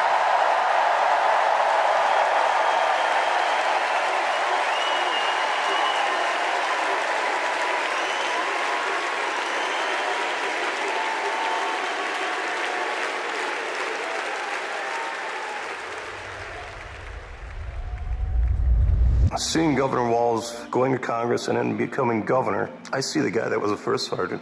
I see a guy that's full of energy, always busy. And like he says, you get enough time to sleep when you're dead. I first met Governor Walz and Congressman Walz when I was transitioning out of the Marine Corps, going back to school.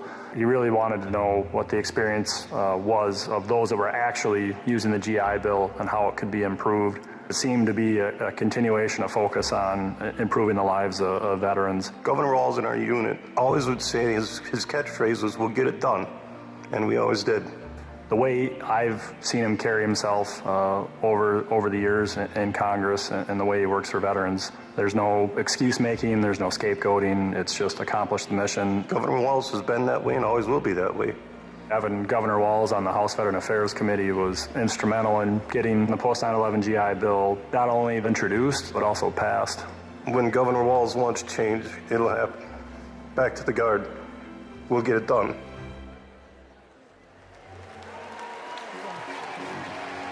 Please welcome EGOT-winning, multi-platinum artist and activist, John Legend, and Queen of Percussion, Sheila E.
incredible.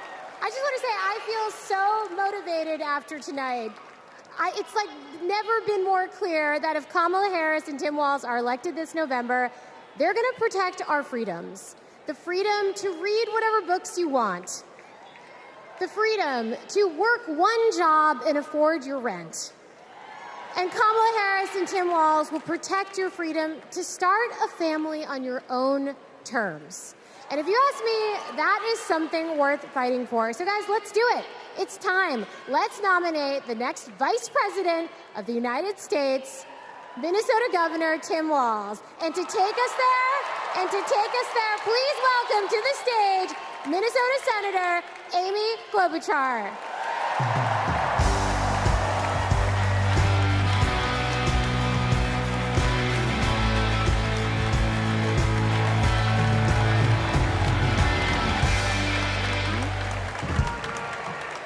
Okay, that was a warm-up act. On behalf of the great state of Minnesota, where purple reigns, I stand before you in support of our next Vice President, Tim Walz. In Minnesota, we trust a coach who turned a team that was 0-27 into state champions. In Minnesota, we trust a hunter who has stood in a deer stand in 10-degree weather. In Minnesota, we trust a candidate who has made a viral video on how to change a burnt-out headlight. And I know we aren't alone, but in Minnesota, we love a dad in plaid.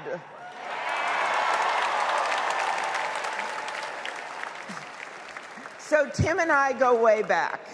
He taught high school right down the road from where my husband John grew up. My mother-in-law even brought him and Gwen a Parmesan chicken dinner when their son was born. That's what we do in America. We look out for our neighbors. Tim has been doing that his whole life, on the farm and in the factory, with his students and his fellow service members. And the truth is, that matters. Who better to take on the price of gas than a guy who could pull over to help change your tire? Who better to serve our nation than a guy who has served in uniform? Who better to find common ground than a guy with Midwestern common sense? A former football coach knows how to level the playing field.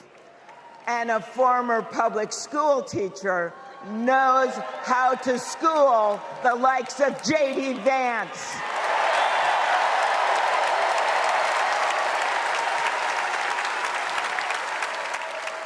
What you've done with your life matters, and what you do with power matters too. Tim has delivered paid leave, school lunches, and the biggest tax cut in Minnesota history. A Democrat from a red district in a purple state, Tim has brought Minnesota together. And together with Vice President Kamala Harris, I know he will do the same for our nation. America, there is so much that we share, so much that connects us. Way up north in Minnesota, out of Lake Itasca, flows the Mississippi River. It starts small and it grows wider.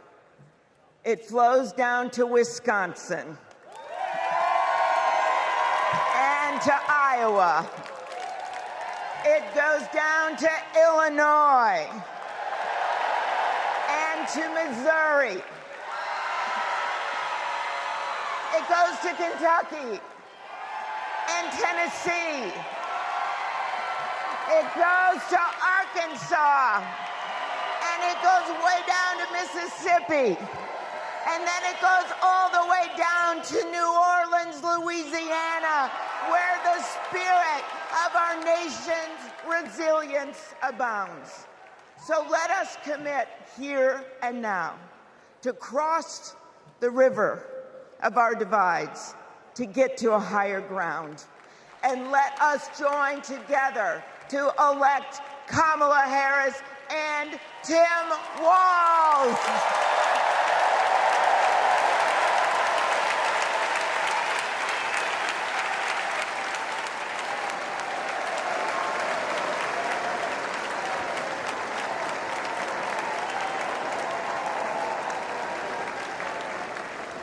Please welcome Ben Ingman from Minnesota.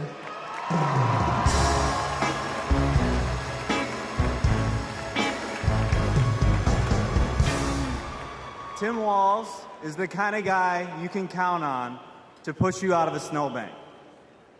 I know this because Tim Walz has pushed me out of a snowbank.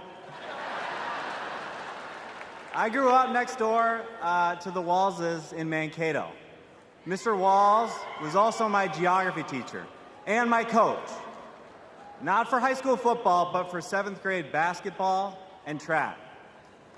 So what was a high school football coach doing, coaching 7th grade basketball and track?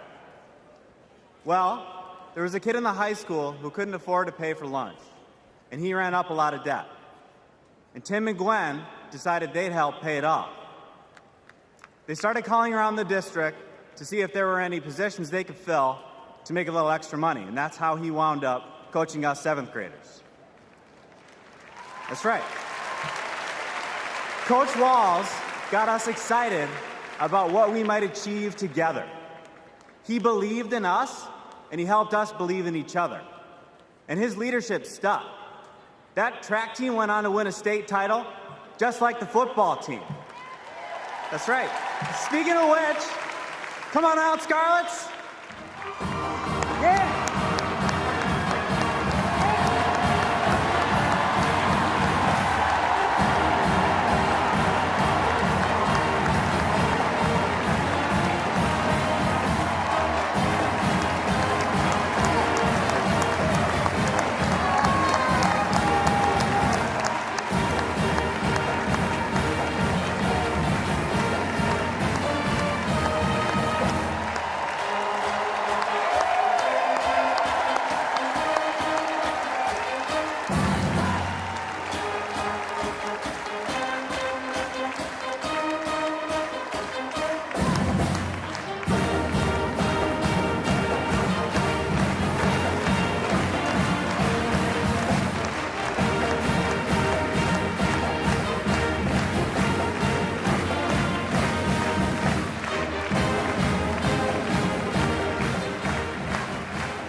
You know, all this got me thinking about the kinds of leaders we need.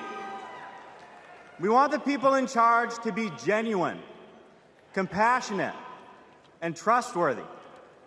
The thing is, there are people in our neighborhoods who fit this description.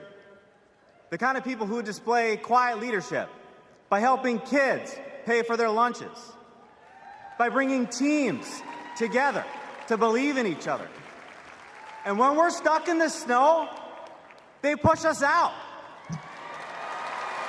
Well, in my neighborhood, we always wish that people like that would run for office. Well, in my neighborhood, someone like that did run for office. And he's going to be a wonderful vice president. Thanks very much.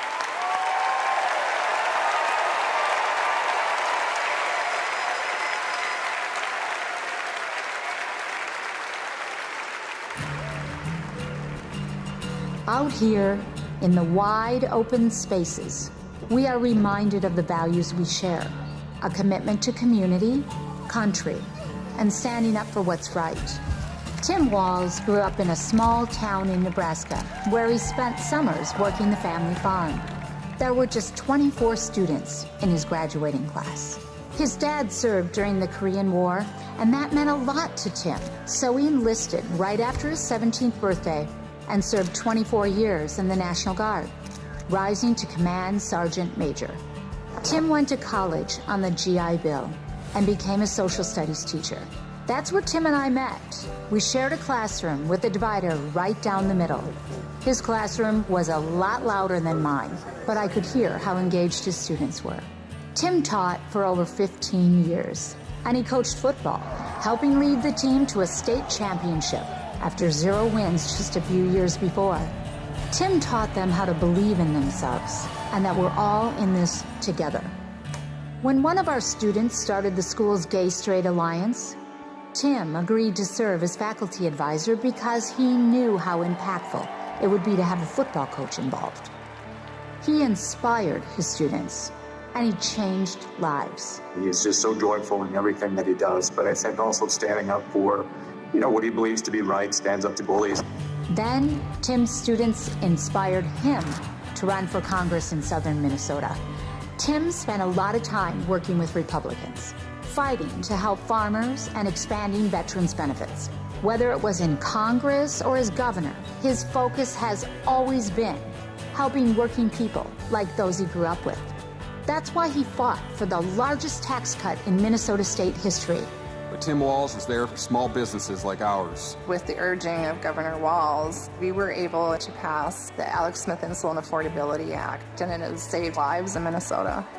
With Tim as governor, Minnesota is one of the best places to raise a family and one of the best states for business. Tim's a lifelong hunter and gun owner.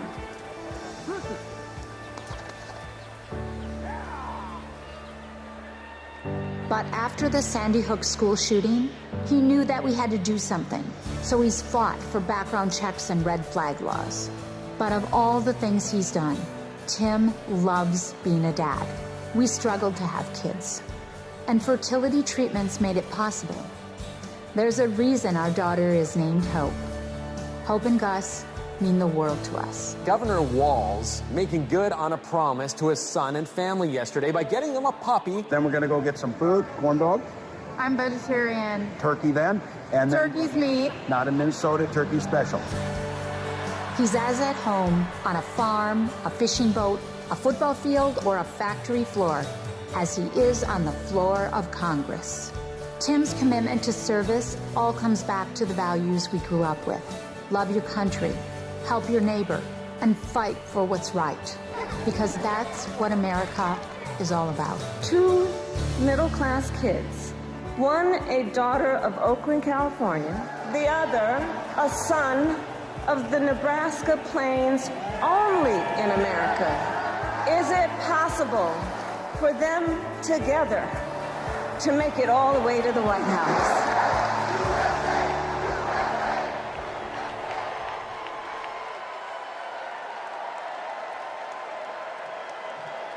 Please welcome the Democratic nominee for Vice President, Governor Tim Walz.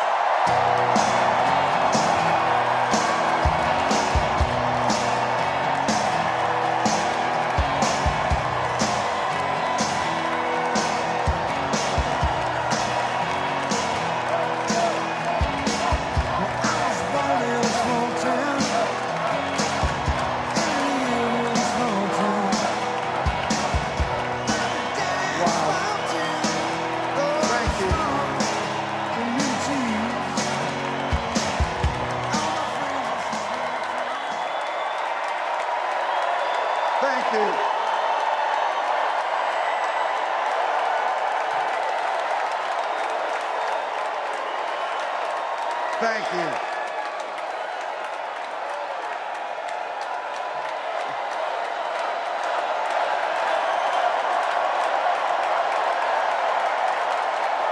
Wow.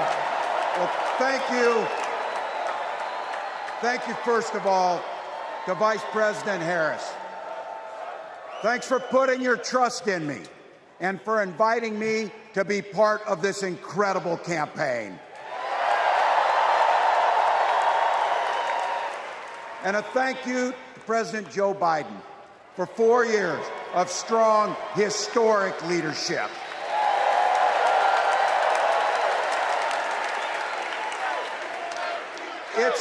It's the honor of my life to accept your nomination for Vice President of the United States.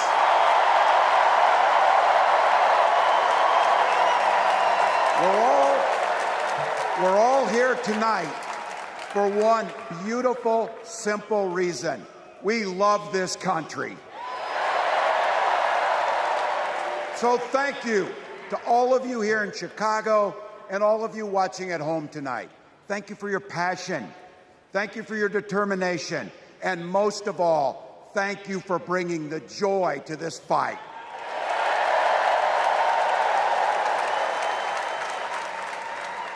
Now, I grew up in Butte, Nebraska, a town of 400 people. I had 24 kids in my high school class, and none of them went to Yale.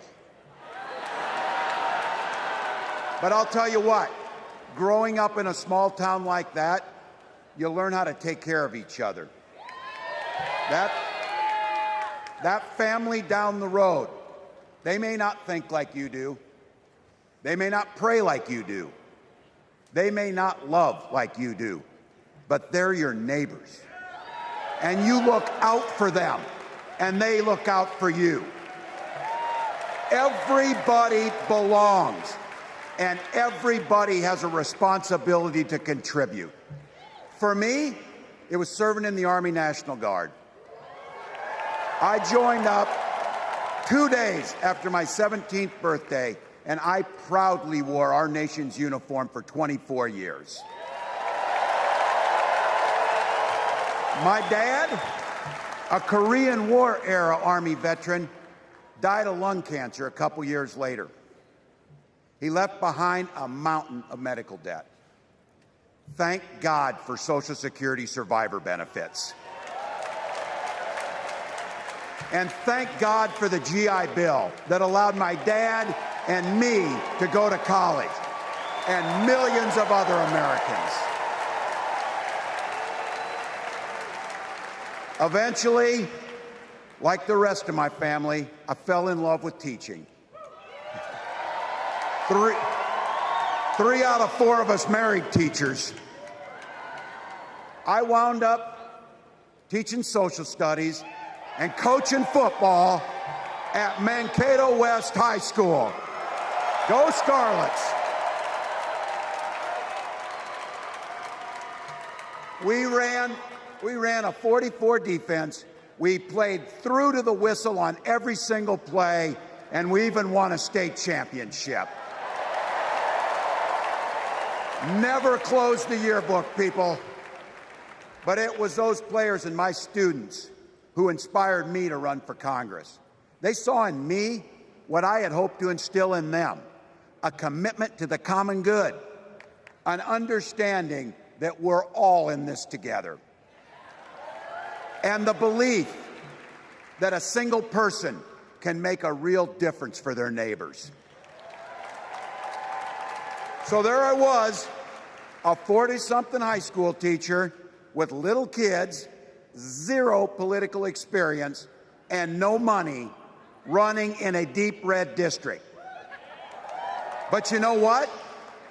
Never underestimate a public school teacher. Never.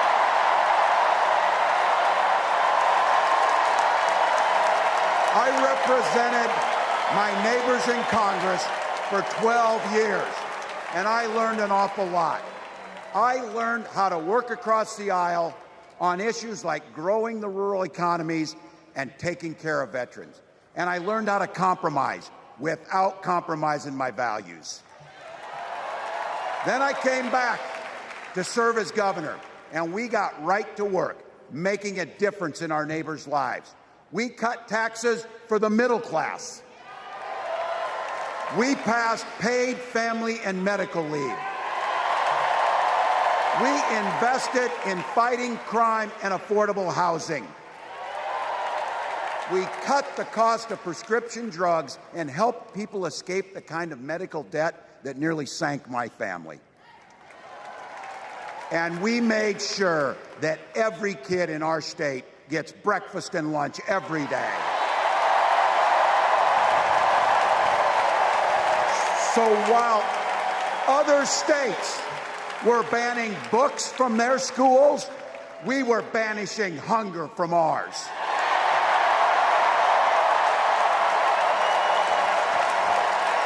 We also protected reproductive freedom because in Minnesota, we respect our neighbors and the personal choices they make. And even if we wouldn't make those same choices for ourselves, we've got a golden rule. Mind your own damn business.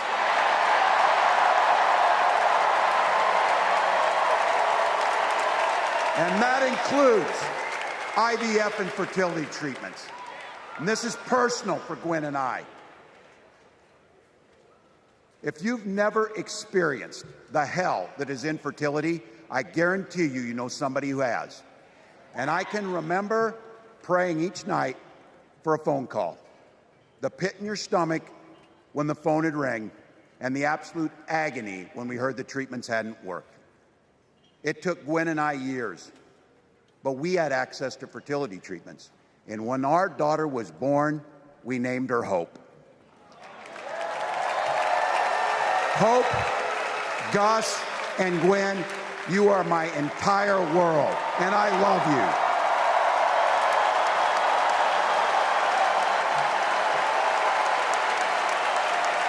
I'm letting you in on how we started a family because this is a big part about what this election is about. Freedom. When Republicans use the word freedom, they mean that the government should be free to invade your doctor's office. Corporations free to pollute your air and water. And banks free to take advantage of customers. But when we Democrats talk about freedom, we mean the freedom to make a better life for yourself and the people that you love. Freedom to make your own health care decisions. And yeah, your kids' freedom to go to school without worrying about being shot dead in the hall. Look, I know guns. I'm a veteran. I'm a hunter. And I was a better shot than most Republicans in Congress, and I got the trophies to prove it. But I'm also a dad. I believe in the Second Amendment, but I also believe our first responsibility is to keep our kids safe.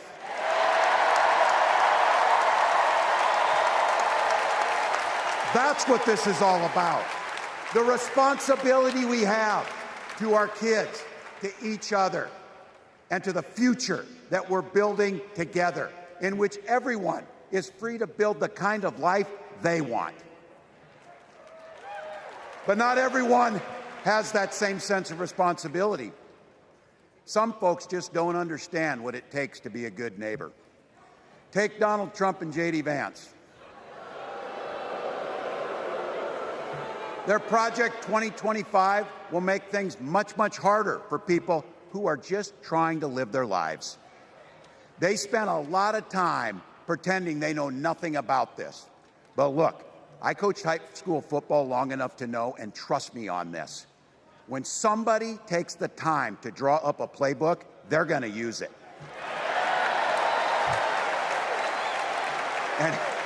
And we know if these guys get back in the White House, they'll start jacking up the costs on the middle class, they'll repeal the Affordable Care Act, they'll gut Social Security and Medicare, and they will ban abortion across this country with or without Congress. Here's the thing. It's an agenda nobody asked for. It's an agenda that serves nobody except the richest and the most extreme amongst us. And it's an agenda that does nothing for our neighbors in need. Is it weird? Absolutely. Absolutely. But it's also wrong. And it's dangerous. It's not just me saying so. It's Trump's own people. They were with him for 4 years. They're warning us that the next 4 years will be much, much worse. You know, when I was teaching every year, we'd elect a student body president. And you know what? Those teenagers could teach Donald Trump a hell of a lot about what a leader is. Leaders don't spend all day insulting people and blaming others. Leaders do the work. So I don't know about you. I'm ready to turn the page on these guys. So go ahead. Say it with me.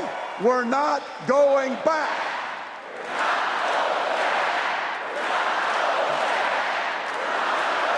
We've got something better to offer the American people.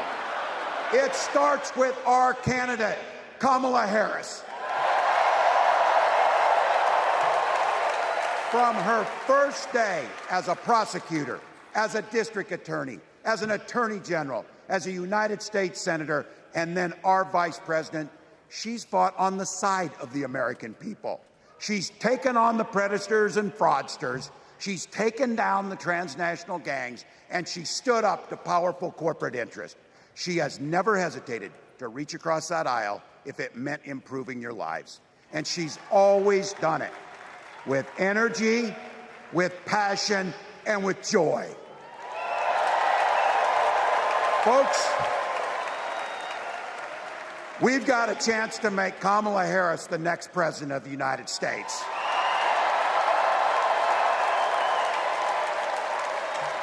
But I think we owe it to the American people to tell them exactly what she'd do as president before we ask them for their votes.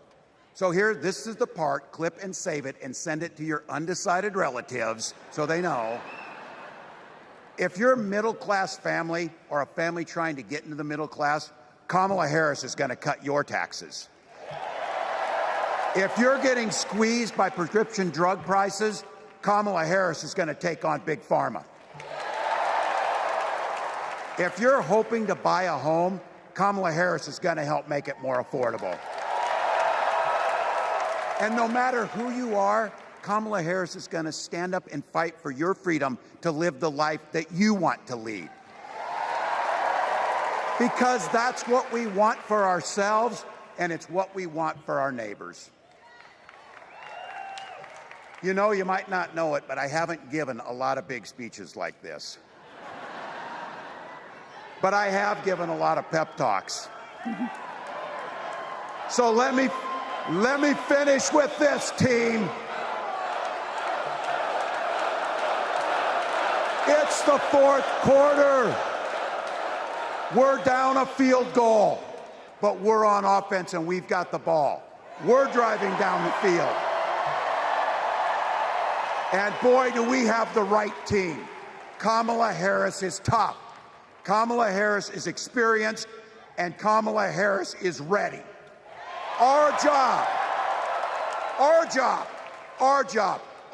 for everyone watching is to get in the trenches and do the blocking and tackling. 1 inch at a time, 1 yard at a time, 1 phone call at a time, 1 door knock at a time, 1 $5 donation at a time. Look, we got 76 days. That's nothing. There'll be time to sleep when you're dead. We're going to leave it on the field. That's how we'll keep moving forward. That's how we'll turn the page on Donald Trump. That's how we'll build a country where workers come first. Health care and housing are human rights. And the government stays the hell out of your bedroom.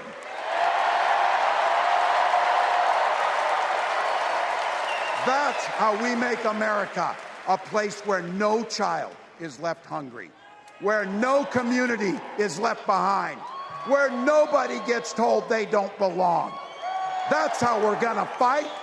And as the next president of the United States always says, when we fight, when we fight, when fight. Thank you. God bless.